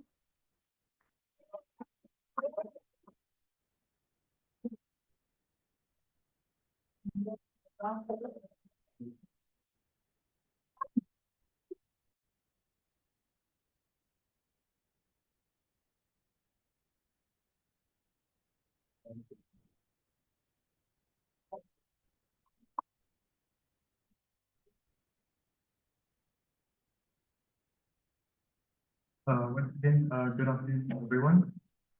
We're delighted to have this National Conclave here at NEHU. It's been a valuable experience, I believe, for each one of us. And most of the things I wanted to say have already been said by my friend Amo there. So there's not much I want to say except thank you to everyone. And yeah, that's it. Thank you. Good to listen, my dear young student, and I wish for your successful and everything which you wish to be achieved in your life. That is my prayer to Almighty God. Now, something is tossing in my mind, and one more chapter I want to include here. अगले पाठन में जाते समय मुझे ये लग रहा है ये 12 स्टेट का जो ओनरशिप है जिनके कंधों पर है उनका डिजिग्नेशन तो बहुत बड़ा है, लेकिन आज हम उनको अभी लास्ट में यहाँ बुलाना चाहते हैं ये कहने के लिए इस सुझाव के साथ कि no doubt we have to feel proud to own the designation title and big post, but we are not to divert from the responsibilities. We are to always feel, and our binding should be towards the ownership and responsibility. And I think आप समझ गए होंगे कि हम किसकी बात कर रहे हैं। वो कोई और नहीं है, हमारे प्रोफेसर महांती जी हैं जो ईस्टर्न रीजनल कमेटी के अध्यक्ष हैं, और 12 का 12 ये स्टेट है टीचर एजुकेशन जो हमारा ईस्टर्न रीजनल टेरिटोरियल जुरिडिक्शन है जिसमें ये 12 स्टेट है जहां से हम लोगों ने ये एक प्रोग्राम शुरू किया है। मैं जरूर इस बात के लिए इनको बधाई दूंगा और कदरदान रहूंगा कि he is a chairperson, but यहाँ इनको अभी मैं इसलिए बुला रहा हूँ कि he should feel the responsibility and he should be committed just to carry on the load of the accountability. That's it. So thank you, Supervisor. So, respected member secretary and professors on the dais and dignitaries of the dais. So, yeah, really, it is a responsibility, I believe. But always I believe one thing, since I have studied one document, probably you have also studied it. So there is a report, what should be the education in the 21st century. And for that, UNESCO constituted one committee. So that responsibility was given to Jack Delors. So he was a minister in the France government and also the chairperson of European Union. So one member from India was there, he was Karan Singh. 9 members were constituted by UNESCO. And it was given the responsibility what should be the education for 21st century to all the nations. So there, I am not going in details of that. Only 4 things were stated there, which have always been me, which has always made me going forward. So learning the treasure within. So the first quotation was that the learning the treasure within. We have to learn how to know. Learning to know. That was the first point. Second point was learning to do. Next is learning to be. And finally, it is learning to live together. So I'm coming to the 4th point. Yes, you know, how to study, how to do the work, how to be involved in a system. These are all known to you. But now the world is becoming a global village. Everything is in your fingertips. You can contact any person, either it is from Harvard or it is from Cambridge or anywhere. Even I do not think that ours is inferior to others. We have also a brilliant history. We have so many things which are not explored. Our young should come up to explore all those things. But my request is that responsibility probably have been given by Subrubedi. Yes, I do believe I involved in this system. I involved in the region. I involved in the country. I am proud to be an Indian. But point is that unless we work together, we cannot resolve many of these issues. There should be a lot of deliberations. There should be brainstorming, discussions. Yes, I am facing some problems. Unless I share it with others, how can I get the solution? I must get suggestions from others. If I cannot alone solve the problem, I must have some suggestions from others. That is what I mean to see. Yes, if we are to go the way Gujarat is going, the way Maharashtra is going, because these are some, developed states which are not like Nagaland, which is not like Manipur or Assam.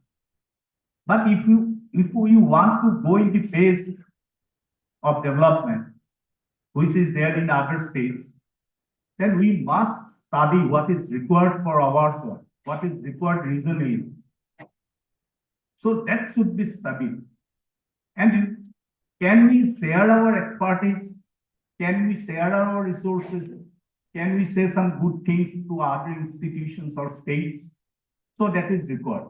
So when I have scrutinized the applications of the region from different states, 12 states are there, I have seen that many, in my earlier plenary session, I told you, many of the colleges, many of the universities, they do not know how to fill up the form. That is interesting. One government college, they applied to us. They have written that we are running by a society.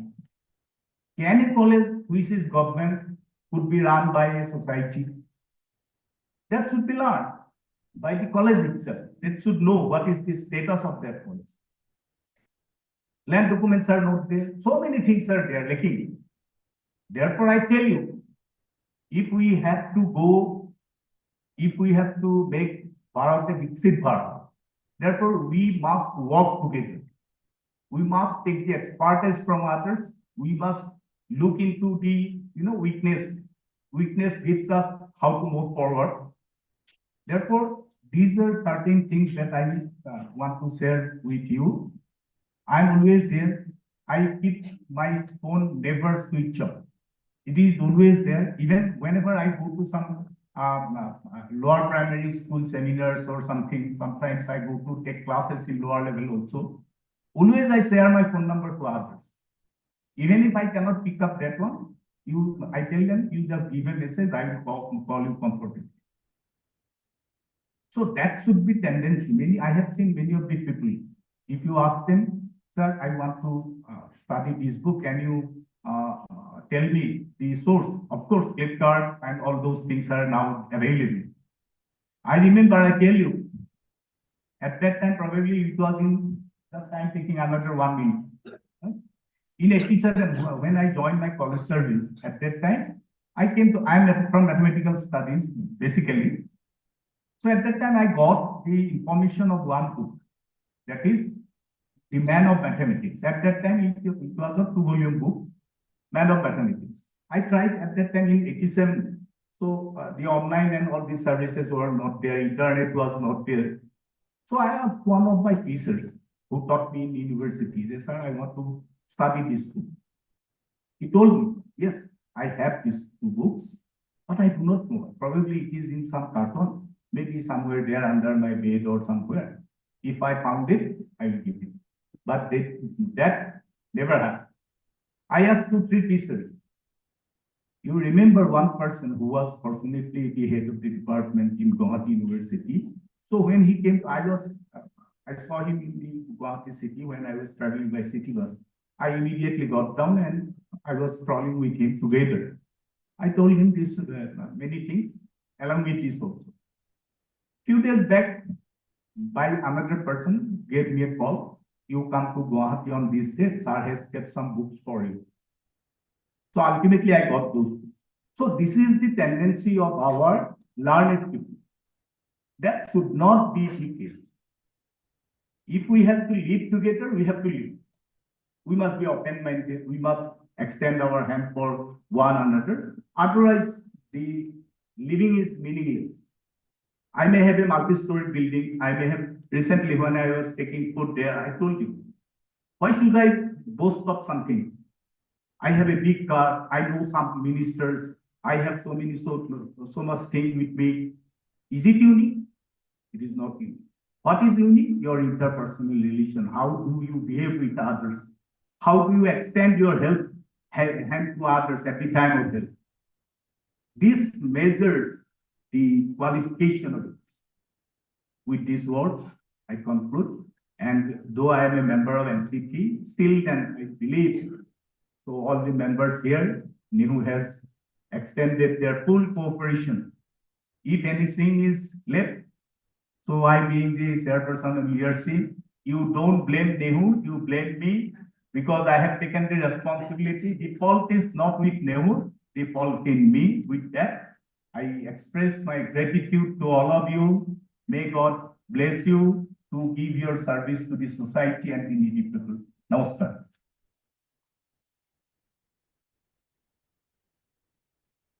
Thank you sir. अभी तो कुछ नहीं कहेंगे, हम थोड़ा देखेंगे अगला 3-4 महीने तक रिस्पॉन्सिबिलिटी कितनी नियुक्ति है। बट हमें एक चीज यहाँ मेंशन करने में बेहद खुशी हो रही है कि महंता सर से और जो भी आज के ऑफिसर्स और ऑफिसर्स का जिनके हाथ में रिस्पॉन्सिबिलिटी है, उनसे मेरा अनुरोध है कि नॉर्थ ईस्ट को बहुत ही सॉफ्टली डील करें, क्योंकि मैंने अपने जिंदगी के बहुमूल्य क्षण जो भी हैं 13 साल नॉर्थ ईस्ट में बिताया है। और जब मैं 23 इयर्स का था तब मुझे ये बताने का मतलब कोई दूसरा पर्पज है, ये नहीं कि मैं अपने बारे में बता रहा हूँ।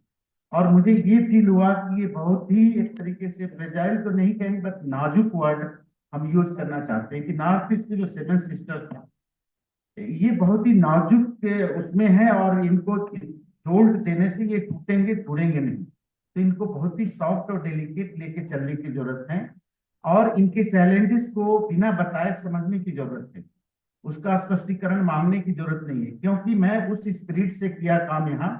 और मैं तो नॉर्थ ईस्ट का आभारी हूँ, आभारी रहूंगा, क्योंकि यही वो स्टेट है जहां मैंने अपने जिंदगी के बहुमूल्य 12 साल बिताए, जिसका रिवार्ड मुझे मिला प्रेसिडेंट अवार्ड के रूप में।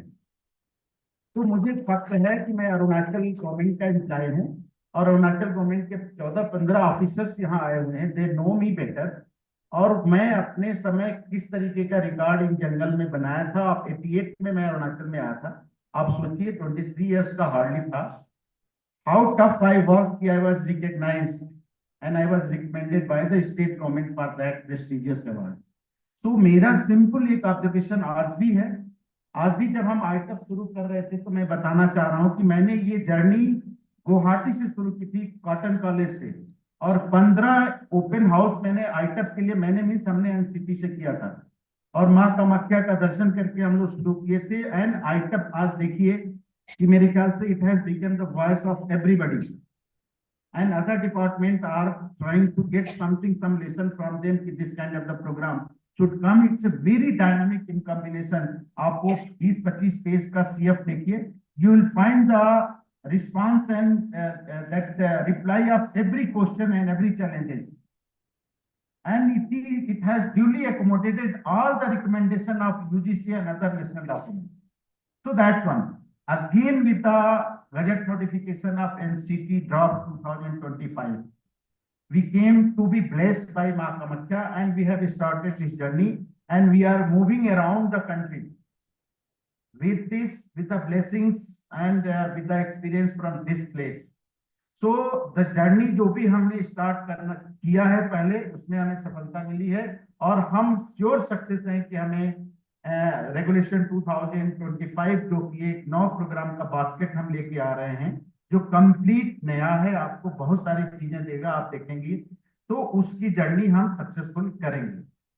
अब मैं इसी के साथ आपका थोड़ा ध्यान आकर्षित करना चाहूंगा।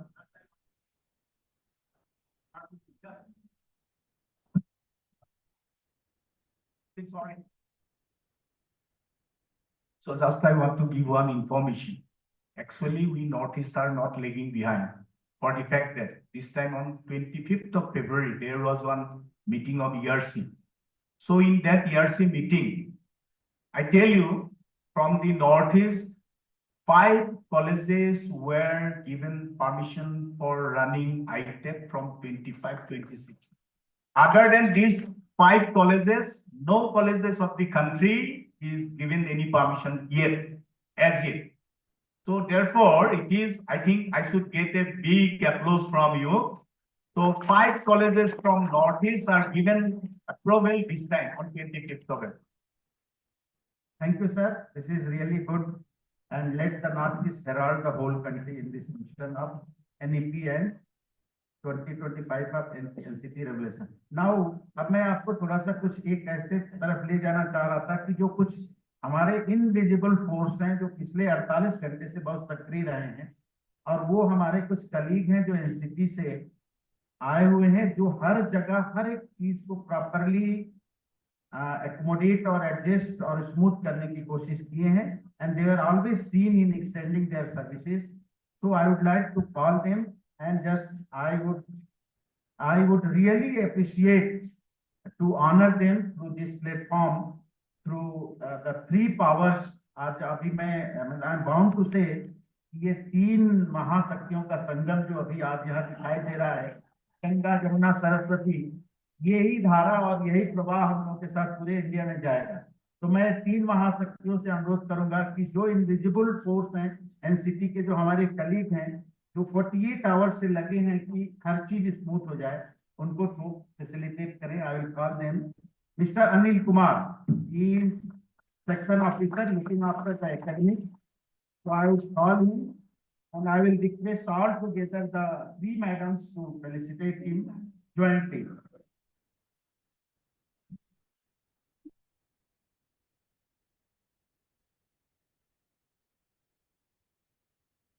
इनको आप देखते होंगे, ये लोग हर समय सिर्फ देख रहे थे कि कहीं कोई कमी न रह जाए, तो they were really extending their heart services.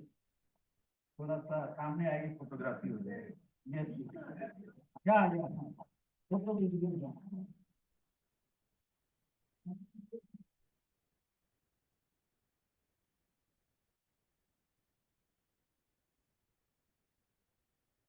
Very much. Then R.C. Chopra sir is also section officer. R.C. Chopra sir, They are the young officer of NCT.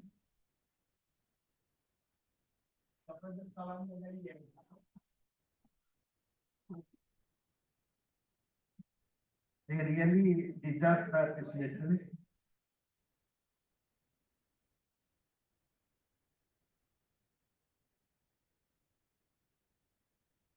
Thank you. Then Umesh Kumar ji. And he is all in all, he is private secretary to the chairperson in city.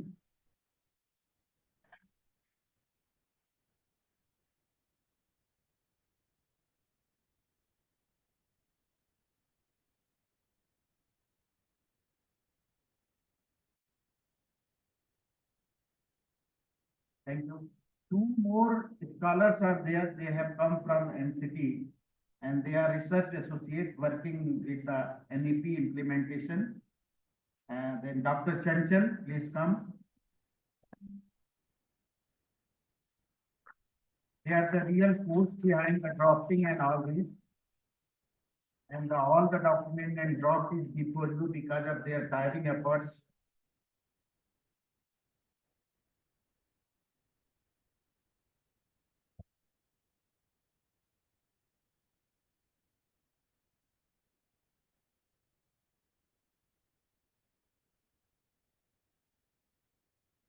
Madam Asa, Research Associate of NCT.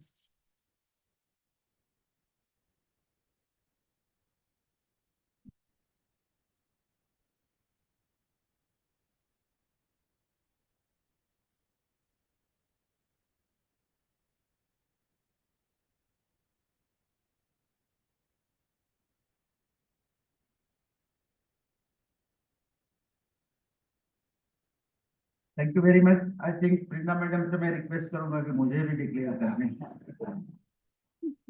मैं भी चाह रहा था मुझे at least एक photography मिल जाए।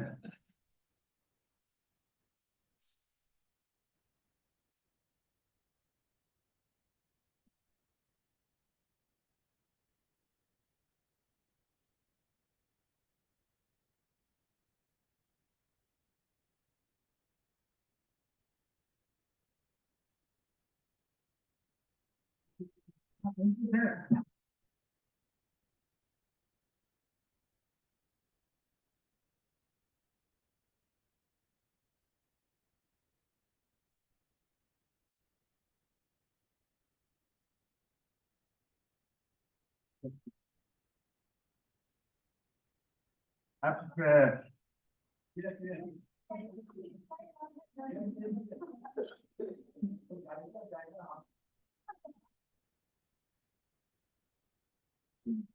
I think I have also the three more members with me, Gauhar and then Saurabh and Hoppy. So please come forward one after the other.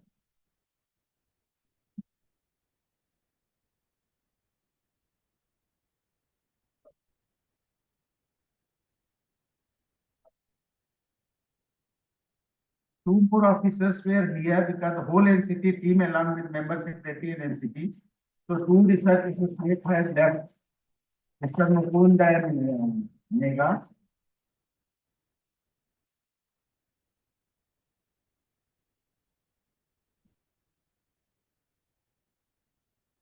Supra sir will receive the memento on behalf of Megha and Mukund.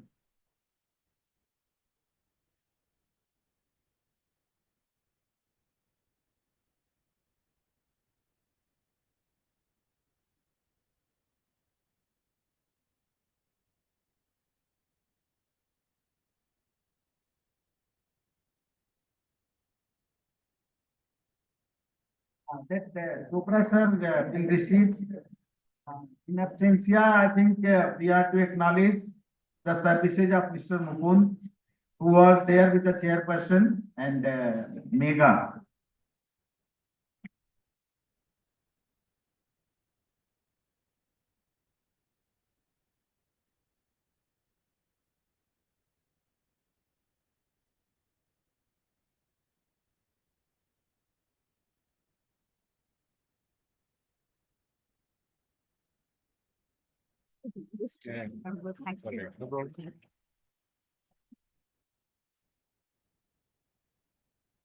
Well thank you very much.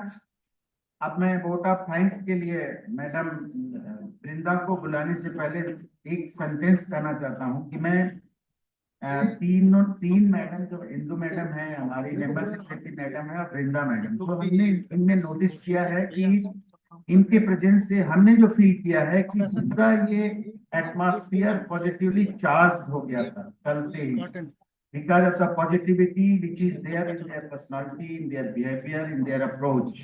So single line definition from my side, because this is the talent and sublimity of Madam Indu and Madam Member Secretary and Madam Brinda. They have the common talent and common feature of the positivity and the sublimity. So thank you very much, and I really go. With this, I would like to request Madam Brinda to extend vote of thanks. Thank you. Thank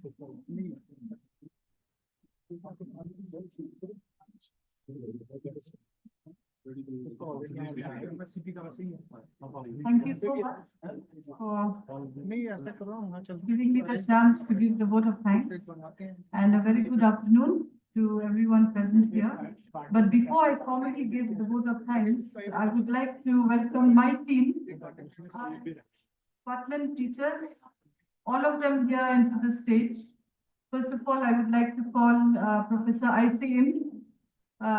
Please come, all the teachers of the Department of Education, Shillong. Professor ICM, Dr. Yunlang Rumbai, Dr. Linka, Dr. Parwa, Dr. Yudhya, Dr. Vandana.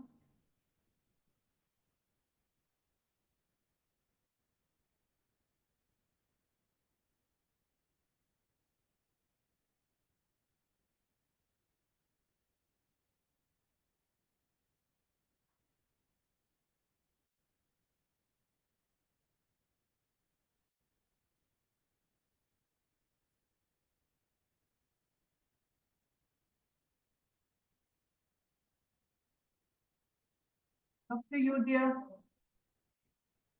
Okay.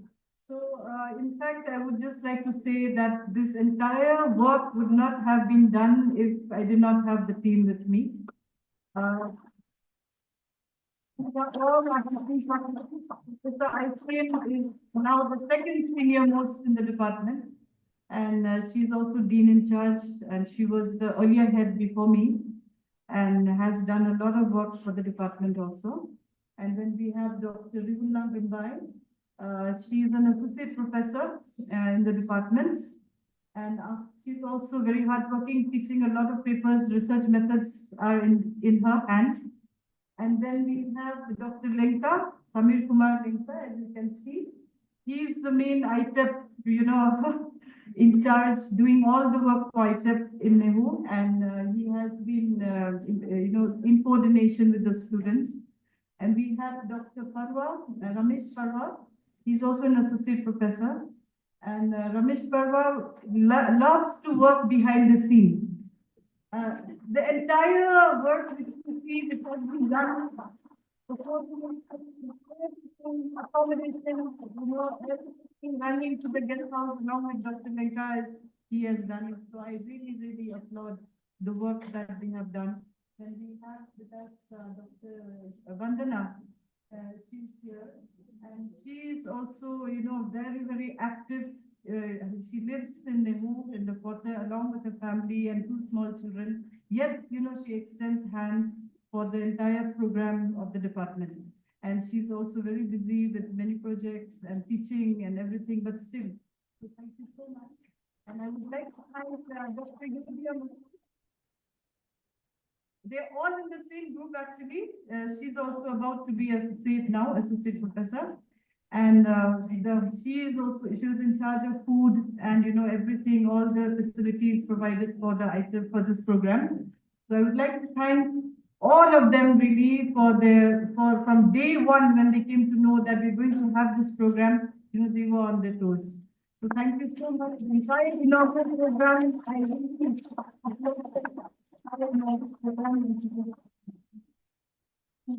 not only that, we also have a research scholars, as you can see. They are all sitting here I think if you can all come here, please. Whoever is here, please come. You can see our research scholars.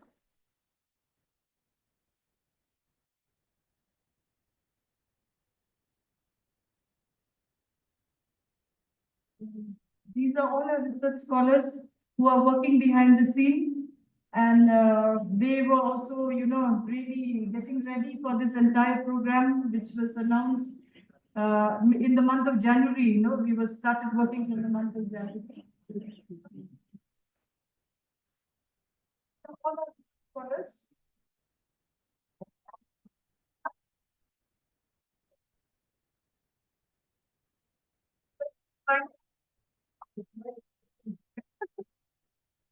Thank them also for helping us, and also all the other ITEP students, NEHU students, the non-teaching staff of our department, and especially with the printing and so many other things behind the scene work that we have done. So thank you so much. In fact, I would like to thank them, and then I would go formally with the other vote of thanks.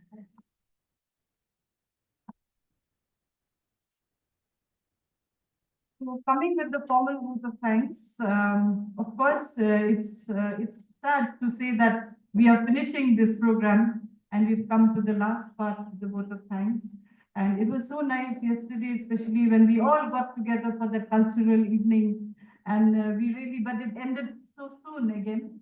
So that part was so nice and welcoming. So anyway, on behalf, as a head of the department, so on behalf of the Department of Education and also from the NEHU side, I would like to extend my vote of thanks. First of all, to Shri C.H. Vijay Shankar, His Excellency, the Honorable Governor of Meghalaya, for being the chief guest. In fact, he was very busy, but because we had gone with the Vice Chancellor to invite him, to get an appointment also was not easy, to get an appointment with the governor, because he was very busy. So through the ADC, and finally we got in touch with the Commissioner and Secretary, and then we could make it. But when we actually went to meet him, he was so humble, really. I never expected a man like that. He was so humble that he said, why not? I will come, I will come. So that was set. Then we started printing the card that the chief, guest would be His Excellency, the Governor of Meghalaya. So anyway, I would like to extend a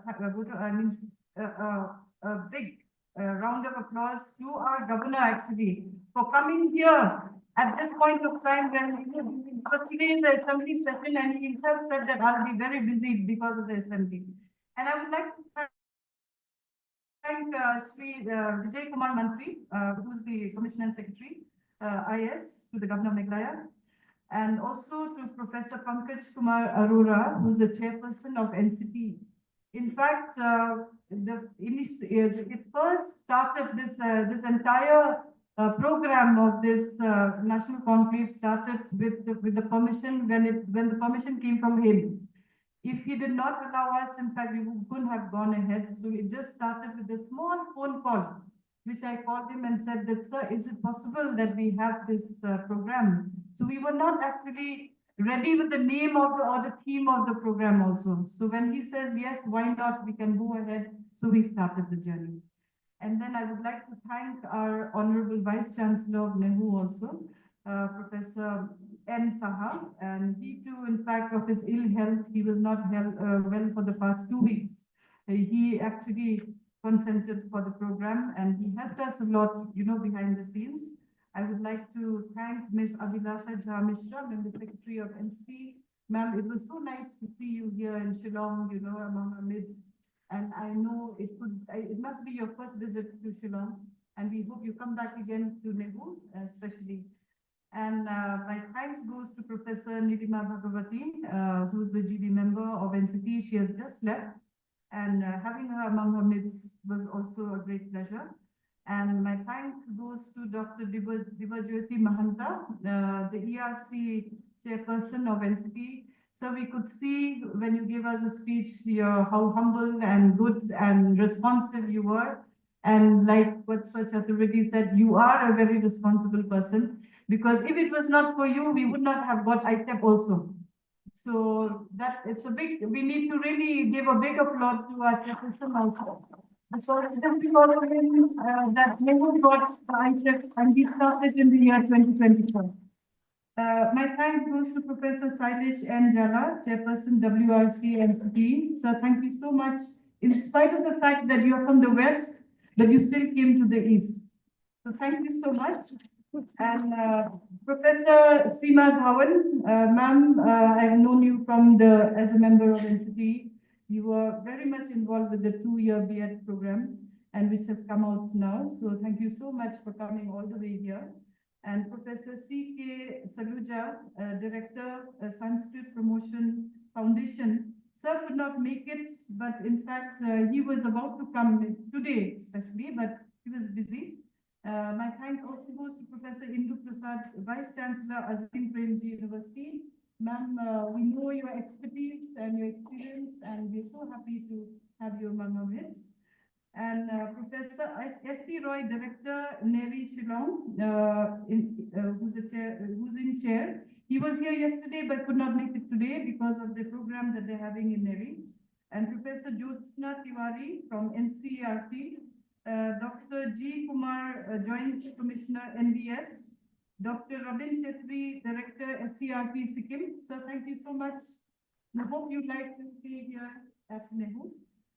Shri Vinay Kumar, Principal, TV Itanagar, Director and Deputy Directors of the Department of Higher Education, School Education, SCRT of 12 states of the Eastern Region, Arunachal Pradesh, Assam, Bihar, Jharkhand, Manipur, Meghalaya, Mizoram, Nagaland, Orissa, Sikkim, Tripura, and West Bengal.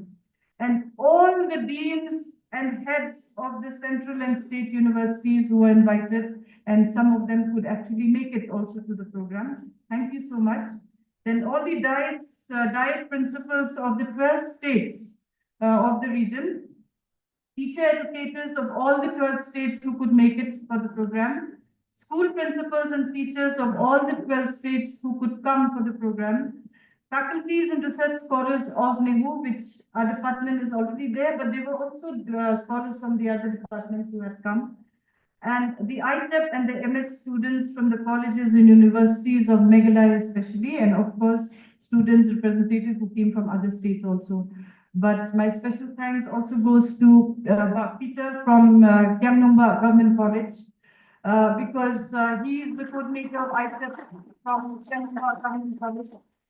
And you know, we coordinate all the time over the phone with what to do with ITEP. You know, we know that we face challenges, but we solve it over the phone. And when he gives me ideas, and sometimes I also tell him what to do, but you know, because he's one step ahead of us, they started before us, so we get a lot of idea from them. So thank you, Peter, and for bringing all the students from your college, for bringing them yesterday and today also. And my thanks also goes to the entire NCTE team who has worked behind the scenes, which I don't know all the names, but thank you so much for coming, you know, all the way from Delhi. And I could see the day on the 26th that we worked here because the panel was going on, program was about to start, we were all getting tensed up, what to do, nothing was in place. And when they had come, you know, everything started rolling. That yes, madam, you should do this, and along with our own faculty members and team also, we worked together. So thank you so much. And of course, I would like to thank the other NEHU team members besides our department, who have also worked, the non-teaching staff from the Vice Chancellor's office and from the administration, who has helped us financially and also, you know, with support, with the other support. And of course, I should not forget to mention Dr. Alpha, who was in charge of the cultural program yesterday. She's a guest faculty from the Department of Education. Giving her the entire charge of the cultural program because being too busy, and you know, she is actually the one person who can handle many people at the same time with regards to this type of program. And the entire cultural program team, the Garo dance, the Janta dance, the Khasi dance, and also our ITEP students have also performed yesterday with the dance and the song, and also the welcome song given by the students of the Department of Education. So besides that, if I've forgotten anyone, so kindly forgive me. And I should not forget to thank Sir Chaturvedi. So sir, thank you so much because the coordination over the phone and everything started with him after our chairperson has given the permission for this conclave. So Sir Chaturvedi has actually helped us throughout all the way coordinating what is to be done and what is not to be done. Yes. I should not forget to thank the media houses who has come and the support service. Yesterday we had gone to the Shillong Press Club also and the media house which has come from Assam studio. So thank you so much for covering yesterday and today's program. And sir, thank you. I think we should all give a big round of applause to Sir.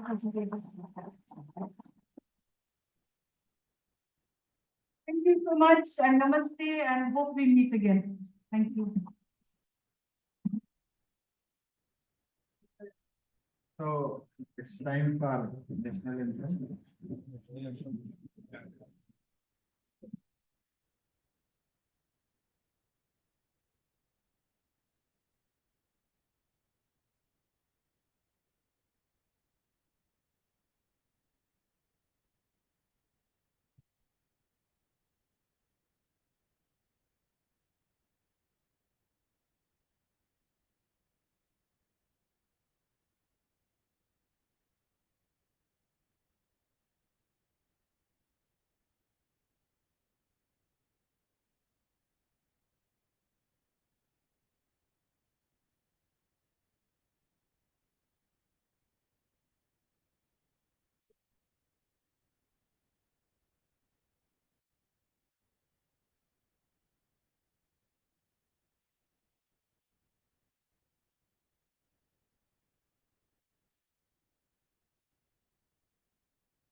आप सभी IT के लिए invited हैं और उसी के साथ NCT और नेहरू की तरफ से आपके कुशल वापसी की कामना के साथ